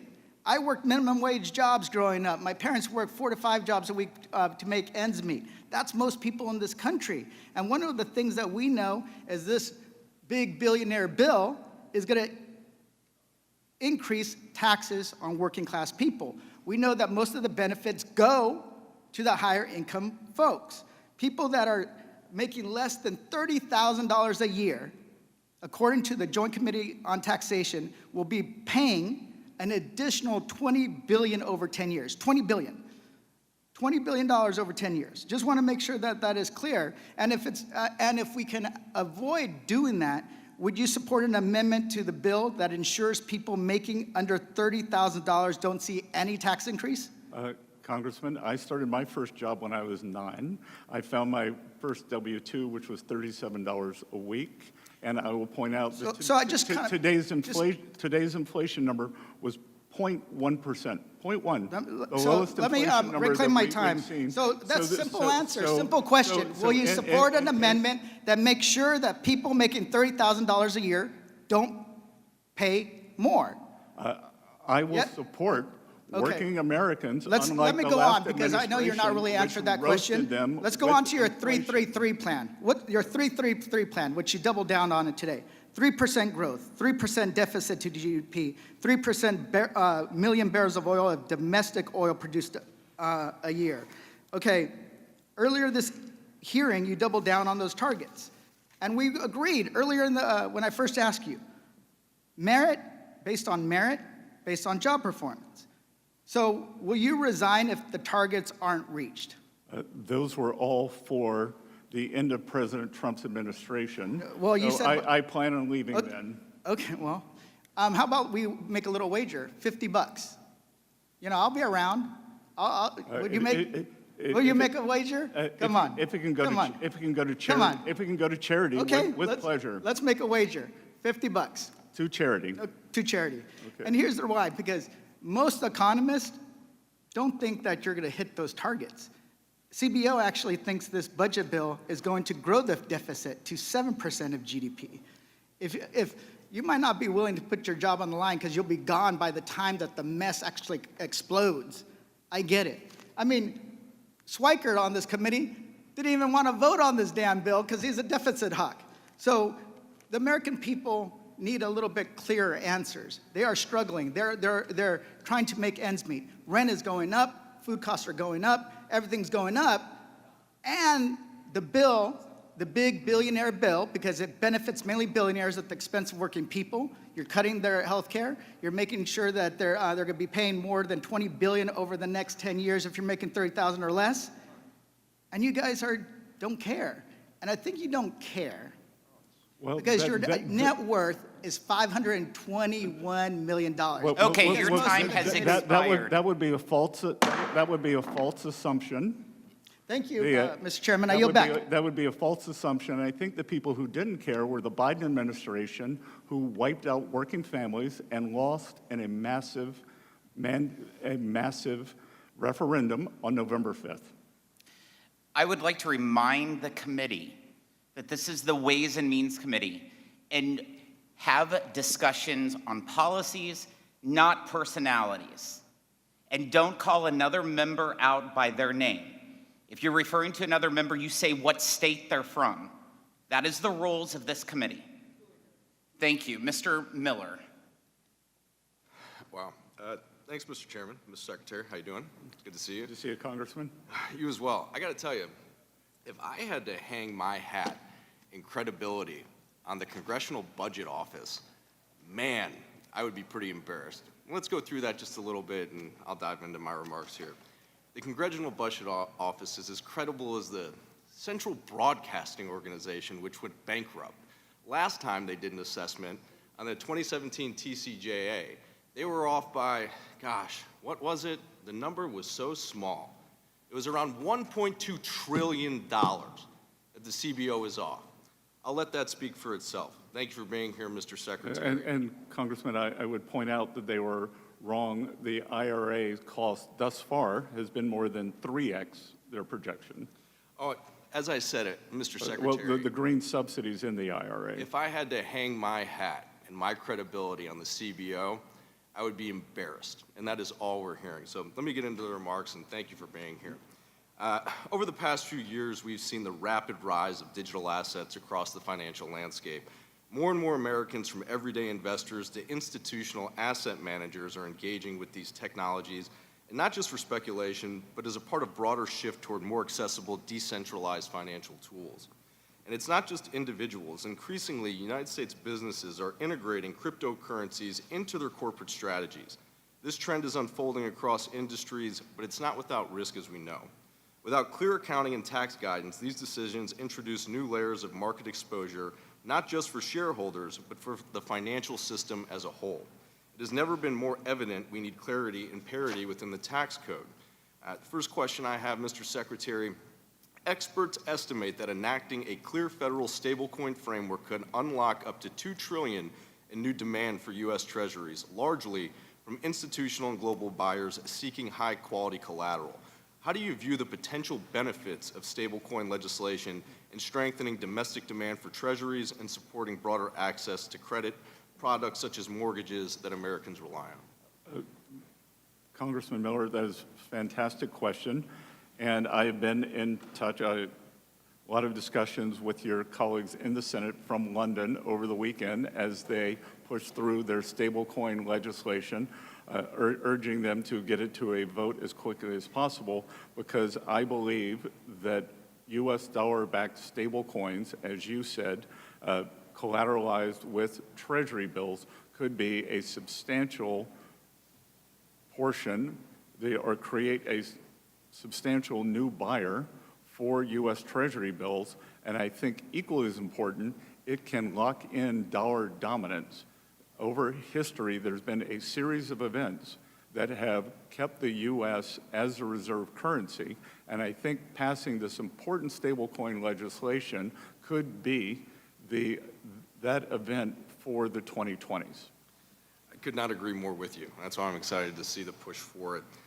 Would you agree, Mr. Secretary, that pairing that type of stablecoin legislation with clear, modernized tax guidance for digital assets would offer the greatest chance of encouraging responsible investment, giving both individuals and institutions the confidence and certainty they would need? Yes, sir. Yeah, I feel as well. I want to shift to our one big beautiful bill, Mr. Secretary. As we look toward the expiration of key provisions of the Tax Cuts and Jobs Act, I'd appreciate your thoughts on how extending the expanded standard deduction would improve middle-class families and how Treasury is evaluating the trade-offs associated with that policy. Well, we've seen the numbers, and the largest tax increase in history would add the great distress to working families due to the economic distress and to many of the provisions, as we just discussed, the child tax credit dropping from $2,000 to $1,000. And I don't even like to think about the havoc that it would wreak within the economy, especially within small businesses. And, we hear a lot about, how this is only, a tax cut for a certain, demographic or socioeconomic class within our society. The average American, if this were to not go through, would receive the largest tax hike in our country's history. That goes from the person who has $0 in their checking account to the most wealthiest individual that we have in the world. I just want to make that abundantly clear. This piece of legislation, without its support in getting through, will give the American people the largest tax hike in government history, and that is what we are preventing with this legislation. Thank you, Mr. Secretary, and I yield back. Good. Thank you. Mr. Bean. Thank you very much, Mr. Chairman. A happy birthday to you and a very good afternoon, Ways and Means Committee. Mr. Secretary, welcome. I'm sorry you have to put up with this, including the profane language that we listen to a lot of folks up here. I don't know, their mom must not have taught them any manners. You, sir, could be anywhere. You don't have to do this. The only thing I can imagine is love of country. And so I want to say thank you. A grateful nation says thank you for your service. It's an honor. And thank you for trying. I know it bothers you as a financial guy, and I was a former banker. It bothers you that this country continues to go in the wrong direction financially. So thank you for trying to turn the wheel as little as we possibly can. And I think we're all finding out that wheel can get sticky at times. So thank you for putting some extra muscle in it. And part of turning that wheel is the one big beautiful bill, which, again, thank you for your service. There's so many great things in it. I'm going to ask you that, what's your favorite in just a bit. But first of all, I've talked to some restaurant owners that have confusion and angst over the tax on tips. And so once this legislation is enacted, Treasury will need to update its administrative guidance regarding the treatment of tips, particularly regarding the adjustable gratuities. You know, when the bill is already pre-filled out of tips, and will you and Treasury, I know you're going to head this direction anyway, commit that Treasury will clarify its guidance so recommended gratuities such as those added to the bills of large parties where the customer retains the ability to adjust the amount are treated as tips rather than service charges, so the intended target that Congress wants to do it is you don't pay tax on tips. Mr. Secretary, what say you? Congressman, we have a lot of data on tip income, so this should be a relatively easy endeavor, and we will work to make this as seamless and as efficient as possible. so that the working people who receive tips, that it will be expedited and that the small business owners will experience as little paperwork as possible. Thank you, Mr. Secretary. That's the right answer. I listened to you. You've been speaking, and you've done marvelous work because you and DOGE, the DOGE effort, have said even before your tenure, Treasury was out of control. Not even the most essential information in its computer disbursement systems, which has led to over $165 billion in improper payments just last year. We double paid things, and then once we paid them, we couldn't figure out why we paid them. I listened to you of what's needed, and guess what? I've got great news, Mr. Secretary. Tomorrow, I, along with Joni Ernst, we're both involved in the DOGE caucuses of each house, is coming up with a financial payment bill that says on every bill that the United States pays, we'll have a brief description of the purpose of the payment, the appropriations account, which the payment is to be withdrawn, the payment reported on usaspending.gov so it's transparent and the world can see where we're spending the money, and then an annual update on all information related to these payments. It's exciting. It's what you asked for. My question is, what do we need to do to get you on board this bill? And you can say you had me at hello if you want to, but how does that sound? Are you excited about that bill? Sir, I'm excited about accountability on the payments. When I arrived at Treasury, there's something called a TAS, Treasury Accounting Symbol. One third of the disbursements that we sent out every year did not have a TAS. Without a TAS, a payment cannot be linked back to an appropriation. So there are approximately, imagine Treasury, the TGA is the checking account for the United States of America. Above that sits approximately 450 entities, whether it's agencies, that they just send down payment requests and they'd automatically been sent out. For the first time, we asked that it act like a commercially viable enterprise and that task numbers be assigned. And eventually, the goal should be, perhaps you and Senator Ernst, once you pass this, your second goal could be that these entities that sit above Treasury could all pass an audit. No, amen. We're working with your team now to make sure that everything that you want in that bill is set. So thank you very much. It sounds like we're going to make a great team. Last thing, anything that else we need to know on the one big beautiful bill? Is there any misinformation you want to clear up, Mr. Secretary? Well, I don't think I have the time to clear up the misinformation, but I will say that I believe that the economic impetus, the certainty, because there is a duality between the critics of this administration. All I hear is tariffs. It's like TDS has become tariff derangement syndrome, and that all I hear about is uncertainty from tariffs, but then the same side wants to give us uncertainty on taxes. So let's get this bill done and get the certainty on taxes. We will have certainty on tariffs within some window over the coming quarters. Amen, And Mr. then Secretary. then the U.S. economy can realize its full potential. Thank you, Mr. Secretary. I yield back. Thank you for being here today. Ms. Plaskett. Thank you very much, Mr. Chairman. Thank you to the witness for being here this afternoon with us, making yourself available and answering questions and engaging with the members of this committee.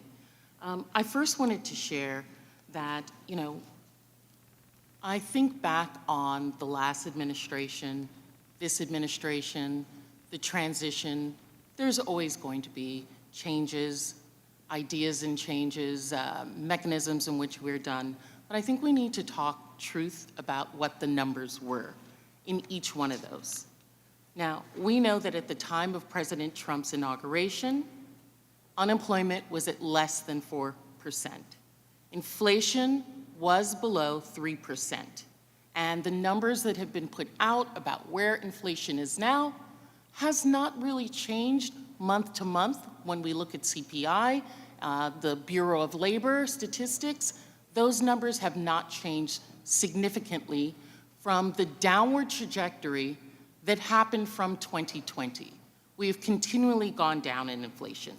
Economic growth at the time of inauguration was at 2.8% in real terms. And that was, according to World Analysis, one of the fastest growing economies in the world. The bottom 20% of workers saw the largest real wage gains during the Biden administration.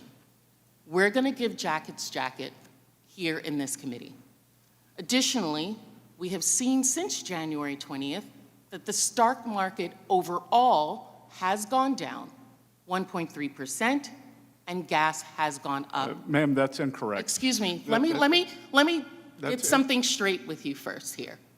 I've seen you interrupt everyone. When you come to someone's house, you respect their rules. And in this house, we don't interrupt individuals. And you're not going to interrupt my time. I'm going to give you time to respond. You may want to jot down some notes about things that you don't agree with me on so that you can respond to them at that time. But while I'm speaking, as the person holding this time, you will refrain from speaking, sir, until I am done. Until I am done, and then I will give you time to speak, okay? Look forward to facts. Thank you. I'll look forward to your response, whether they're factual or incorrect either. Now, one of the things that I noticed that the president, our present president, has said that he was going to do was going to bring down the cost of living.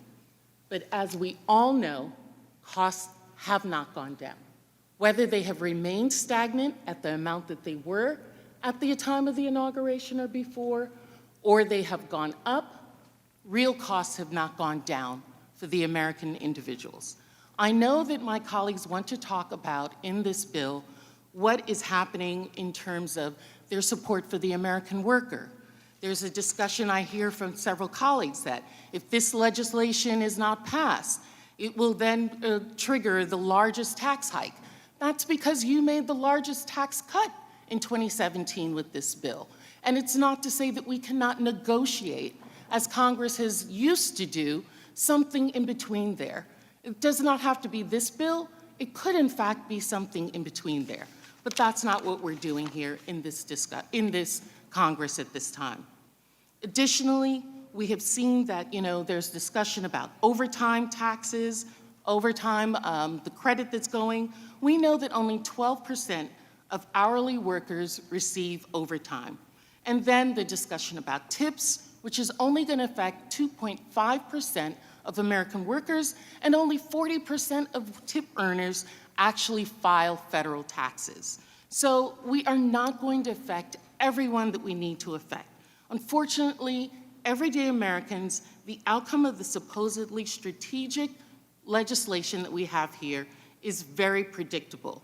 We're watching the cost of bread, bacon, butter rise, egg prices continuing to go up, and the rising cost is not going to happen.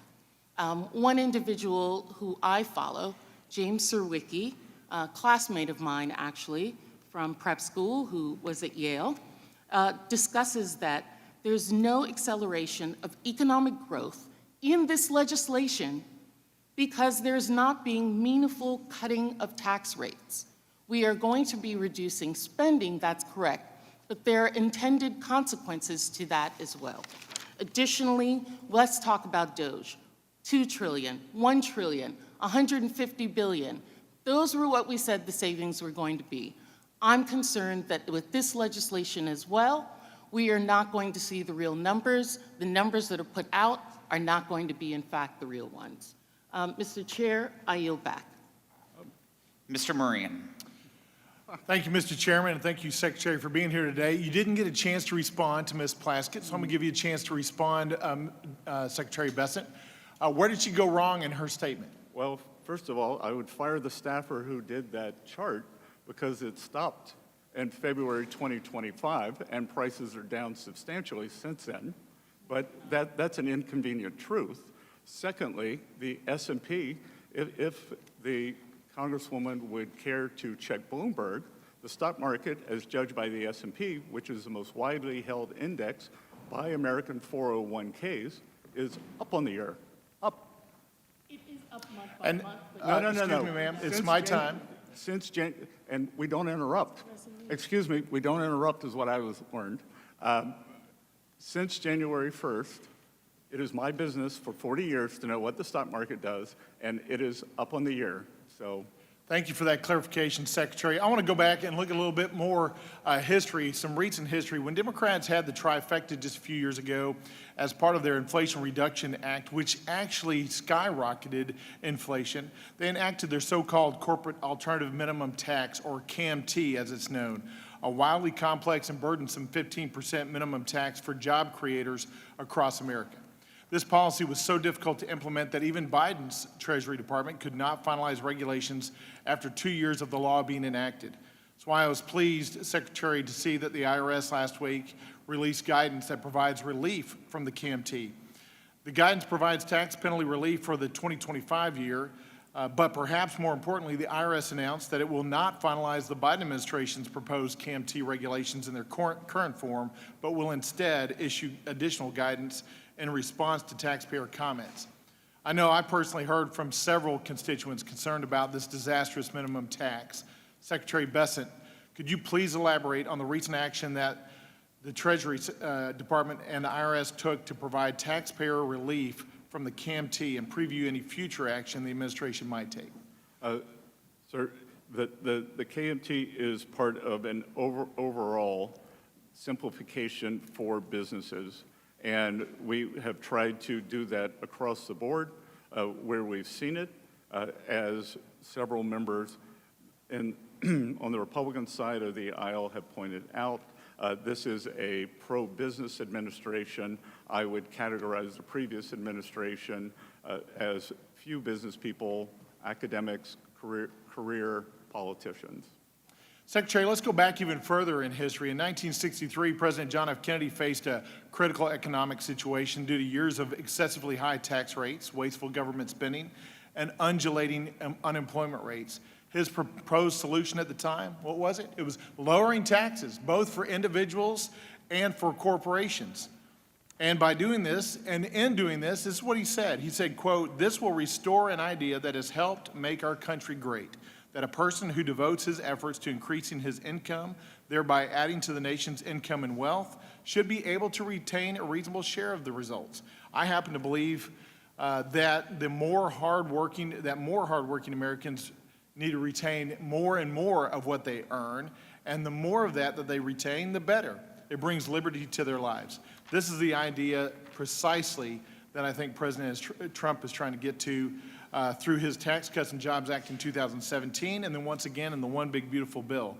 If you want to increase innovation, spur economic growth, and raise overall revenues, you lower taxes for everybody and put more money in the hands of hardworking Americans, small businesses, and farmers. Would you agree with that proposition, Secretary Bessent? And would you say that the One Big Beautiful Bill is perhaps the most pro-growth, pro-worker, pro-business legislation since the TCJA, maybe even more so?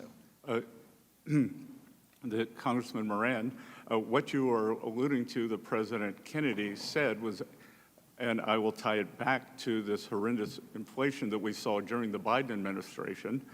His economic advisor was a Yale professor, James Tobin, and he asked Professor Tobin, what is the governing factor on government spending? It's inflation, isn't it? And I'm afraid that Secretary Yellen, who was a dissertation student of Professor Tobin, did not heed that lesson as we got the great inflation during the past period from this government spending.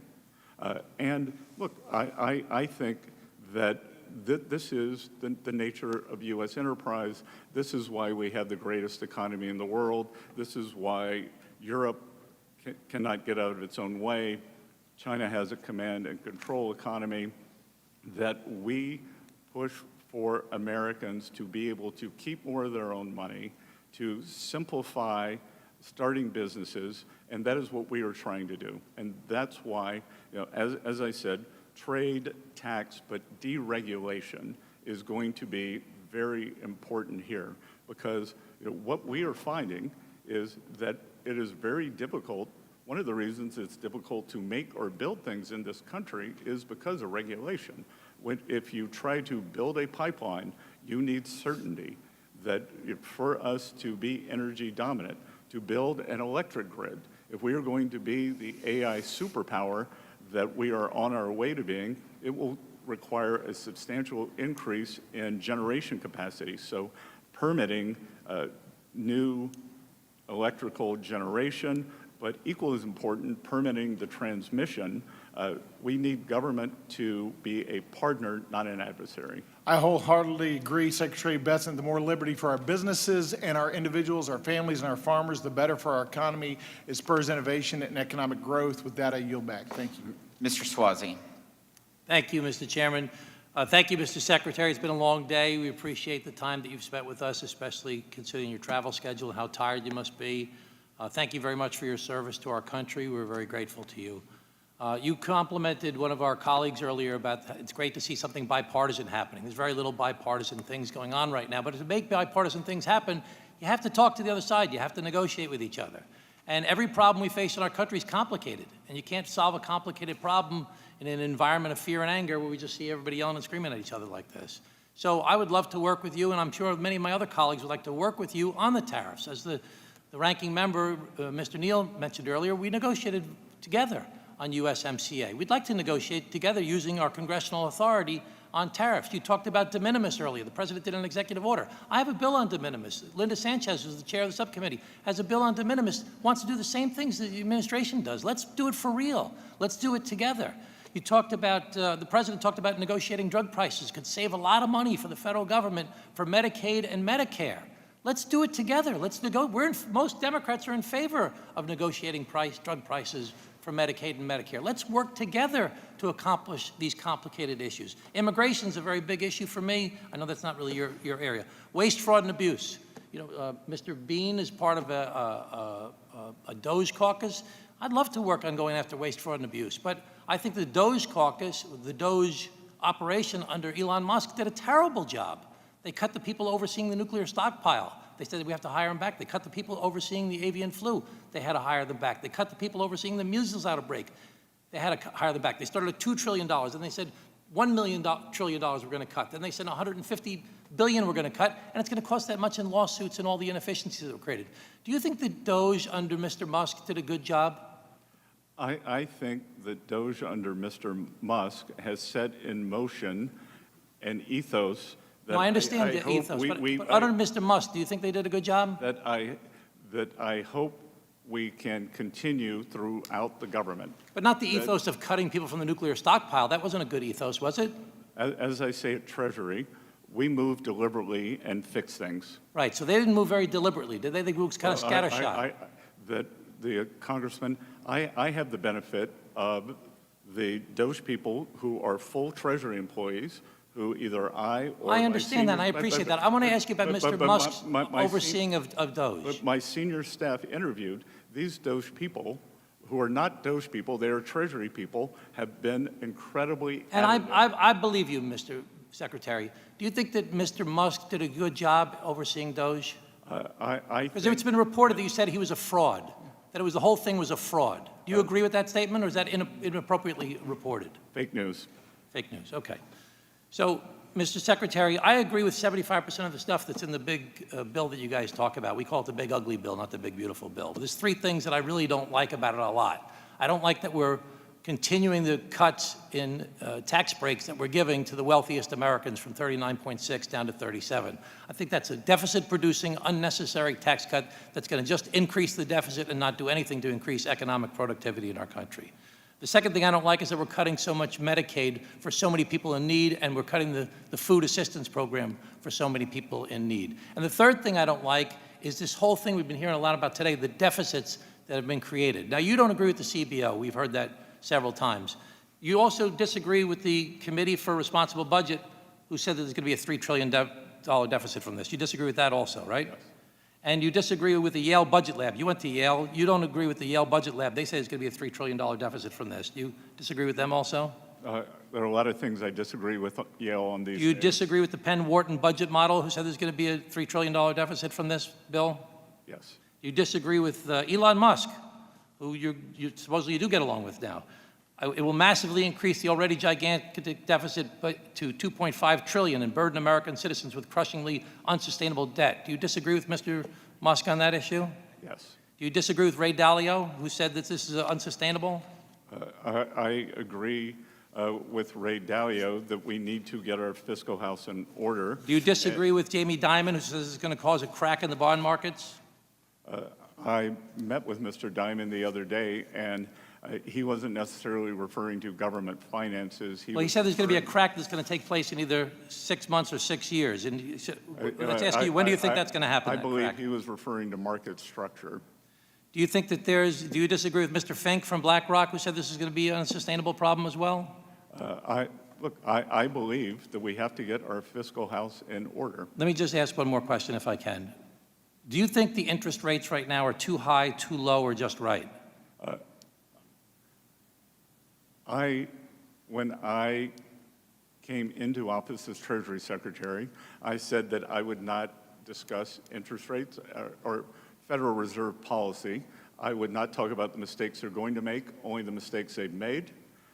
But you said earlier that a good economy made the interest rates go up under the last tax bill. So you're proposing that this current tax bill will be good for the economy, make the economy stronger. Will that cause the interest rates to go up? As I'm not commenting on Federal Reserve policy, but I'm talking about the inflationary effects of what you say would be a good economy. Well, I think you're conflating a good economy with strong growth. Under President Trump, we had strong growth. And interest rates went up, you said. You just said in your previous testimony that caused interest rates to go up. That the Fed raises rates because growth is strong. If we have so do you think interest rates are going to go up under this bill? If we have strong non-inflationary growth, perhaps we are already, Congressman, the market lives in the future. Perhaps we have already priced in the growth and the passage of this bill, so we will see. Well, I've already taken too much time, but let me just say I'm very concerned that the increasing deficits, the tariffs, and the reduction of the workforce happening from some of the deportations that are happening are all going to be inflationary. And they're all going to cause inflation. They're going to cause interest rates to stay high or get higher. And it's something that we all need to be concerned about. And these complicated problems that we face require us to work together to try the debate of lively minds to try and figure out how we can make our country better and stronger. And this one-way issue of it's my way or the highway, and we're not going to work together, it's not going to work for our country. Over. I was very reliant, but a minute 52 is a lot. Thank you, Mr. Chairman. Secretary, thank you for spending almost 5 hours in taking questions from this committee. I know some of the questions were out of line and unacceptable, and I appreciate how you handled it, and I appreciate how you represented the administration. Please be advised that members have 2 weeks to submit written questions to be answered later in writing. Those questions and your answers will be made part of the formal hearing record. With that, the committee stands adjourned.